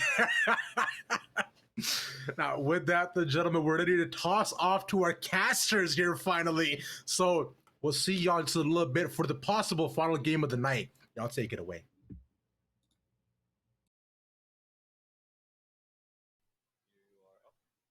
How's it going, ladies and gentlemen? Rebel Fox, Caster Desk. Unfortunately, Mr. Mizell, he's had some problems over the last couple of days making sure that his voice is going to be good. And so with some upcoming casts and everything else, he unfortunately had to step out because he cast his heart out. So if you've got time, energy, send some of that his way because it's going to be necessary for him to continue. So for the moment, at least, the plan is for me to go on with the show as we're going to be getting next game pretty quick here. They might be bringing in a play-by-play caster. We have a large number of them that I'm really excited for. So they haven't told me who's going to be on quite yet, but we'll see in a minute. But either way, draft's going to be kicking off really quickly. Obviously, the substitution is going to be fantastic. And as soon as we have our play-by-play here, we'll get their thoughts on everything that's going to be coming in. Of course, we'll have to describe that blind to whoever's going to be coming in as fast as possible. So either way, I'm excited to see what Arrow's able to bring out of the mid lane. Bradley's been fantastic for the entirety of everything, and it's been pretty spectacular. So this new substitution in is going to be something at least a little bit curious. Psycho is something interesting. Sounds like our play-by-play is going to be here in just a couple of seconds. We're finally going to get to see who it is that we're going to introduce to the series. Well, Hi, Dean. How are you? What's going on? You good? I'm good. Come on, man! Like all the people this guy's literally a walking advertisement for Disney. We're gonna bring him onto the caster desk. Are you kidding me? You know what, man? I do appreciate you hyping all the wonderful play-by-plays, but end of the day, Dean, I'm here to do a job, and which is to be by your side through thick and thin. Because as Beatdown said, this is the start of something new, and it's absolutely gut-wrenching to be beside you. Absolutely. I might have to throw up, but I'll do it anyways, as you're my color. Yes, I am. If you make any high school references on the caster desk, I will let you know you're getting kicked off. I have that authority. High school references, sure. I went to high school from grade 9 to grade 12, okay, and I had a locker. High school musical references. We're going to get Manny substituting for you, so what's going to happen? There you go. Bro, be more specific as a color. Shouldn't you give context to what's happening? Explain what's going on? You just did a whole desk segment on a Disney advertisement. You're telling me to give... Okay, we need to get into the draft as fast as possible so we can get back into this game, okay? We're going to stop this riffing back and forth. As again, the substitution is going to be really interesting. I know basically nothing about Psycho as he substitutes into the bottom lane. Like you said, as draft is starting off here, we're talking about this a lot before, man. From Wildcard Red side, the substitution, like you mentioned, is going to be making it really interesting. With Arrow going into the mid lane, Maddie was predicting that, hey, we might get some ADCs mid, but Arrow, or should I say Happy B player, is a world champion. So I'm really excited to see what kind of world champion plays he'll bring out for today's broadcast in the mid lane. I'm curious if they go into like this traditional like marksman where they're like, okay, go take Corki because it's like an old timey ADC and play something like that. Or if he actually does have a flexible pool and can play stuff into the mid lane that might actually pop off, and we'll see whether that's the case. But either way, you know the Arrow's got the mechanics right, but this might change the dynamic of what Wildcard's been going for because they've been reliant on him for the super hard late game threat, and they've been playing the top side to be that like kind of secondary counter threat. In game one, they put a bunch of resources into it. It worked bottom side, kind of carried in the second game, even though open things up. But now it's Psycho in. The question is, can they keep that same game plan, or do they have to completely change the way things operate now that Arrow's out of the mid lane? I would think they would definitely have to change it because considering what they've been operating with so far, you know, like genuinely putting resources into Tuesday, making sure that they're consistent mid priority, bot lane can play their own 2v2s, but honestly, Wildcard's bot lane has just looked stronger up against Zeus, which has been, you know, one of the main weak points. We saw that being abused in the previous game as well, the quarterfinals. But as you're heading on into this year, Nocturne, of course, banned away to, which was one of the big playmakers for Zeus for the great escapes that they had, and the Diana is the first pick. Maintaining this blue side and wanting to go back to the team fighter for Griffin. Obviously, this worked out in a couple of cases, but for the most part, it got shut out of the early game, right? It like wasn't doing everything that it needed to. We've seen Diana's go much, much harder, and in some of these games, that is necessary. I want to see the resources really put into these lanes to make sure that they can go for the support of this Diana pick that they need in order to really get into the jungle, find these skirmishes that are necessary. On the other end, speaking of skirmishes, right? A possible pick in the jungle to match Diana could be the Viego, and although from Wildcard side, we've seen it played both top and mid in previous series, I find jungle has been one of the least favorable roles I've seen the Viego to be taken. But we say it all the time that once he's able to get one kill, he goes from a champion to an absolute overlord. But those options get dwindled away as they pick up the Volibear. I hope he remembers to buy items this game.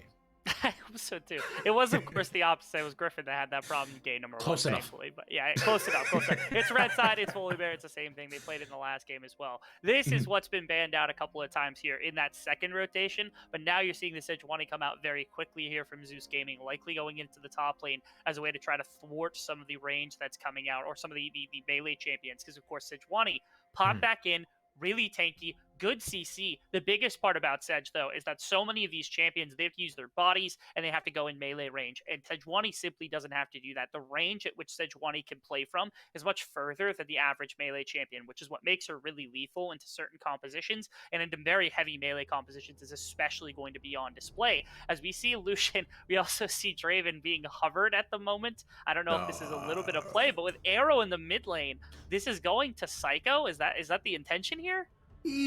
This could be kind of sick, but considering they haven't picked up the support yet, I would imagine Zeus really target every single good support that can go along with this Draven. My thoughts are go right away to picks like the Alistar, the Leona especially, and even taking it to Railway too wouldn't be a bad option for them. But on the other end, Wildcard Gaming targeting likely the ADC pool that that Draven would not be super great into. If I'm actually really excited to see this Draven play. We don't get to see it very, very often. And the axes and victims usually don't play together, because I find every Draven game I've seen usually gets shut down on the first enter. So not taken away by Zeus Gaming, looking to respond as they take away the Ezreal. So no Ezreal mid D. I believe it's of the opinion, so it's possible. So Zeus Gaming has come through with Diana and Sejuani. And like one of those two is definitely going jungle, and if it's going to be crazy and like put Sejuani jungle, Diana's probably going into mid lane. We have to assume that because of where we're at in this meta, Diana's going jungle, Sejuani's going top, which means they're playing there. So you've given the information that Lucian's almost certainly going mid, unless you're willing to flex it bot lane, where it really hasn't been for a while. Again, if you're considering all those things. I'm curious if Wildcard, they said, hey, Arrow, what do you like to play into Lucian? And this mad lad of a bot laner who knows this Lucian matchup says, give me Draven mid to counteract it. I know it's a bit of a long shot, but I don't see much of the Draven on Psycho's gameplay. And it's a bit of a throw. I do like that Zeus Gaming, I think, catch on to it as well, saying no safety with Ezreal, no comfort with Twitch, which is one of the more played champions on that profile to be able to see. I think Wildcard has to take their support right here just to make sure they can veil whether this Draven's going into bot lane a little bit longer, so that the Zeus has to be on the question of whether or not that's actually going to be the game plan. It has to be the Leona here, right? I think it is what makes the most sense, considering they want to go for the same style of engage they've had before, as Solar Flare has been such a sick engage tool, and Wildcard composition goes as Watts is going right now. And look at that, I'm just so smart. Was calling from the beginning the Leona pick, but now comes the response. This could be a pretty easy rel pickup to go up against the Leona. If Zeus wants to play it a bit more freaky deaky, they could bring in the Rakan, but he's not very good right now. But what I would expect is they possibly bring in another mid flex to kind of confuse them. No, pick the Braum. I'm a liar. Okay, never mind. Okay, they've got the Braum. Combined with Lucian, this makes a pretty mean bot lane, right? So now you have this option of, okay, is Draven going to be subbing into the mid lane to try to counteract the Lucian lane? Or is it going to be in the bottom side where Draven can then flex to try to get an advantageous situation down there, and they counterpick whatever mid laner? Either way, Wildcard, they have their hands kind of full here with what they're going to accomplish. It is going to be the Lucian solo lane with the Ashe locked in. So this is now the breaking point where it's like, okay, is Draven the counterpick mid laner for Arrow, who's been this ADC for so long? And that's the decisive pick that's going to get Wildcard ahead. If that's the case, with Leona, other engaged champions, the one that comes to mind, Kalista, was banned out earlier against them to try to make sure that the Ashe was going to be comfortable for this Raheen. Could be a big pick right here for the young for the young ADC Psycho. But are you sure you really want to go into that Kalista Ashe matchup? Okay, I'm gonna hold my breath. I'm gonna chill. And all right, this is no way, bro. We got the Donker in game number 3. That's just. Are we? Is this Bethany? Are we seeing a different team?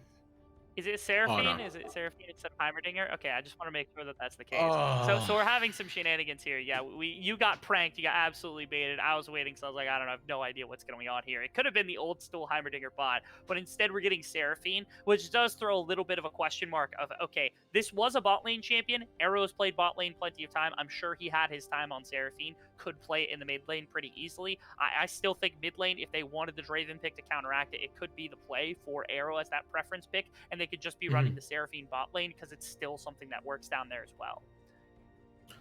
Now, I'm very back and forth on the Seraphine pick because within bot side, I feel like it's not too bad. If you want to go for something safe, it's fine. It has good wave clear, and you can kind of just leave her to farm and have your engaged support go whatever they may please, which is what I imagine the plan is for Wildcard Red, especially with this Draven pick here, right? You want, like, you do want to consider. I'm still holding out hope that this is going to be the Seraphine bot Draven mid.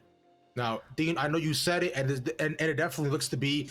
I don't imagine they're making any sort of last minute switches that when we get into the game. So I'm decently excited about it, and I imagine a lot of support will be going towards Arrow just to make sure he can pop off. Because a Draven late game is an actual horror movie.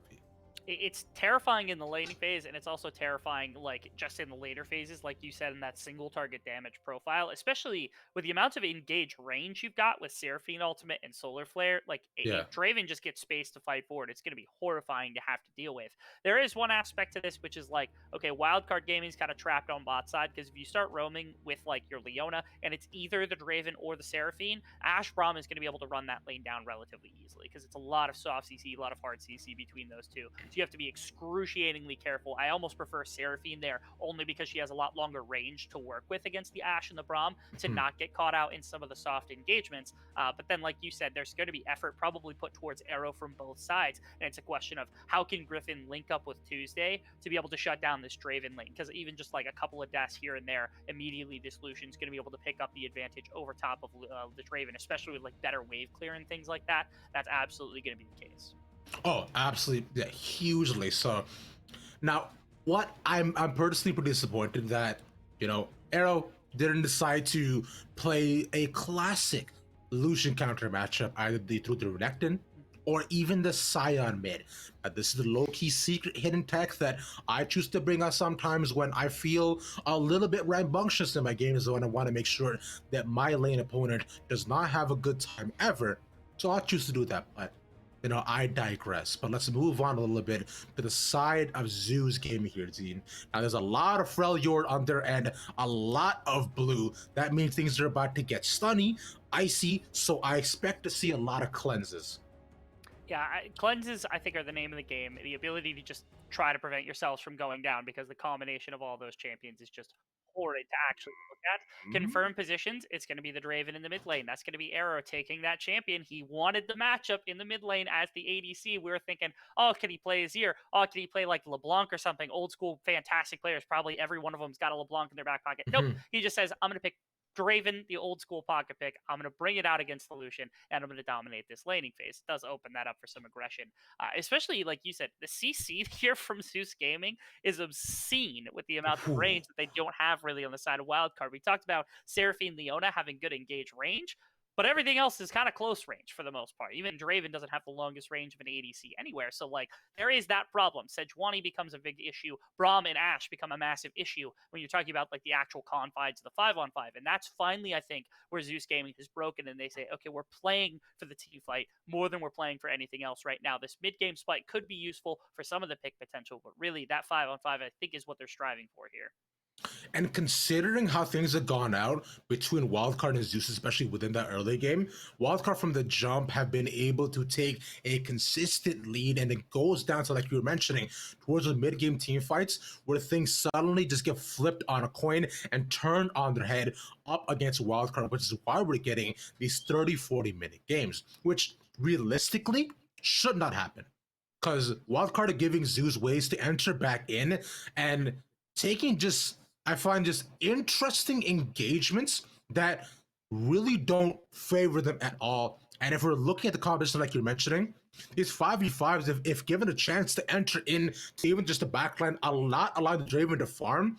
Because across the board, if you're looking at the damage profiles for Wildcard Red, a lot of the damage, in my opinion, is going to be resting on the Draven to put out just the intense single target chunks that we know he can.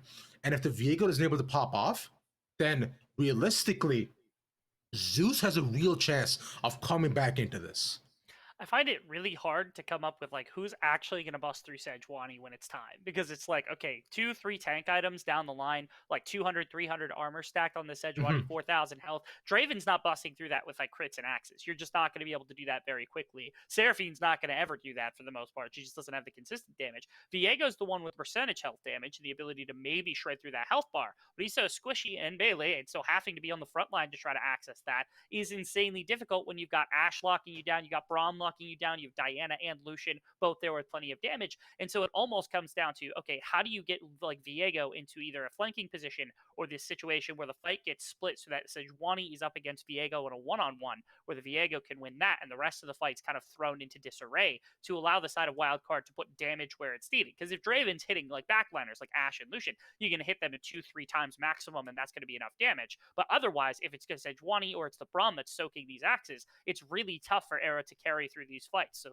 some of the engage is going to be necessary, the solar flare and then the ultimate from Seraphine as well, to buy time for them to set up for like these angles that Arrow's going to have to attack from in order to put in damage. But other than that, like busting through Sejuani is going to be the next question of like how quickly can they do it before the front to back team fight's just completely lost.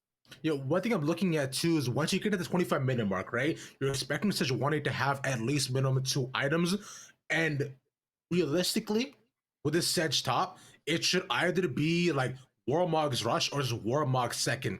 But considering how expensive, both of the items that she has to build are, especially if she goes Sunfire, so you are going to need either like Sedge to get a ridiculous amount of farm and make sure she's a pretty clean laning phase and doesn't get shut down early on, or 2, right? Put her in some side lane or get involved in a lot of the early assistant roams so that when you get to the mid game, it won't necessarily have to be a problem of shredding her too much, because yeah, definitely so. Once Sejuani is able to get tanky, she generally does not die. She has 4k health. There's only so much you can do.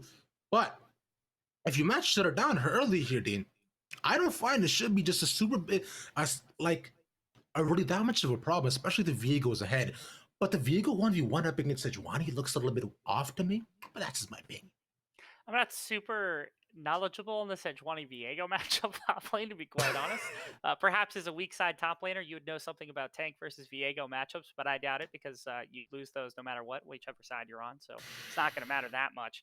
I think if you leave it on an island, Sejuani's got enough like pure beef and then like damage up front to deal with Viego in short bursts. Consistent damage though, and a full all in, I think ends up favoring Viego, especially if he's got a bit of health trade. So I'd almost like to see Griffin link up immediately on top side with Alarim, get him going with like either just like an immediate gank, pull off resources, something like that on the top side.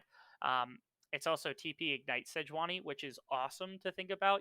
We have just abandoned Flash on the top side of the map, which I am all about because that summoner is so much less fun to watch than like TP Ignite on the likes of Sejuani, which puts all this pressure now where like Ignite all in at level 3 from a Sejuani is a real possibility into a squishy champion like Viego. So maybe now you don't even need the pressure for this top side jungle pathing. Instead, you could use that elsewhere, try to have Sejuani pull their own advantage, and then begin supporting the Diana in the jungle.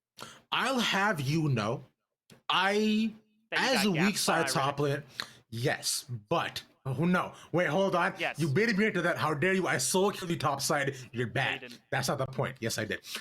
What the point of all this is, being weak side top laner, I've been on both sides of the matchup. Now up against the Viego to more often than not, exactly like you're mentioning. Production, how dare you? I do have proof. There's a video there. I solo killed him. I did it. I swear. But being on both sides of the matches, exactly like you were mentioning, Viego definitely prefers it. There's a lot more all-out trades in between them, right? And consider he has built-in Bork, he should be perfectly fine to sustain the lane. But Sejuani early on, though, being able to stack her passive and kind of nullifying everything Viego's able to do is going to be absolutely disgusting. And early roams from Griffin, it won't necessarily be about like Sejuani supporting Griffin. If Griffin and Sejuani are able to create a mutually beneficial relationship, then the way I'm seeing it, Zeus Gaming have the potential to go all across the map and they won't have to stay stationary no matter where they are. But that all remains to be seen as we're into game number 3 between Wildcard and Zeus. Yo, production. I don't think that's a normal mechanical boar. I think there's a person in that suit that's driving. Oh, you're flexing the zoo again. Let's go. Solomon. Go ahead, find yourself. Ooh, the Come on. lizard. Where's the duck? Okay, Show us where's the the duck. brambleback? Oh, you can find it. The duck. Where's the little brambleback? Where is it? Yeah. Hey, let's go. Man, Get back to there's this. I don't know if you've ever seen the video of Donkey called Operation Timo Rebel. Yes, I have. So that's my favorite Donkey video. So in it, he proposes a riddle to the Mundo where he has all these mushrooms set up. He says, "I run through the map, but I stay still. Yeah. What am I?" The river. Exactly. I've seen the video. I know the joke. Also, it's surprising. Okay, this is the one I was waiting for. I was actually going to suggest it Ooh. for another game if we hadn't had it because we hadn't seen it yet. That's the first one. So thank you very much for showing us all this animals in the zoo, if you will, coming out in this Zeus Gaming versus Wildcard Red matchup between the two. Yeah, I was waiting to use that. I decided not to use it with Lennon, but I thought maybe it would spice things up here in this third series. Mazel the Gazelle is not gone for us now, Ooh. but not forgotten. What is this? Oh, it's They did a little drawing of you. Man, you know what? I thought about making that joke, but I decided I'm better than that. I'm not gonna do that to you. It just proves to me that how low you will stoop just to get a dig. Dean Rebel Fox America, how dare you? But let's talk about the game, Dean. Let's talk about these red side starts that we have, so the opposite ending starts that we have. You know, we see Winston starting off with red and blue yet again. On the other end, My Dream Academy or Griffin starting off on the other side. What side note on that too? I believe his name is actually a play on My Hero Academy or Academia, and that makes me like him even more. You think Psycho is? Hmm? Whose name? So, My Dream Academy, sir. My Dream Academy. So oh, Griffin. My apologies. Yeah. Yeah, so Griffin. I don't know. You'll have to ask him if you get a chance. But I don't. It might just be he's dreaming of Academy, and given the way that Zeus has been playing, obviously that's definitely a possibility. He's been in Academy before, you know that. But like, I have no idea. Maybe you're right. Maybe it is a reference to My Hero, but we'll see. I really hope so. You just want to share something in common with one of these fantastic players, don't you? I do, man. I just want to feel like, although I may not be the best at League of Legends, at least we can share and bond in our taste and love for animes and animals. It's a connecting thing, absolutely. I'm looking at these junglers as like you pointed out, it was red side starts for both, which ended up in full clears. And even though Diana got a leash and Volibear did not, they're ending at about the same time, which is, I mean, that's just Volibear's early clearing speed with like the electric and the passive and everything to come out and like all things like this.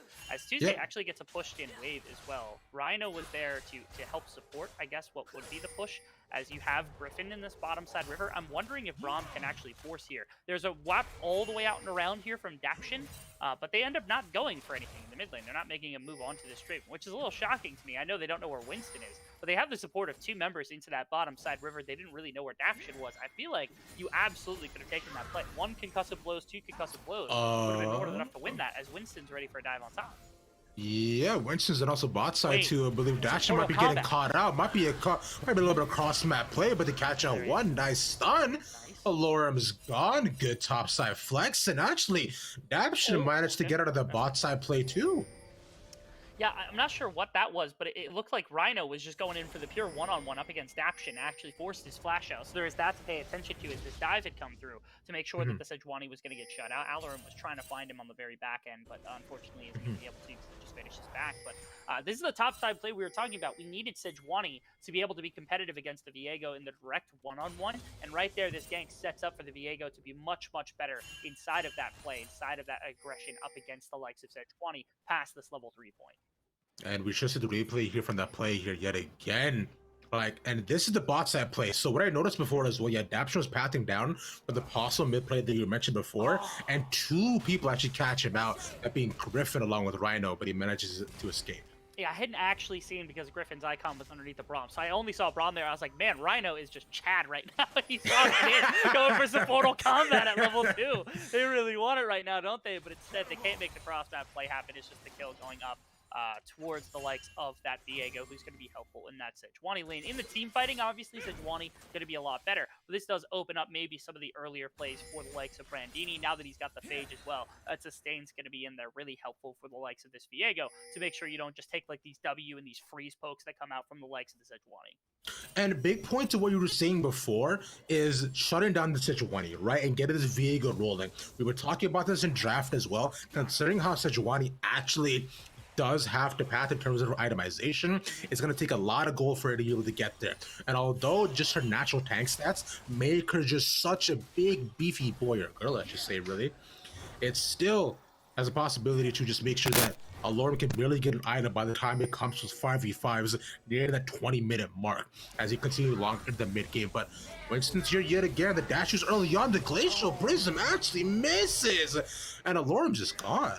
That's tragic right there. That's a second gank into the top lane. You're trying to get Brandini very far ahead inside of this laning phase is absolutely working. As right there, again, like you said, the ultimate missed by a country mile right there from Alorum. Not very normal of him to miss that kind of a play, because it would have been easy enough with the Q to be able to charge out of that situation. That slow would have been useful even if that hit, but instead threw it so wide that it wasn't going to be able to get anybody in anything. So just all of the defenses were gone. Thankfully, his team was able to pull on the bottom side. So it's a lot of resources from Wildcard thrown into this top side of the map, knowing Brandini is a pretty good carry. Psycho just kind of soaking on this bottom side, and Arrow doing what he can on this Draven in the mid lane up against the likes of Tuesday's Lucian. Use the Blood Rush as well to one of the speed up if Winston goes for a possible play. Tuesday doesn't spot them out, but considering the way the wave is pushed right along the middle of the lane, or they can go for play there either. But speaking of which, too, though, if you look at the vision across the board, the top side it is decently even, but bot side, though, it is completely dark here, Dean, except for a couple wards inside Wildcard's jungle. We're seeing like a bit of bot side control coming out, which is to be expected. Ash should be able to. Psycho's actually having some struggles right now in the CSing department, down about 28 CS to Raheen, which is kind of crazy to think about how much that is. Just to start the game, we're not even at 10 minutes, 28 CS is kind of insane lead this early on into the game, likely due to some of that early pressure pushing Daption out of the lane, which was really good.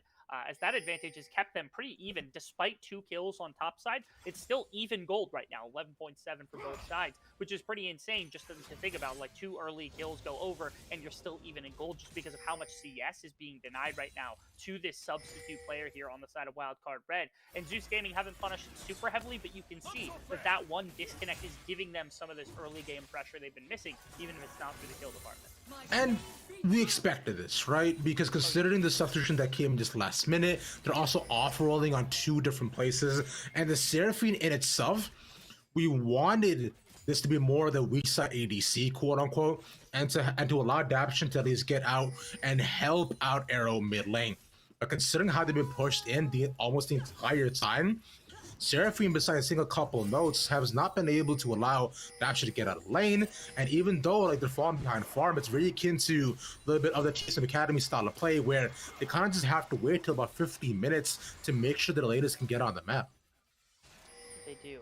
It's really interesting because they try to play back chicken right there between Raheen and Rhino, trying to accomplish as much as they could, pushing the Seraphine off, trying to deny more waves, just not going to happen. As Winston aggressed against topside, again, this topside control is huge, since Viego is really dominating this matchup against the likes of Sejuani from his early pressure. There's a lot. This Arrow is going to follow up, trying to find them. Look at that! Oh, it's Viego! That was pretty cool, but they can't get anything out of it except like maybe just a scuttle.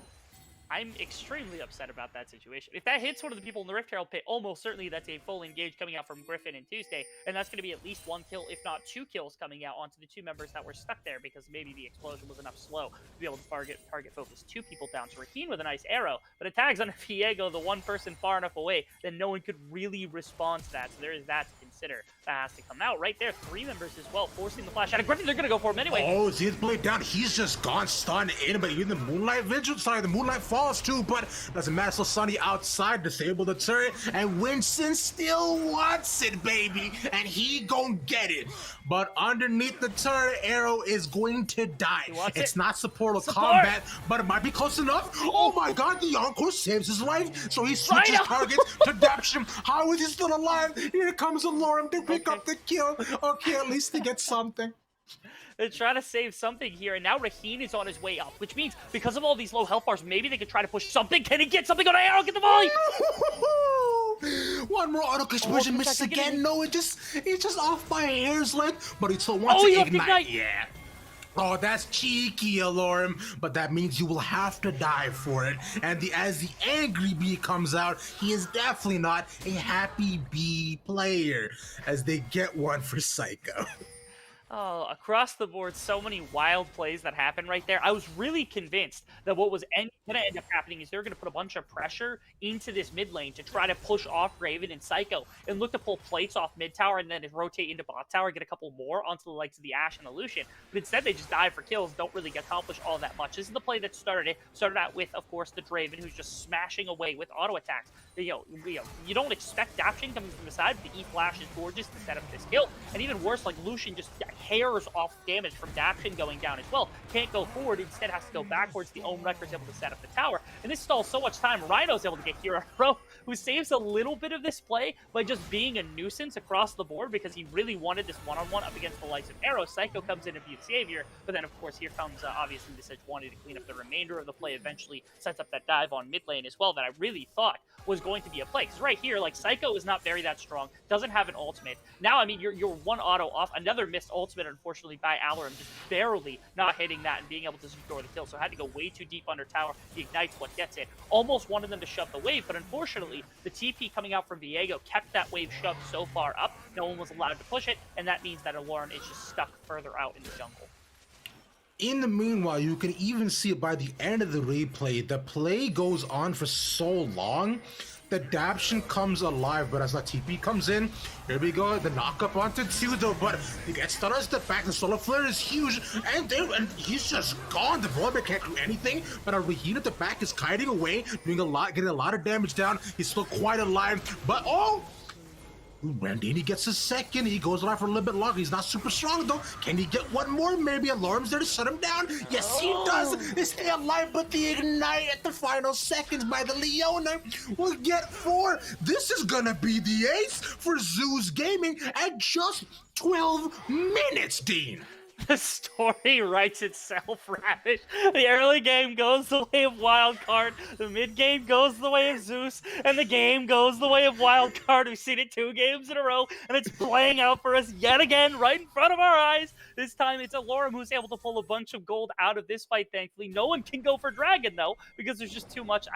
That's pretty far there for Winston. I don't know if that was intentional or was just trying to ward. I have to think that was just trying to ward, because he could have just run up mid lane, put it down, then ran to jungle, and instead he ran through the jungle immediately and then went through. Maybe he was just trying to cut a corner or something, but still, crazy plays already in this game. Man, who's ever writing the script for this, stop it, please. I want to see some mix-up, bro, because even looking back at that play, Winston shouldn't have gone for that engage. He had nobody beside him. And yet again, Griffin's able to come out from the back, get a nice little flank on them. And that's the engage we've seen from him so many times. But Arrow's caught by himself. He's that good. Solar Flare to disengage, though. Encore's able to get one, but can he actually get down the Braum? Ooh, goes golden. But can they save him? The axes will find their victims. But Alarm on the other side, huge Moonlight Vision getting on the other end. They knock up 2 more. The Moonfall will continue to shut down the light. And that's just gone. It is. There's a little bit more contest here, only because Brandini is showing up. The wave is completely gone. Don't think I didn't hear that Moonlight in the Vigil in the middle either, because you're going to get called out for that 100%. It's just going to happen because I have to make fun of you a little bit. But still, it's called across the way. It's Zeus, again, striking, having a little bit come back into their pockets. They've been able to equalize the goal from where we were at earlier from Wildcard and get themselves a Dragon in the meantime, traded between the two. As right here, it's like focus that they put into the Dragon, trying to claim their second objective. It's huge. Raheen has to kite so far back in this fight because the number of CC, but yeah, he eventually has to flash up in this fight to be able to put out damage. But at this point, all of your divers, all of your CC has been wasted, and that means that you're able to free attack and once you push through, and then Tuesday gets to come in from the left. Brandini thankfully finds this. I don't think transforming into Ashe was a great move here for anything other than the time he needed, put out a little bit of extra damage, and it baited Daption in, I think, a little bit. Honestly, I would have preferred he just try to fight his way out of that one, leave Daption out of it. And then thankfully, of course, like, they're able to capture this because Alarum had used his ult in this fight. but it's a winning existence for the side of Zeus Gaming, who then pull everything off the board as they need to, as we continue to get this mid-game spike from the side of Zeus Gaming. And in both of these fights, you see that Zeus Gaming has wildcard rest surrounded on almost all corners. The Psycho is somewhere on the other end, and we're talking about Arrow being able to kite from the back. He needed the space along with the CC and engage with people like Winston, from Brandini, from Dabshin even, to make sure to keep feeling from him so he stays safe and the wildcard ref from there can find a solid front to back. But it's not even a side to side, but they're making a parallelogram. They are. It's kind of crazy to think about in that regard. I'm watching as this play slowly develops because Arrow's on his own on the bottom side, and they don't force right there, even though they have Braun coming in, as they can continue to just try to control this bottom side of the river as best as possible around this Dragon Pit, even though Rift Herald's up right now. I hope that finally, after everything that's come through from Alarim, that he's able to actually contest against the likes of Brandini. He's got the entire Bramble Vest, and then he also has the Sunfire Aegis, which is enough damage probably to beat down on a Viego in his own right without giving too much healing away, so that's pretty nice, which is why I think finally Rift Herald might open up for the side of Zeus Gaming, because Brandini doesn't just get the permanent shove this Sejuani in, and if you step up to do anything, you just end up losing your life. What we have to see here, Dean, is who really is stronger. Is it going to be the Sejuani with its raw stats, pure tankiness, and champion design, or Riot's balance team with the Divine Sunder changes? It all remains to be seen. Find out the next arc of League of Legends, as right away, Zeus Gaming decide that as they have control of the map, they're gonna take the Rift Herald, naturally so. But and I imagine they'll just try to put a mid to open the map a little bit more, but it should be a trade of turrets, as Winston is getting bullied out a little bit of his own jungle. But look at this team, might be able to go for a possible play. Nah, they just back me, they're fine. Yeah. So what happens right here is, like, I think Tuesday's a little bit more like passive than necessary. If he knew what was going on, if he was able to view this the way that we were viewing this, I don't think he would have been that lax about what just happened, because he could have walked up, cleared the way. If he wasn't under much threat from the likes of the Arrow, even though Arrow's got a ton of damage, probably could have cleared it with the culling, but instead stays back because he's afraid of where Dapshin's at. So that slows down the tower take on top side compared to bottom side. I'm watching for where Arrow's going to be at, because Rift Herald was also taken during this process from the side of Zeus. So they do end up winning in the end with the ultimate tower trade. I'm just curious what they do with this timer from the side of Wildcard, where like Arrow is now going to have this timer being like faster out on the map. They might be looking for Tuesday here with Dapshin and Winston as soon as Arrow gets back to lane. Now this is usually around the time where things start to get a little bit freaky. Usually this is either a Tuesday just absolutely pops off and gets 4 different solo kills, and suddenly the game becomes really competitive, or Wildcard Red are just able to bully Zeus Gaming into taking objectives across the map, where Zeus has almost no response for them. It looks as though we're going for option 3, where Zeus Gaming instead are choosing to extend their lead through smart macro plays. Team, am I seeing a possible comeback? As there we go, the mid tower drops. Like we were saying before, Wildcard have no response to this. Out of complete fairness, I think this was off of no vision. I'm waiting for fights across the map. Yeah, they should be able to find 2. They put out the axes, but Arrow's just dead. Now Winston has to walk away. They can't exactly respond to this. Houdini gets caught up, maybe just goes invisible and just at the last second, like Glacier Fisher not touching him as they go towards Treg. Notice, if you will, so this play got set up on bottom side between Dapshin and Winston, right? Where they're trying to set up Arrow in the side lane up against Tuesday. Because 2 members were there and because Arrow backed, that's 3 members off the map entirely. Psycho's not that strong, can't really hold his own inside of that 1v1 as the Seraphine from this bar back. At this point, for the most part, just CC support for the team, a little bit of damage coming out from the Leandries, but that's about it. As Alarim does have support, so I don't suspect a fight here. But because they lost all 3 of those members' presence across the map, that's Zeus Gaming. They TP into mid. They force Rift Herald. That alone, getting mid tower and then getting pressure for River would have been enough. But then they walk in for some shallow vision taking, and they somehow find a couple of members of Wildcard with Arrow going down. Sorry, other members. Yes, it cost them a couple of flashes. But that's the kind of safe plays that Zeus was able to make. Even if they don't get those kills, they absolutely come out ahead with that tower take. And then obviously with that Dragon with the denied play on bottom side as well. As you continue forward though, Wildcard Red just trying to take away as many resources as they can away from Zeus Gaming's side. Still put the gold lead a little bit more even. It's only about 1,000 behind, respectively, but they put that solar flare. Rhino not caught by any of it. But this is actually a pretty decent fight for them if they can extend it. But none of the CC really lands in their favor. So they should disengage, and that they do. Pretty tough situation right there. Also, especially with the flank on the backside from Alarim, if they don't have a picture-perfect fight right there, they absolutely get ace because they're just stuck there forever. What are we getting into? Oh, back to the snail. Ooh. Yes. Escargot, Dean, have you ever had? Is Escargot. delicious. Escargot I have not had, but I will take your word on that one, my friend. That's French for snail, and Tuesday is a French Canadian. So there you go. There we go. Thank you for all that information. And another one. It's just so smurf being able to actually have a zookeeper here with us being our observer today. It's fantastic to get all this vision. I didn't know the Steve Irwin Foundation was actually observing for League of Legends now. Just calling attention to all the animals that might potentially be hurt across the rift. As another lizard comes into play. But the red brambleback is right in front of our screen here, Zookeepers. Come on. They're also living beings too. Sure, they give away gold and buffs, but like, they have feelings, right? I suppose. Right. I'm just waiting for my camera to come back on screen so they can show an example of a monkey. Just don't Aha! understand in the slightest. No, see, I could have directed that at you, but I chose to take the high road this time. You're welcome. Thank you. I appreciate you doing that because, yet again, I saw the opportunity, but I didn't take it. See, Dean, I'm trying to be nice, Ooh. and you just don't do it. Cause look at you with this owl face, bro. Keep doing this whole like I'm smarter and better than you. I mean, yeah. Bro. I mean, if we're gonna talk about people who are flexing right now, we're talking about Sam Price on the observing because he is just all over the place with his observing. As he's also able to catch it. Oh, that's upsetting right there. That's Alarim again with his Sejuani ultimate, just not connecting a little bit by little bit. Stop it! Stop flexing on us, man. What are you doing? R.I.P. to Alarim's chances of landing an ultimate this game, bro. REP, our chances of ever actually not looking like absolute chumps compared to Sam Price. None whatsoever. Ladies and gentlemen, if you don't already know who he is or don't follow him on Twitter, guys, Sam Price, just an absolute wholesome e-boy, fantastic observer, and very tall, handsome man. Hit him up. I want to somehow make a meme where you can fit Sam Price into the word supremacy because he always posts that meme that's like, I believe in blank supremacy. Sam Price in me or something like that. There's something.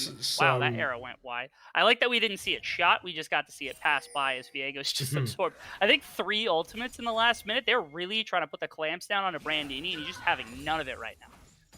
You know how that arrow went wide? That's almost like whenever you talk to me, just your voice goes in one ear and out the other. That's fair. But like you were mentioning, right? Bandini comes in a little back and forth to try to respond to Lauren, but they're getting almost every single one of their lanes pushed in, and Zeus Gaming at this point, they haven't really been able to extend their lead ever since the Rift Herald play that they had previously before. So imagine they'll now center all around the dragon, which comes up in just under 35 seconds. Meanwhile, Wildcard Red have kind of just been left on like side lane duty to just pick up a couple of farm, and I'm hoping that they hit at least 2.5 items by the time we get to the 25-minute mark, so they can fight on a full 5v5 scale. So right here, Wildcard doesn't really have great ways to try to force, right? And also you're comfortable with just leaving Arrow in side lanes, picking up spare farm here and there, and then also picking up towers, which you're seeing right now. Because the further ahead this Draven is going to get, the easier it is to try to 5v5 and put damage into these carries as much as possible when they inevitably end up fighting over some objective that's going to come up in the future, whether it be 4th dragon, whatever it might be, because right now Griffin's taking that 3rd dragon for the side of Zeus Gaming, and they aren't really forcing either. They've been trying with they're just fishing with ultimates, which is why you saw a couple attempts thrown at Brandini where he's been able to sidestep Ash, Arrow, Sejuani ultimates, things like that haven't really been able to stick all that much and attempt at getting something in a side lane, which is why we're getting all this lovely observing right now, because we kind of have a lull state before one of these big fights is going to prop out,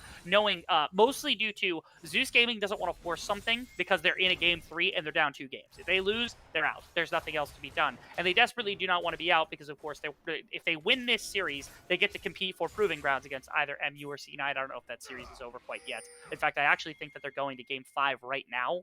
So that's over on the other stream, which is just as exciting. But that's what they're competing for, is the winner of that series will be playing them in the finals tomorrow. And the winner of that, if they were to take this, would then go to Proving Grounds. Whereas Wildcard, They don't, because they already go to Yeah. Proving Grounds, right? Like, it doesn't Yeah. matter as much to them. So Zeus Gaming is taking this very slow, very calm, very calculated, saying, okay, we've got an advantage. We're going to push it when we need to. This is the first real pickoff we've seen where Winston's able to get onto Tuesday. His mobility is obscene. Arrow can't quite get the ultimate, but on the backside's Brandini. Oh, they catch that one. He's just alive for a Get little him. bit longer. So Whoa. no, they miss everything onto him. But here comes the encore. They get 2 more. He should be dead, but look at the back line. They're being torn apart. Alorum's holding them all off, and they can't even get to them. It's completely split. The damages for Wildcard are being chunked away, and suddenly now back. there's Fire looking for a worse Uh-oh. aware. Here comes CP. Tuesday's now back at it. Saki, no, he's dead. There you go. Bye-bye to the songstress. No more songs for them. Their Spotify is closed, and so is Daption supports of getting back into this game. So happy replay as well. Arrow can't shoot off anything else as he has to run away with his jungler. The first real engage that we get, and it turns wary up against Wildcard again. Oh, no way. Oh, What? okay. No. Yeah, no. Arrow's going to end up going down. There's not much for him to do. There's nowhere for him to walk to actually get out of that situation. I'm going to say Wildcard, like, they were like an adaptive force take over putting down Lucian and Raheen in that fight and really not allowing anything to come through. But because Tuesday's able to walk out with a fraction of his health bar, gets the TP back in and take this one, ends up giving the massive advantage and the Baron over the side of Zeus Gaming, which I think it's spectacular here. They've been able to play this patient. Came off the back of what looked like a pick onto Tuesday, but his health bar just barely stays high enough. He gets hit with the first half, not the second half. Brandini can't find him on the second side, even though the Q comes through, and you can see barely touches out on Psycho's damage. And Raheen also took the brunt of this, was able to get just enough damage out onto Winston for it to matter. As like you said, the back line, Psycho and Arrow both took quite a bit of damage on the back, but nobody really goes down. But again, Tuesday never went down in this fight, gets the TV behind everybody, and just win this fight for the side of Zeus Gaming. Again, just fractions of that health bar, little bits of damage here and there would have made all of the difference. But Tuesday's able to help carry them through this, get themselves the Baron, and now Zeus hold the definitive advantage for probably the first time in the series. And Tuesday, I was also told, thank you for production, that he got out with just under 15 HP. Oh my goodness. Little tiny margins that they're fighting on. A knife's edge as things continue. Winston is gone on the other end. He brings a Stormbringer, but he has got umbrellas on Zeus Gaming's side. As Dragon not up right now, but they can just extend this Baron lead, take this tower here, Dean. Zeus Gaming can make the run back and make this a 3-1. They're getting very close. Winston is a large amount of the damage, so right now Psycho just cannot get the damage out necessary. That ultimate is pretty much everything. Keeping his team healed up is going to be important as they're working into the front line. Arrow also just has not been able to get into these fights the way that they want to with this Draven pick. That's got a fair amount of the damage within this game. So right now, like, it's Brandini's flanks and it's Arrow being able to work their way through the front line. That's really got to be the pivot point here from Wildcard Red, because at the moment, they are struggling to find the team fights. This is what they were designed for on the side of Zeus. Even when their ADCs are nearly knocked out of the fight, they were able to clutch it up. And like you said, Tuesday also able to find 4 kills in the midst of the game to turn this one around. We are on the same script as ever. It just keeps happening. It keeps happening. How can this keep happening? Like, it's crazy that even with all these switch ups and like the consistent back and forth they've had, Wildcard Red, I would say, they aren't necessarily out of it, but they're at a genuine and significant advantage. A disadvantage, I should say. Yes. But then now they know they need to fight for this. They're pincered. Arrow goes wide, but then he also dodges out. A Glacier person gets one. Daption now caught. They're putting out a lot of ultimates up against Wildcard Red, but it's not really affecting them. Dragon isn't up for another 20 seconds. Zeus Gaming kind of just expends cooldowns. A fair amount of their real good engage is now completely gone, although they are inside of a fight where, like, if you can't get a flank from Brandini, it's a lot harder to play this out anyway. So if you can box them in to a pure 5-on-5 trying to work front to back, you can't get through a Brahmin and Sejuani the way that you can here on the Christine and Tuesday. Everybody else, where is Tuesday right now, by the way? Good luck up at the back. They find another, but there's 2 already into the middle of the fight. They go one more, but as the fight continues on, we see Arrows alive on the backside, but he can't do much more. He's doing a lot of damage. He might be dead. Saku's there for the support. They get one more. Alorum is dead. What's up? Hi. Tuesday's in the base. Wait. He's in the base right now. He's trying to end the game. They got a TP. It looks like they're going to be able to stop it, but look how many minions he's got right now. If he's able to bring down Brandini, he might just have a chance. He put so much damage in that mid inhibitor, and now Wildcard Red, they're in a really tough spot. They try to chase down Tuesday, then they go for the Dragon. What's their play right now? Arrows, he's trying to heal up right now. I don't know if he's going to be able to before the booster comes out from Lucian. He's able to get away. He pops Arrow like a balloon. He's just gone. It's no longer his birthday suddenly. Oh, Good calls there, Dean. I didn't even notice him in the back of the base. I was so invested in the fight that I'm like, oh my god, Wildcard he's let hitting you a win it. ward.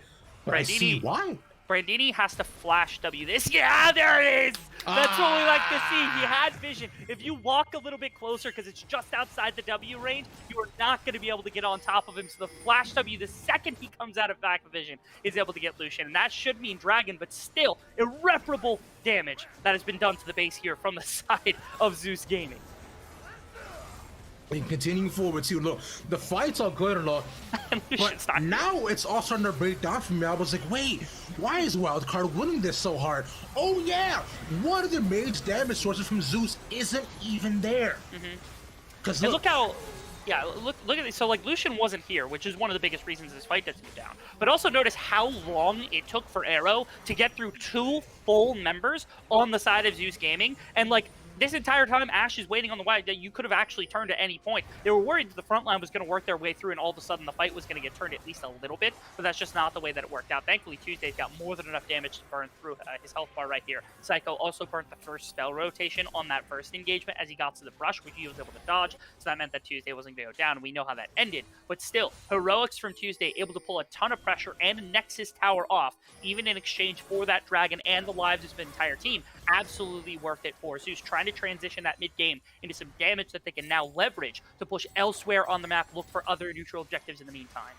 although the waves aren't pushing into them right away, losing 2 inhibitors, like you were mentioning, they're at such a detrimental state that now, if they're able to push this tower down as well, the side of Zeus, and possibly this in him, we know the Wildcard Red has to make their last stand.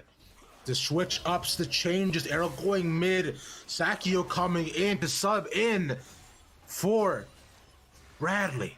And now with this, like, it's Wildcard on the back foot. What can they do here, Dean?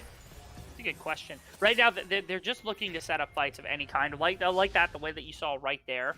They were able to actually get a bunch of space for Arrow to auto-attack freely within that fight. Also, if Lucian's pushed out or killed off at the beginning for any reason, you see that the damage just isn't there from the rest of Zeus Gaming to win. So maybe that's what they're looking for, but this is horrid. As Alorum, he's just going to use that ultimate to literally slow everyone. Oh, okay. We're cool. We got Smite. Smite exists. We all love Smite. No worries here. Remember when Jinx Rocket could outsmite Smite? Yes. Yes, I do. Pretty What big. a bad time for everybody in the game. Yeah, Just for everybody but Jinx players, that's for sure. exactly, just nullifying anything you could possibly do with champion or as a jungler in general. The steals stopped being oppressive and they became abhorrent. Now with Baron on their end, the waves pushing in their favor as well. Wildcard, we were talking about the foul sand, and this is it. It's a tough one here. There's also a problem that wave clear is going to eventually become an issue because, like, Psycho is pretty much the only person you've got that has significant wave clear because Arrow's only single target. You don't have, like, brunettes like other ADCs. They're going to go for a They fight right get now. 3, and That's a huge loss. they can't go in on this either. It's all just stalling tactics along with the Encore.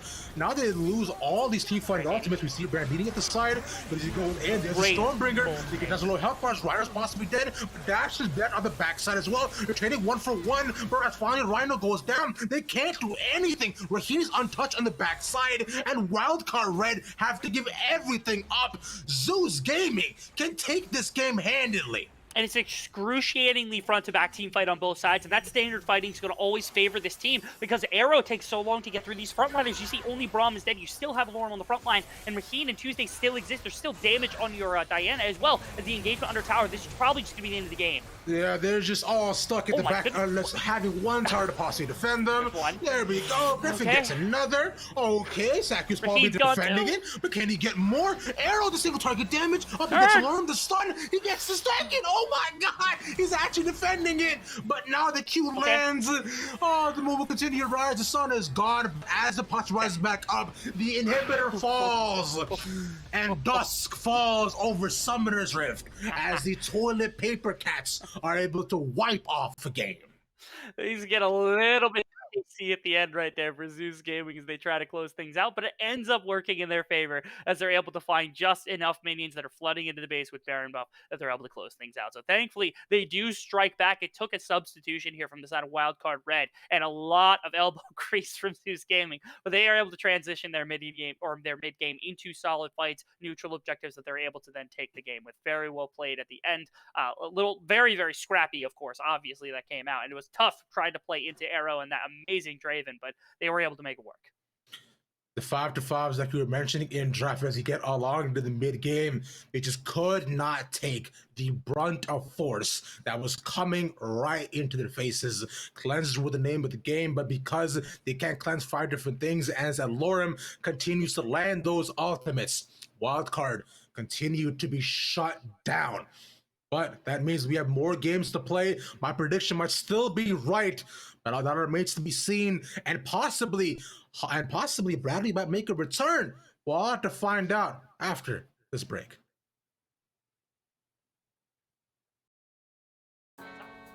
Yeah, Winston's and also bot side too. I believe Dasher might be getting caught out. Might be a little bit of cross map play, but they catch out one nice stun.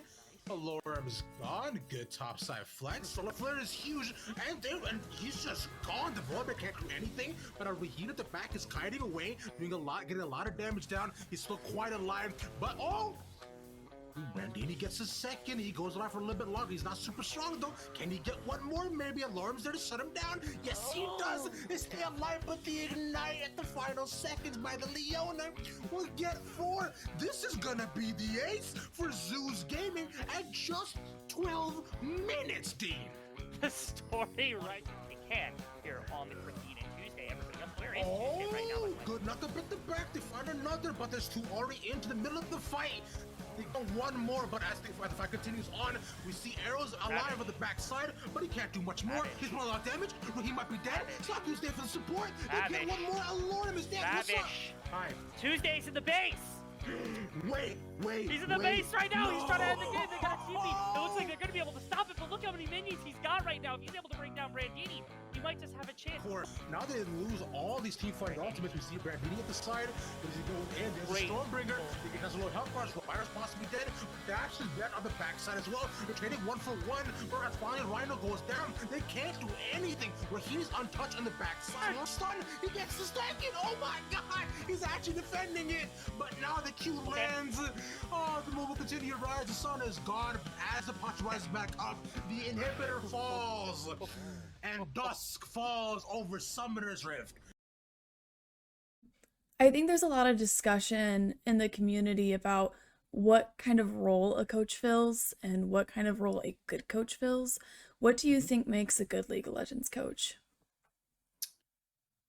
To boil it down into a single sentence, I think a coach's job is to make their players win. And that's the bottom line. The way they do that is pretty much irrelevant for their status as a good or a bad coach. In terms of available avenues for League of Legends specifically, that can be someone that specializes in draft. It can be someone that specializes in just motivating their players and putting them on a cohesive mental single page. It can be specifics like gameplay, which is more along the positional, which is what my specialty is.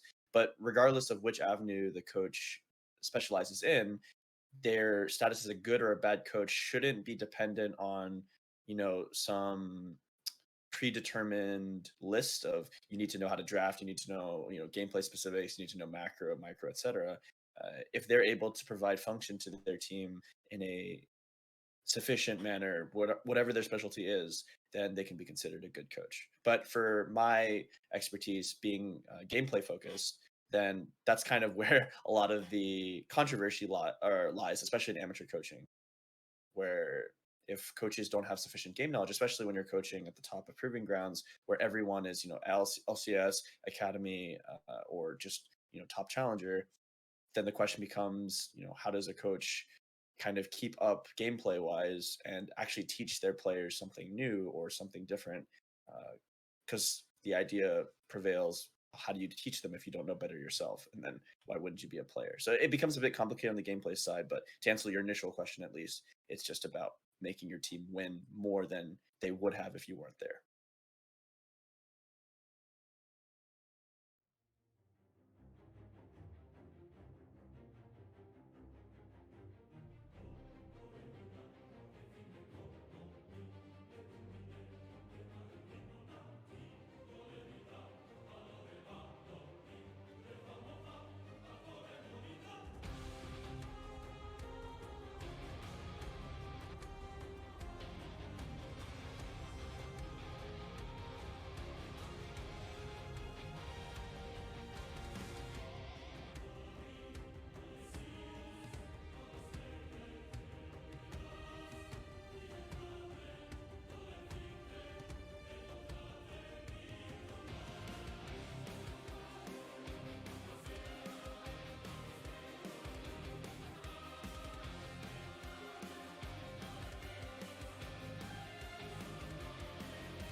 Oh, okay. Hey, So it seems like we have some audio issues while we work that one out. Welcome back, everybody. I'm not Ravishing Ravis, I'm sad to say, but I'm still Beatdown Boulevard. With me is Manny.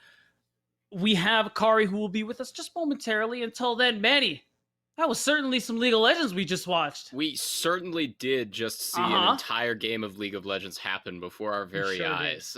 We were expecting something like this, obviously, with Bradley losing his internet, having to take, a game off, and Arrow pulling out the Draven mid. We were expecting something kind of crazy, and that is exactly what we got. There was a lot of fighting, and there were some Seraphine ults, a little like backdoor attempt from Tuesday.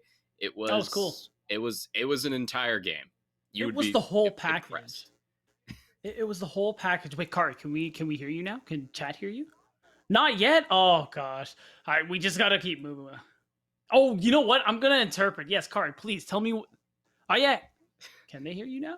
Not yet.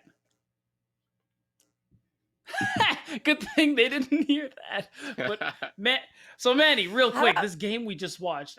Truthfully, I was really into the. Oh wait, I'm hearing a lot of yeses. Kari, please speak to the audience.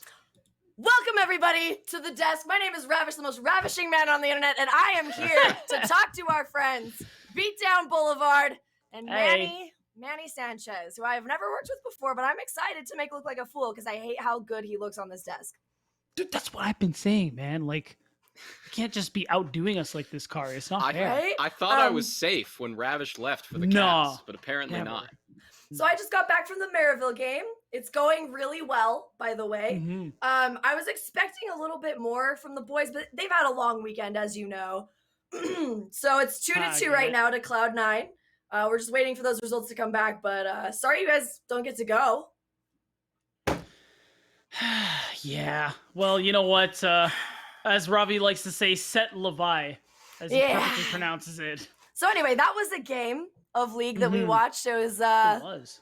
I've seen a lot of games of League of Legends in my life, and that was one of them. How did you feel about the comp on the side of Wildcard, Manny? What did you think of it? It was definitely something that they picked so they could go to the next game, and that is exactly what happened. They wanted Bradley back. They gave it their best shot, obviously pulling in the substitute, and they gave it their best shot. They fought a lot, and they won a lot of those fights, just not enough to bring it home, but enough to make the game very entertaining. And it was definitely interesting to see them lock in the Draven mid, but it's definitely the most interesting pick we've seen, I think, of the tournament so far. Go ahead.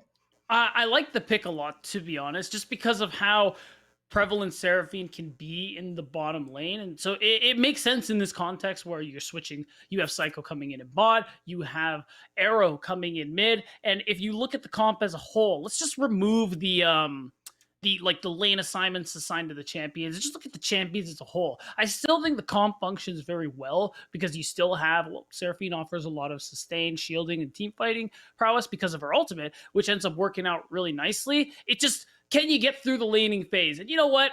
Arrow's, this might be a hot take, but he's a pretty good player, so I think he could do okay in the mid lane. Go ahead, Manny.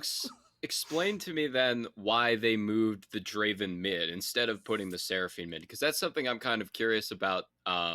Just because they committed to the Draven pick so early, I guess it must have been just something about like players being more comfortable. But to me, I don't know. The comp would have went better if you had like Seraphine mid as a second support, and then you were able to kind of fully buff up the Draven instead of having a Draven and then like go AP Seraphine. Yeah.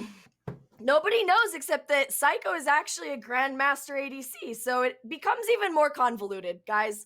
It becomes even more convoluted. The story makes even less sense with this information that I brought back to you, which is why I brought it back, because it makes the story that much more confusing.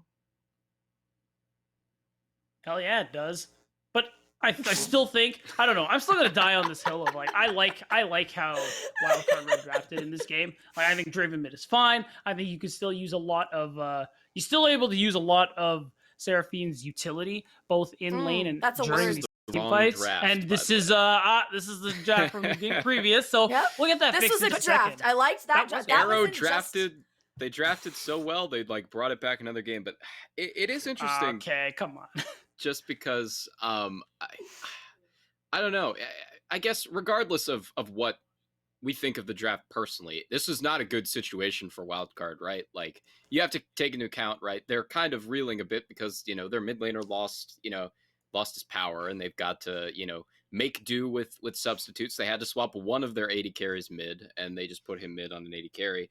And yeah, I mean, it's just they were trying to make the best of a bad situation, and we have to also take into account they did almost win that game. Almost might be a little strong, but they put up like a fight. No, it was close. It was pretty close. I think that ended up going pretty well for them. Just some like inopportune fights were taken that didn't quite work out in their favor, and this is kind of those situations we talked about in the game's previous, Manny. You might remember how we were saying, hey, look, the mid game, some of these mistakes, these bad team fights, maybe Zeus doesn't capitalize yet, but that's not going to keep going forever. It turns out that game did end up going in favor of Zeus, and they did manage to hold on to that lead into the very end. Even though things got dicey during that one dragon fight, and Tuesday was trying to backdoor, essentially. I don't know where you're finding these drafts, Colton, but Wait, the wrong draft again. No, this is correct. They just made made a Heimer mistake with the Seraphine. Heimer. Okay, I saw Heimer. This is my bad then. I saw Heimer and I was You like, monster. oh my god, have we found another like unique draft here? No, okay, that makes a lot more sense than the Heimer Seraphine. Sorry about that, production. But you guys call us out enough. I had to get my retaliation in, even if I was wrong this time. But anyway, yeah, that was the draft. Yes, it was a draft, and it was I think the thing that was the most interesting that I liked too was Alorum did play the Sejuani top. He's definitely been playing it. It's been disturbingly rising in popularity. I certainly understand why, but I don't know. I don't like Sejuani, man. Are we getting It's good, trolled though. by production, right? Okay, so listen, gentlemen, No, the Sejuani's true. great job. You did such a Well, great thank job you. pretending like you enjoyed what no. you saw and Oh, that no. you sold it. It was almost like this was like almost a B-roll for drafts that we didn't like that we had to sell anyway. Like three sleazy car salesmen. I think everybody bought it. I'm gonna be honest with you. I think they bought it. So Nice. great job. You're making your money. We're getting our money's worth out of these analysts here. It's a little bit, it You guys are feels getting like paid? a throw, but it's not a throw. And I think that we should just pretend like this didn't happen and throw to the casters. How does that sound? Sounds good. Yes.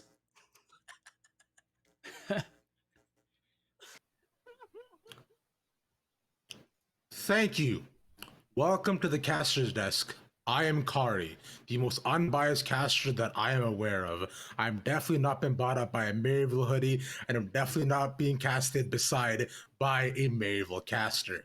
Hi. Welcome back, ladies and gentlemen. I guess that's our introduction to this one. Is we're now getting into game number 4. Thankfully, we get Bradley back for this game, so we get to see the full, this full strength of Wildcard Red versus Zeus Gaming. That's going to be a good addition to this one. Can we do a take 2 with the Rebel? Do you think we can do take 2? Do you mind if I do take 2? Nope, too late. We do one take. Welcome That's back why to we're Caster live. Desk. I'm Ramsey Krabs. You want to hear my Rebel Fox yet again? We're almost about ready to go into the draft for game number 4. I'm so extremely excited more than anything because Bradley is now back in the fray. Arrow can go back to the ADC role and can stop flexing that Draven mid. And Wildcard Red might just take us home.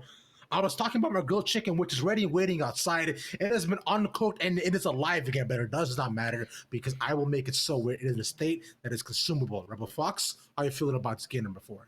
I think it's exciting. We had a couple of really competitive games in our first 2 with Bradley in. Now that we've had a step back, maybe there's time now for Zeus to have come up with a game plan where they say, okay, this is what worked in the previous game. Now Bradley does throw a wrench into things because obviously that previous game, there was a lot of difference between what we saw in terms of strength from Wildcard Red in games 1 and 2 compared to 3. So now that game 4 is coming back around, you have your official mid laner back in. What is it that Zeus is going to come out swinging with to try to pull themselves into a game 5 and go for this reverse sweep to get themselves in competition for this PG spot? One thing I actually haven't seen being banned quite super often in these drafts is Gwen.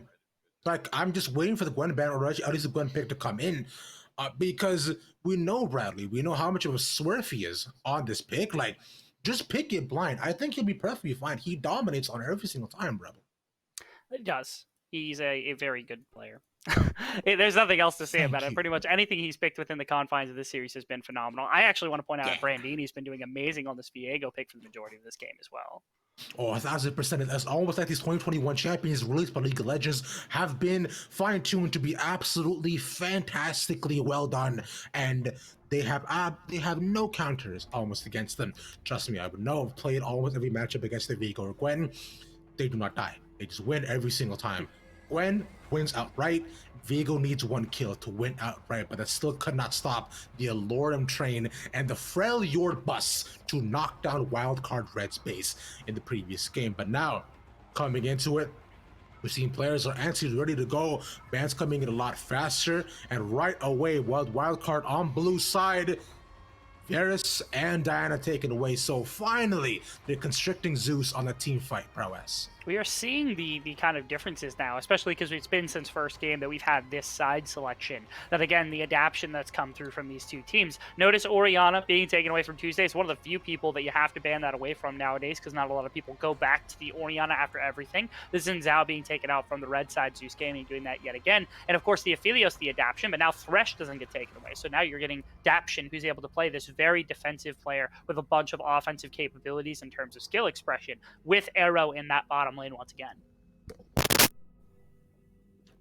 But the pick for Arrows are to be seen, considering already two ADC's picks have been taken out. So, but the right away, the B1 Thresh for Wildcard Gaming.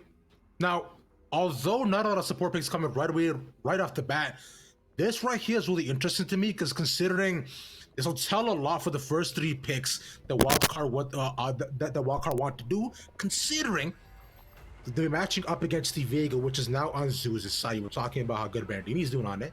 Hey, I guess he continue to do good on it.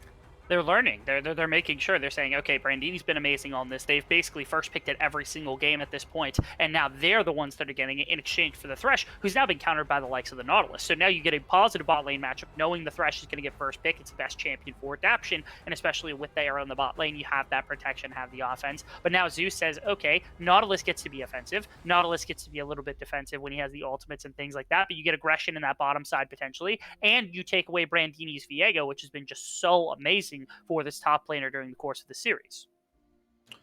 But as you consider you wanted to pick the Kalista matchup going to the bot side against Nautilus, I would have thought that maybe they would go for something a little bit safer, such as the Ezreal. And there's the Gwen that I was talking about for Bradley. They heard my cries and calls. Rebel. Oh my God, I'm freaking out. This is the second time I've called this. I said it before, I'll say it again. I'm actually Nostradamus, bro. You called the Gwen. We don't know that it's going to Bradley. I'm just going to say that right now. No, it is. There's a possibility that it's not going to be there. Zeus Gaming go back to their Kai'Sa, which is obviously like this. The Nautilus Kai'Sa is like the OG combination that was really, really good back in the day. And obviously, this is something this bot lane has played an absolute ton of. But like you said, okay, Gwen becomes interesting because now you got Kalista Thresh on the bottom side of the map that's coming in for Wildcard Gaming to be this engage and a lot of pressure point early on into the game, a lot of neutral objective control with their team fighting prowess. There's another addition to that. Not CC based, because of course you don't have CC on the Gwen, but when you got that supplanted with things like the Thresh and the Kalista combination, there's so much more through damage that comes through out from the likes of the Gwen throughout the team fight. So now you have that ability as this melee champion to be both an amazing flanker, but also to follow up on a lot of the engages this bot lane can make. But as all the picks that come into the bans, I imagine will be focused a lot more towards the jungle picks that either one of these teams has yet to take, and along with top side, strong side picks they could take into the matchups. Now, they take away Alorem's Urgot, which is a very fantastic call. He knows, we all know that he loves his matchup quite a fair bit. He's done not too bad on it, especially when they've had jungle support. So them taking that away only with 6 champion pools more, and doesn't necessarily allow him to get more into the game and have the same impact that he had in game number 3. As you look at it right now, we see this Jawani still up from the previous game, but as you take away the Volibear on either side, the jungle pool constricts even more here, Rebel. It becomes interesting to think about whether the flexibility of Viego to the jungle is there, whether the flexibility of Gwen to the jungle. We've seen both of those in very minute matchups, but it has existed in the past as to whether those two can flex into those positions for these teams. And Zeus Gaming gets at least their one counter pick, but they're going to have to give up information a little bit here. This is something I've talked about a little bit when it comes to Griffin. He's been, like, previously inside of Academy, inside of LCS, he's been traditionally a very good Trundle player. Obviously now it's a flex because you've got Alarin, who's was able to play it in game number 1. So they're still giving away very little information about what's happening inside of this draft, while simultaneously getting a strong champion for at least 2 of the members on this team. Now, I'm personally a big proponent of the Trundle support. Now, that's obviously not going to come in unless by some sort of crazy idea they want to take Nautilus top or jungle. No. I don't imagine they would. This is not season 6. But the response to this, and a very fantastic one at that, is the Gnar for Brandini going on the top side. And if it is a Trundle top, this immediately shuts down almost everything Trundle wants to do. The chase stuff, but that's not necessarily there. And Gnar can kind of just jump away from Trundle with a little hot.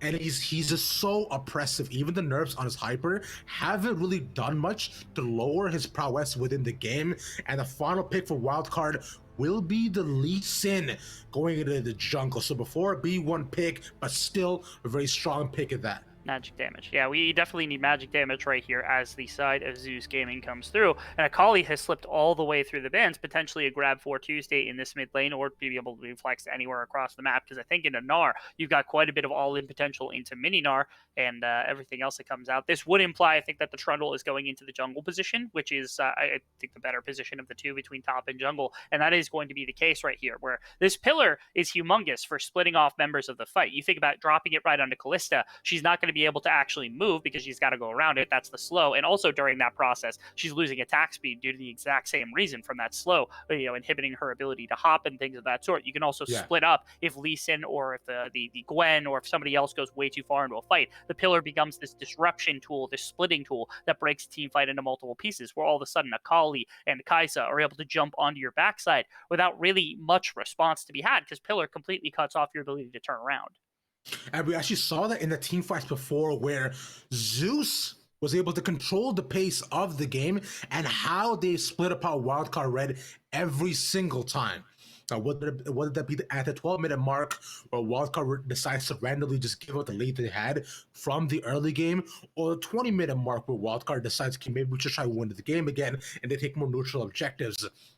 Either way, though, we will see the Trundle back onto pillar duty, coming in for Zeus Gaming. And now, if I'm to answer honestly here, Rebel, I like Wildcard Gaming's draft a lot more.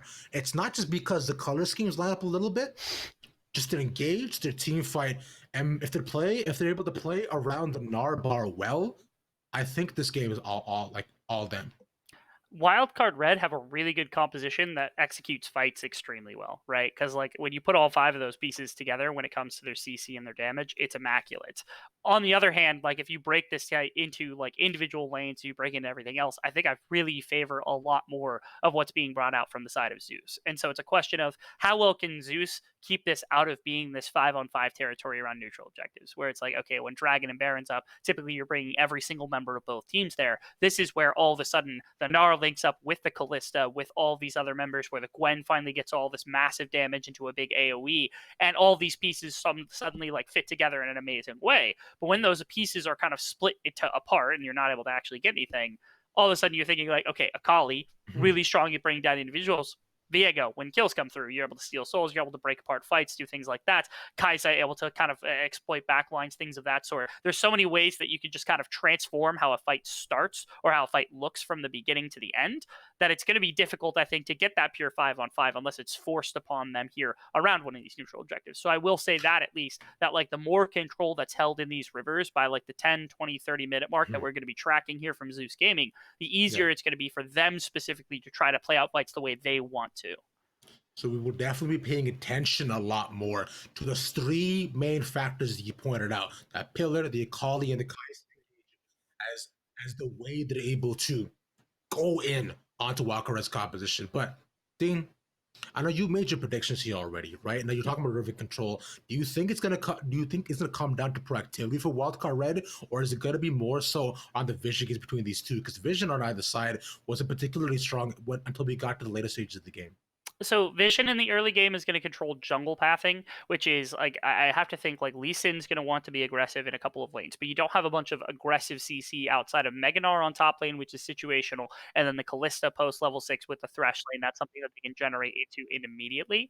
So like if you're fighting probably in skirmishes in the jungle. You're not really finding money ganks, or at least gank setups really within your lanes. It's more so should be playing the opposite way, where you're playing to your Lee Sin instead. So I would say Trundles, who we're keeping an eye on for the early phase. The pillar's hard to deal with. So what you want is just like, I think just pure jungle entrance vision from the side of Wildcard Red to track where Trundle is will prevent a bunch of damage, especially to their bottom side. Because if this Kalista Thresh doesn't get going early, that's a lot of pressure taken out of neutral objectives. It's a lot of the consistent damage taken out. It's really tough for the Kalista to try to deal with the likes of what will be that that pillar coming in. So that's something I'm watching for, is especially around this bottom side, making sure that Trundle has no access to deny this Kalista. Wildcard Red got to step up their bot side game as they have the full roster in, and Zeus Gaming. A lot of factors on their end, a lot of potential to take us to a full 5-game series. But it's all going to come down to, and might I say, a little bit of perfect execution. Mr. Ravish. They find nobody. What's up, bro? Yo, that's a Viego jungle. Yo. They swapped it on us at the last minute, yeah. So it is going to be the Trundle top lane, and it's going to be the Viego in the jungle, which is a little bit of an interesting mix-up. Oh, arrows might be dead. Wow. Oh, good flash.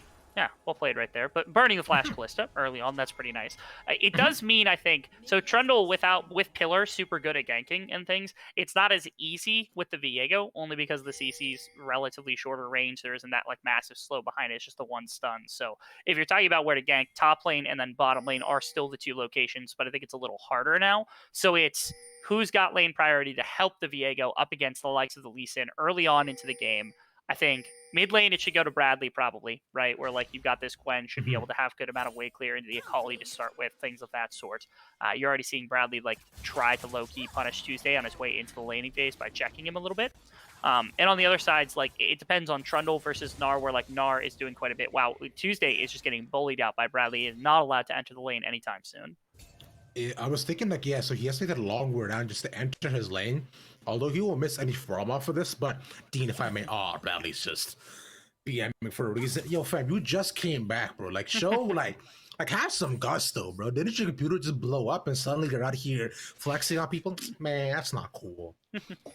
But I wanted to talk a little bit about this top lane match, and I was mentioning a little bit before, but this is where my prowess comes in. This is where I know what to say. Gnar v Trundle. I've been on the Trundle side a lot of this, and he does not have a good time. Until you get to about, honestly, even level 6, you're not allowed to realistically step up to the wave. So what Alorum is doing right now is fantastic. He's playing a lot farther than nice, going for small little trades, maybe just getting out grass props. Yeah, but as the Gnar too, you have to play around his hop. So if he's able to get a little bit of ganks from Brandini, right? If he's able to, like, possibly, I'm gonna hold my stuff as Daption almost dies to the Ignite. Forced flash on the bottom side by the likes of Daption, where he's going to lose that summoner spell, as well as Arrow had already earlier on, so the pressure bot side on here for the bottom lane. They're just trying to deny Wildcard as much as possible to be able to just like keep Arrow, one of the win conditions that's been around for a very long time here for this Wildcard Red team. One of the reasons that they're in Proving Grounds already immediately during the course of this game is Winston came to cover as well, but Viego is still around. Bradley had first move though, so there's 4 members here. Yeah, Tuesday isn't able to move at all either. He's still stuck in mid lane. Their kids still go in. Oh, the Sonic Wave resonating. Strike lands. And a 2v2 flash over the wall. He tries to take it, but good stun as well from the Viego. Yeah, but he can follow up on this. Tuesday's here. He lands. The shuriken flips over the wall. And a split fight here yet again. You were talking about this before, Dean. But how much split can it get? Rally's in the middle of 3. Tuesday's still on the shroud and gets out alive. Now Rahid is left alone by himself. And somehow, Wildcard Red come out on top. How did Tuesday live, my God?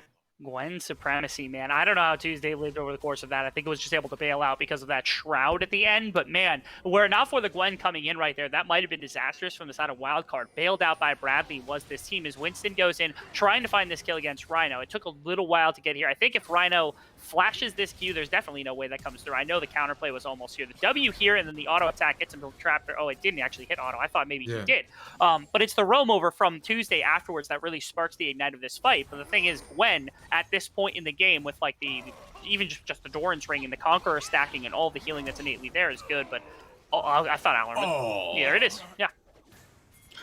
Yeah, I bet too many tower shots given over to Winston. To the trade doesn't go super well. And Brandon should have been able to at least tank one of those if they had Narabar. But on the other end, though, Viego getting chomped down, just about a fourth of his health. But can they actually follow up on this, considering it's a 2v3? If they land a good hook, he's just gonna get run down. Wow.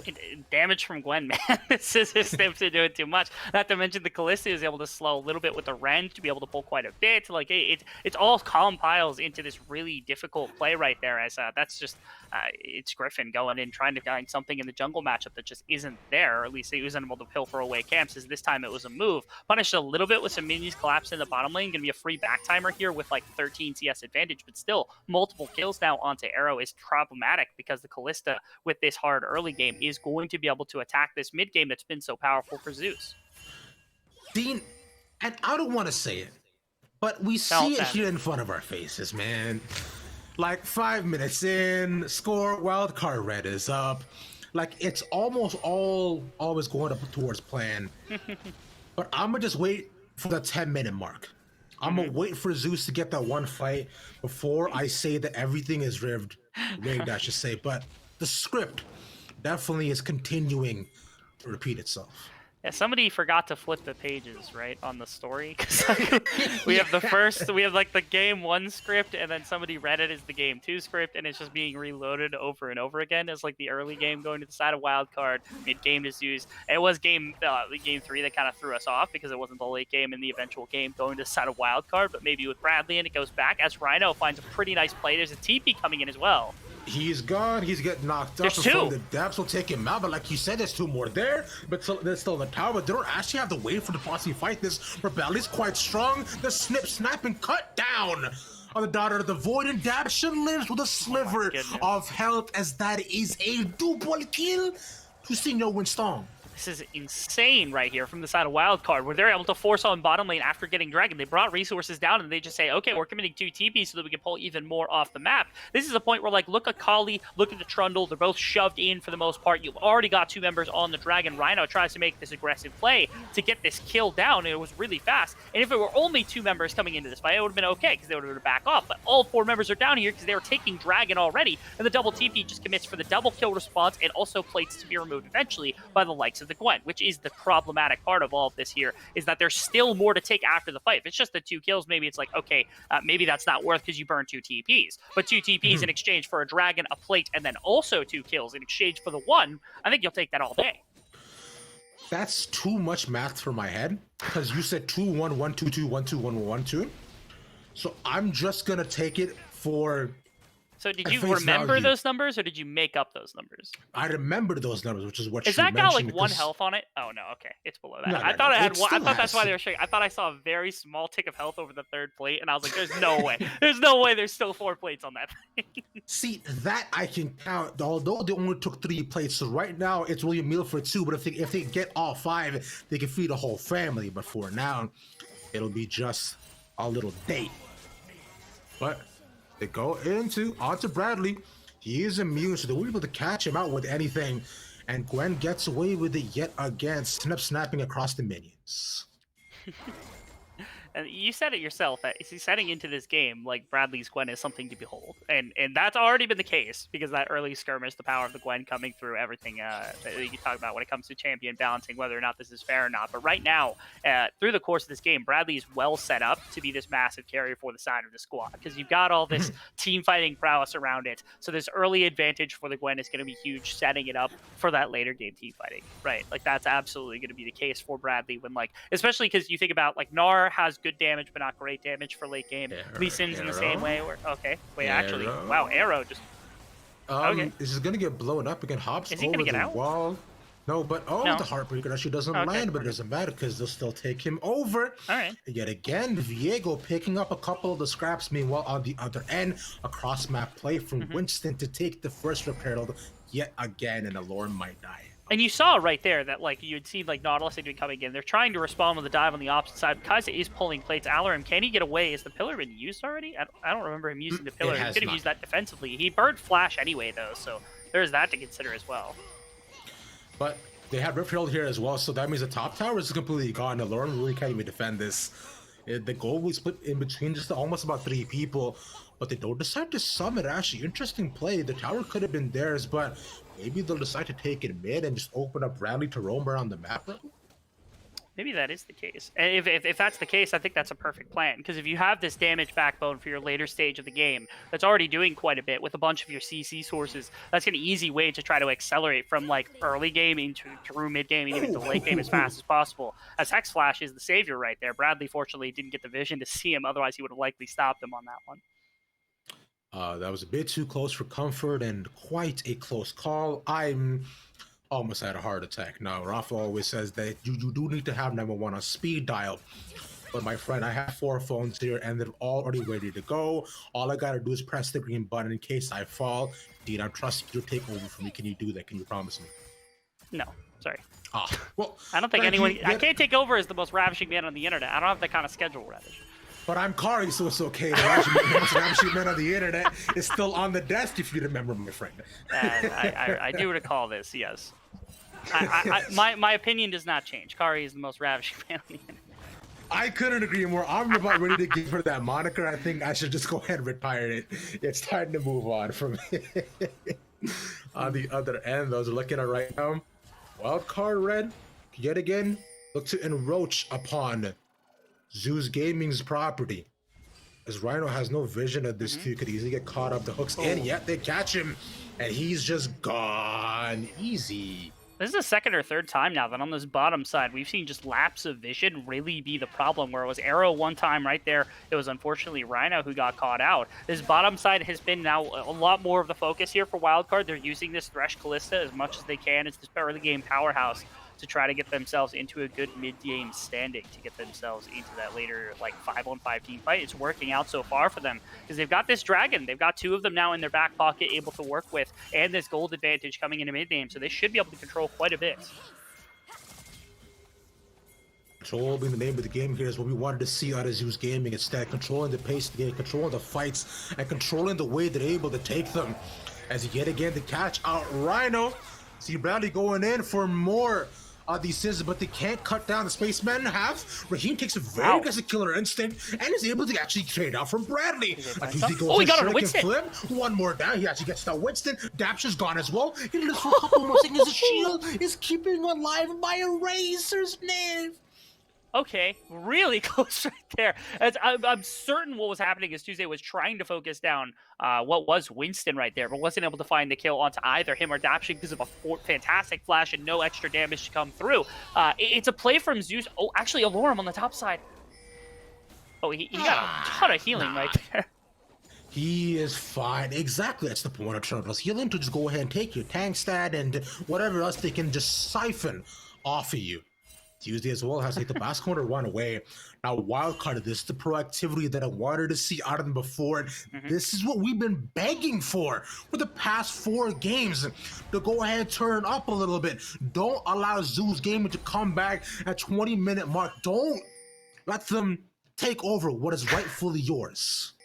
They've been playing for this mid-game pretty well. I will say that. Their composition's kind of designed for it, so that's another pretty big aspect of it. I'm curious if Alarim... Oh, he almost found him with that pillar. If he finds Gnar on the other side of that pillar without Hop, that's 100% a kill right there, or at least a very burnt flash from Brandini. But this is now 2 side lane towers going down. That's pretty much all Brandini on that top one. There wasn't too much. I know there was that gank earlier where they set up to make sure that they could bring him down, or they forced Alarim off, so there was some of that pressure that went on. But for the most part, Brandini's just kind of been running the matchup there in top lane. One that was opted into by the likes of Alarin. And I was saying before as well that this matchup doesn't go super favorably for Alarim, and even more so when you have so much early jungle pressure going your way, when you shut him down around level 3, and you continue to support him even after taking Rift Herald, just pushing away from the wave, burning early flashes, and even without the pillar, right, he's barely even able to farm because look at the differential between that, Dean. It's just right above 20 CS, but still, that is definitely felt by him as he doesn't even have his first item. No, he does not. Yeah, this is the gold advantage that we're seeing across the map. Although decently well, the one kind of surprising one is actually Arrow in the bot lane. I thought he would have been further ahead right now. Really, the beneficiaries of this early game have heavily been the Gnar, who got a bunch of those resources, and then of course Alarum kind of left on an island, and then a little bit in that pockets of both the Gwen, who got that early like fight setup. We were able to get a couple of like assists and kills, and Winston, who was part of that same kind of setup. So that's the biggest plays right here, where this top side of the map really has been the beneficiary, and then this bottom side again, Kalista doesn't have to do a bunch of the late game carrying. All you have to do is throw spears, rend them at the right time, and most importantly, be the fight setup for your team with this ultimate. And with that ultimate, you can set up your Gwen, you can set up little kicks for your Lee Sin, things like that. You can be that like go button, which is very rare for ADCs to have, which is why it doesn't matter as much if Arrow isn't this super late game carry, because the rest of his team can try to take most of that load off of him. Exactly, that setup is what we're looking for, and that's exactly what we've been doing almost the entire time. As he gets down to Lauren, I chunked down to about a fourth of his health. Oh, wow. Shockwave barely misses. Wow. One more auto could have done it, but the Sid's just a little bit out of range.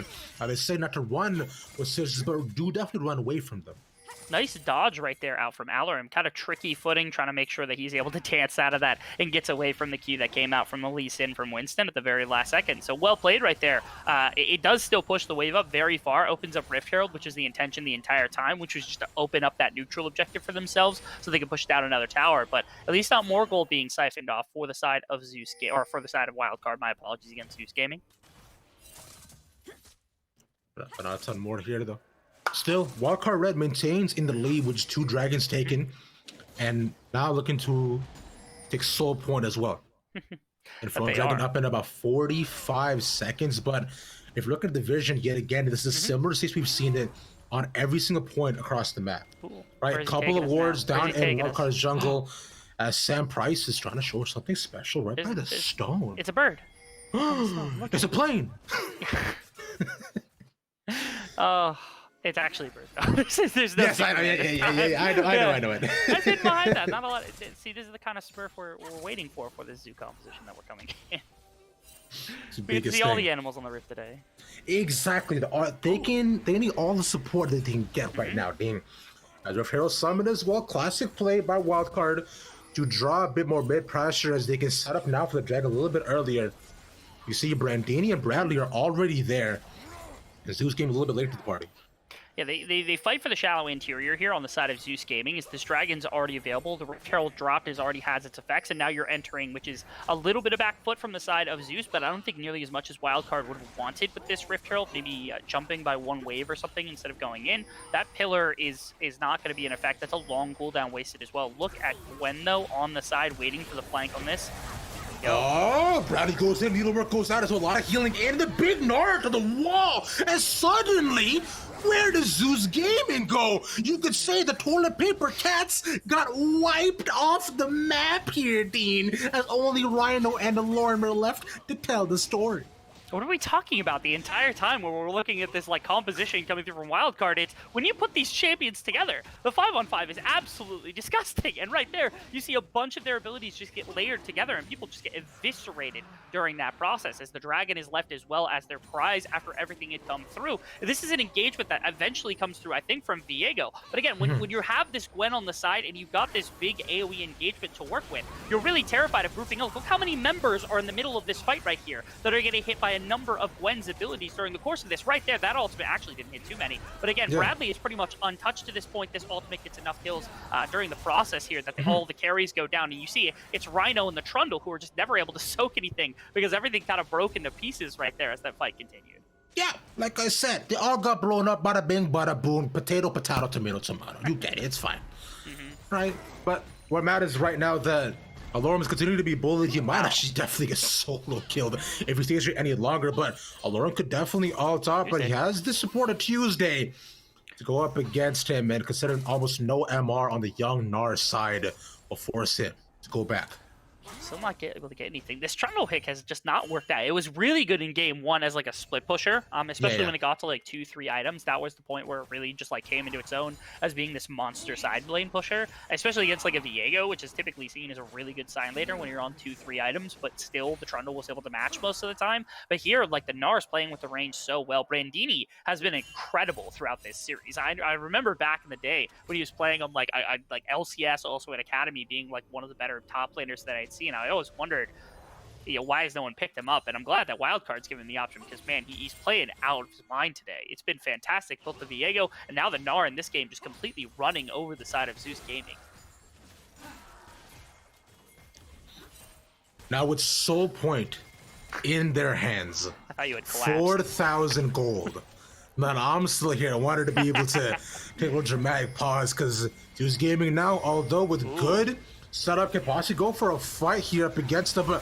Ryder gets caught out. Look at Bradley all the way at the back. The Needle going through so many people, and they can't respond against him. The Gnar only ults back one, but look at this. They're just tearing them all apart. Zeus Gaming can't respond to anything they're doing. Bradley holds off 3, and Arrow just shreds his arrows through all of them as yet again, only 2 survive as they go to Baron. It's a gorgeous force right there, but now Baron is going to come through, right? Like, you're able to see everything that's going to come out. You have Bradley, you have Viego, you have all these shaped by you have Gwen, you have Viego, and you have Callista, and even Gnar all have this massive consistent damage to take this Baron. So right before this 20-minute mark, it's a force coming out from Wildcard with all their CC, and that's all that's necessary for them to be able to claim this neutral objective at only 20 minutes of the game. That's like on spawn right here, where this push-up comes out from the side of Zeus. They're saying, okay, we can get mid-tower, we can pull this very easily, we are strong enough to do so, and the double TPs come in, and all of a sudden things go absolutely nuts. Multiple angle engagements. Bradley's on top, Brandini's on bottom with nearly full Narbar, and you're able to pull your front line away. This time it's Alarim and Rhino who tank the brunt end of this engagement, and you see Raheem's half health from one ultimate from Gwen. He's pushed out of the fight, and your damage can't do anything. Like, there's nothing for your damage to do in this fight when none of them are able to access anything because your front line's been destroyed, and a perfect timer comes out from the side, right there, at the 20-minute mark from Wildcard Gaming to find that existence. Like, that is gorgeous because they knew exactly where they needed to be, and they knew exactly what the play was going to be. Force that fight, find that Baron, and now all of a sudden they're trying to close out the game as fast as possible. They really are speedrunning this one. No mid-game spike this time. Rhino caught out yet again, and finally the script has flipped to the next page here, Dean. We can move on to the next chapter, the next arc, the next movement of Wildcard Red, as finally we've been allowed to see the next season, or even move on to High School Musical 2. There you go. I said it. I got it in. Oh, no. Okay, this is tough because there's 3 members right now from the side of Wildcard Red who are in mid lane. And they've got Baron buff on bottom side. I was curious maybe if they would just like blitz bot lane, just try to pull that tower immediately and then move in and force the side of Wildcard Red back to their base, but they decide against it. Instead, all they have to do is push mid lane. They hit bot lane, permanently push with this Gnar who's just stronger than right now the Trundle will be in the one-on-one or in any group fight. And then they go back to the Dragon and grab themselves an Infernal Soul, which I think is going to be the most valuable that's going to come through. This is a one-on-one. Tuesday is taking a fight he should not have. My brother, it is still 3 more hours until it is your day, but until then, you gotta hang on, but it might be too late until then. I love the observing right there because it showed the ward on top of that blast cone. You see this mechanic with Thresh Lantern a whole lot, but you don't see it with blast cones very often. And the one auto attack that had gone down Tuesday tried to auto attack the blast cone, instead hit the control ward as it went in. So that's going to push up mid lane. That's going to be a kill. At minimum, they can do anything they want. Shurelios was popped just to try to force everybody around as there's a member behind the pit as maybe an engagement to be forced here by Zeus Gaming, but they're not going to find anything. Gnar can just go back to Dragon. They've got this fallback option of the Infernal Soul to come out. And right now, Zeus has to contest. If they give away Infernal Soul, game's probably over, but they are not strong enough for this fight. They really got to ask for a miracle on this one. Dragon's gonna die before they even get there. They can just take Infernal Soul down, but they pulled it back in. Zeus can make the final stand, but they're just gone here, Dean. They can do absolutely nothing. A double kill for Brandini as he makes them disappear. And Zeus Gaming are out of here. Wildcard Red cannot go into the base, and this is their game to win. From minute 1, and they zoom in on the frog. Thank you for all the animals, Mr. Samprice, as that's pretty much all we've had to like worry about here. Is goodness gracious. Wildcard just dominated this game top to bottom. We saw them in game 3 lose their mid laner, and they like had kind of a rough one. They gave one over to Zeus, and they came out angry in this game. They said, okay, give me Gwen, give me this massive team fighting competition. And since like minute 1 of the game, since that fight around their own blue, they're not even gonna finish here, which is kind of crazy to think about. They're so far up right now with the Infernal Soul and everything else. It's a little ridiculous. This is the replay of the fight around the dragon. It was dead before anything else had come through, so this was wasted anyway. And this was like all of the engagement, like the Thresh turning, being able to get a play, Brandini also getting engagement. None of it really mattered because this fight, even if you lose it, you're probably still so dramatically ahead that there's no comeback path from the side of Zeus. This Tuesday even gets picked up on the back half of this fight, which is why I thought they were going to close, but apparently they waited and they just decided not to. But still, even if they're playing very patiently, if they're giving respect to Zeus Gaming, being up 12,000 gold and an Infernal Soul at 24 minutes is a recipe for disaster. I don't think Zeus Gaming comes back. I think Wildcard Red goes to our final, who I believe is against C9 Academy, who just beat Maryville in that 5th game. Indeed, amigo. 3 times the kills on Wildcard Red's side. But is Bradley strong enough to take this 3v1? Answer is right now, he can take one, though, but healing comes on. Needle Work actually can heal him all the way, and the perfect execution will at least take him out. But now, with Beretti left to respond between these two, we see arrows there as well, but can he do really anything about it? The Heartbreaker comes in, but it doesn't break anybody yet. He's under tower. He will die.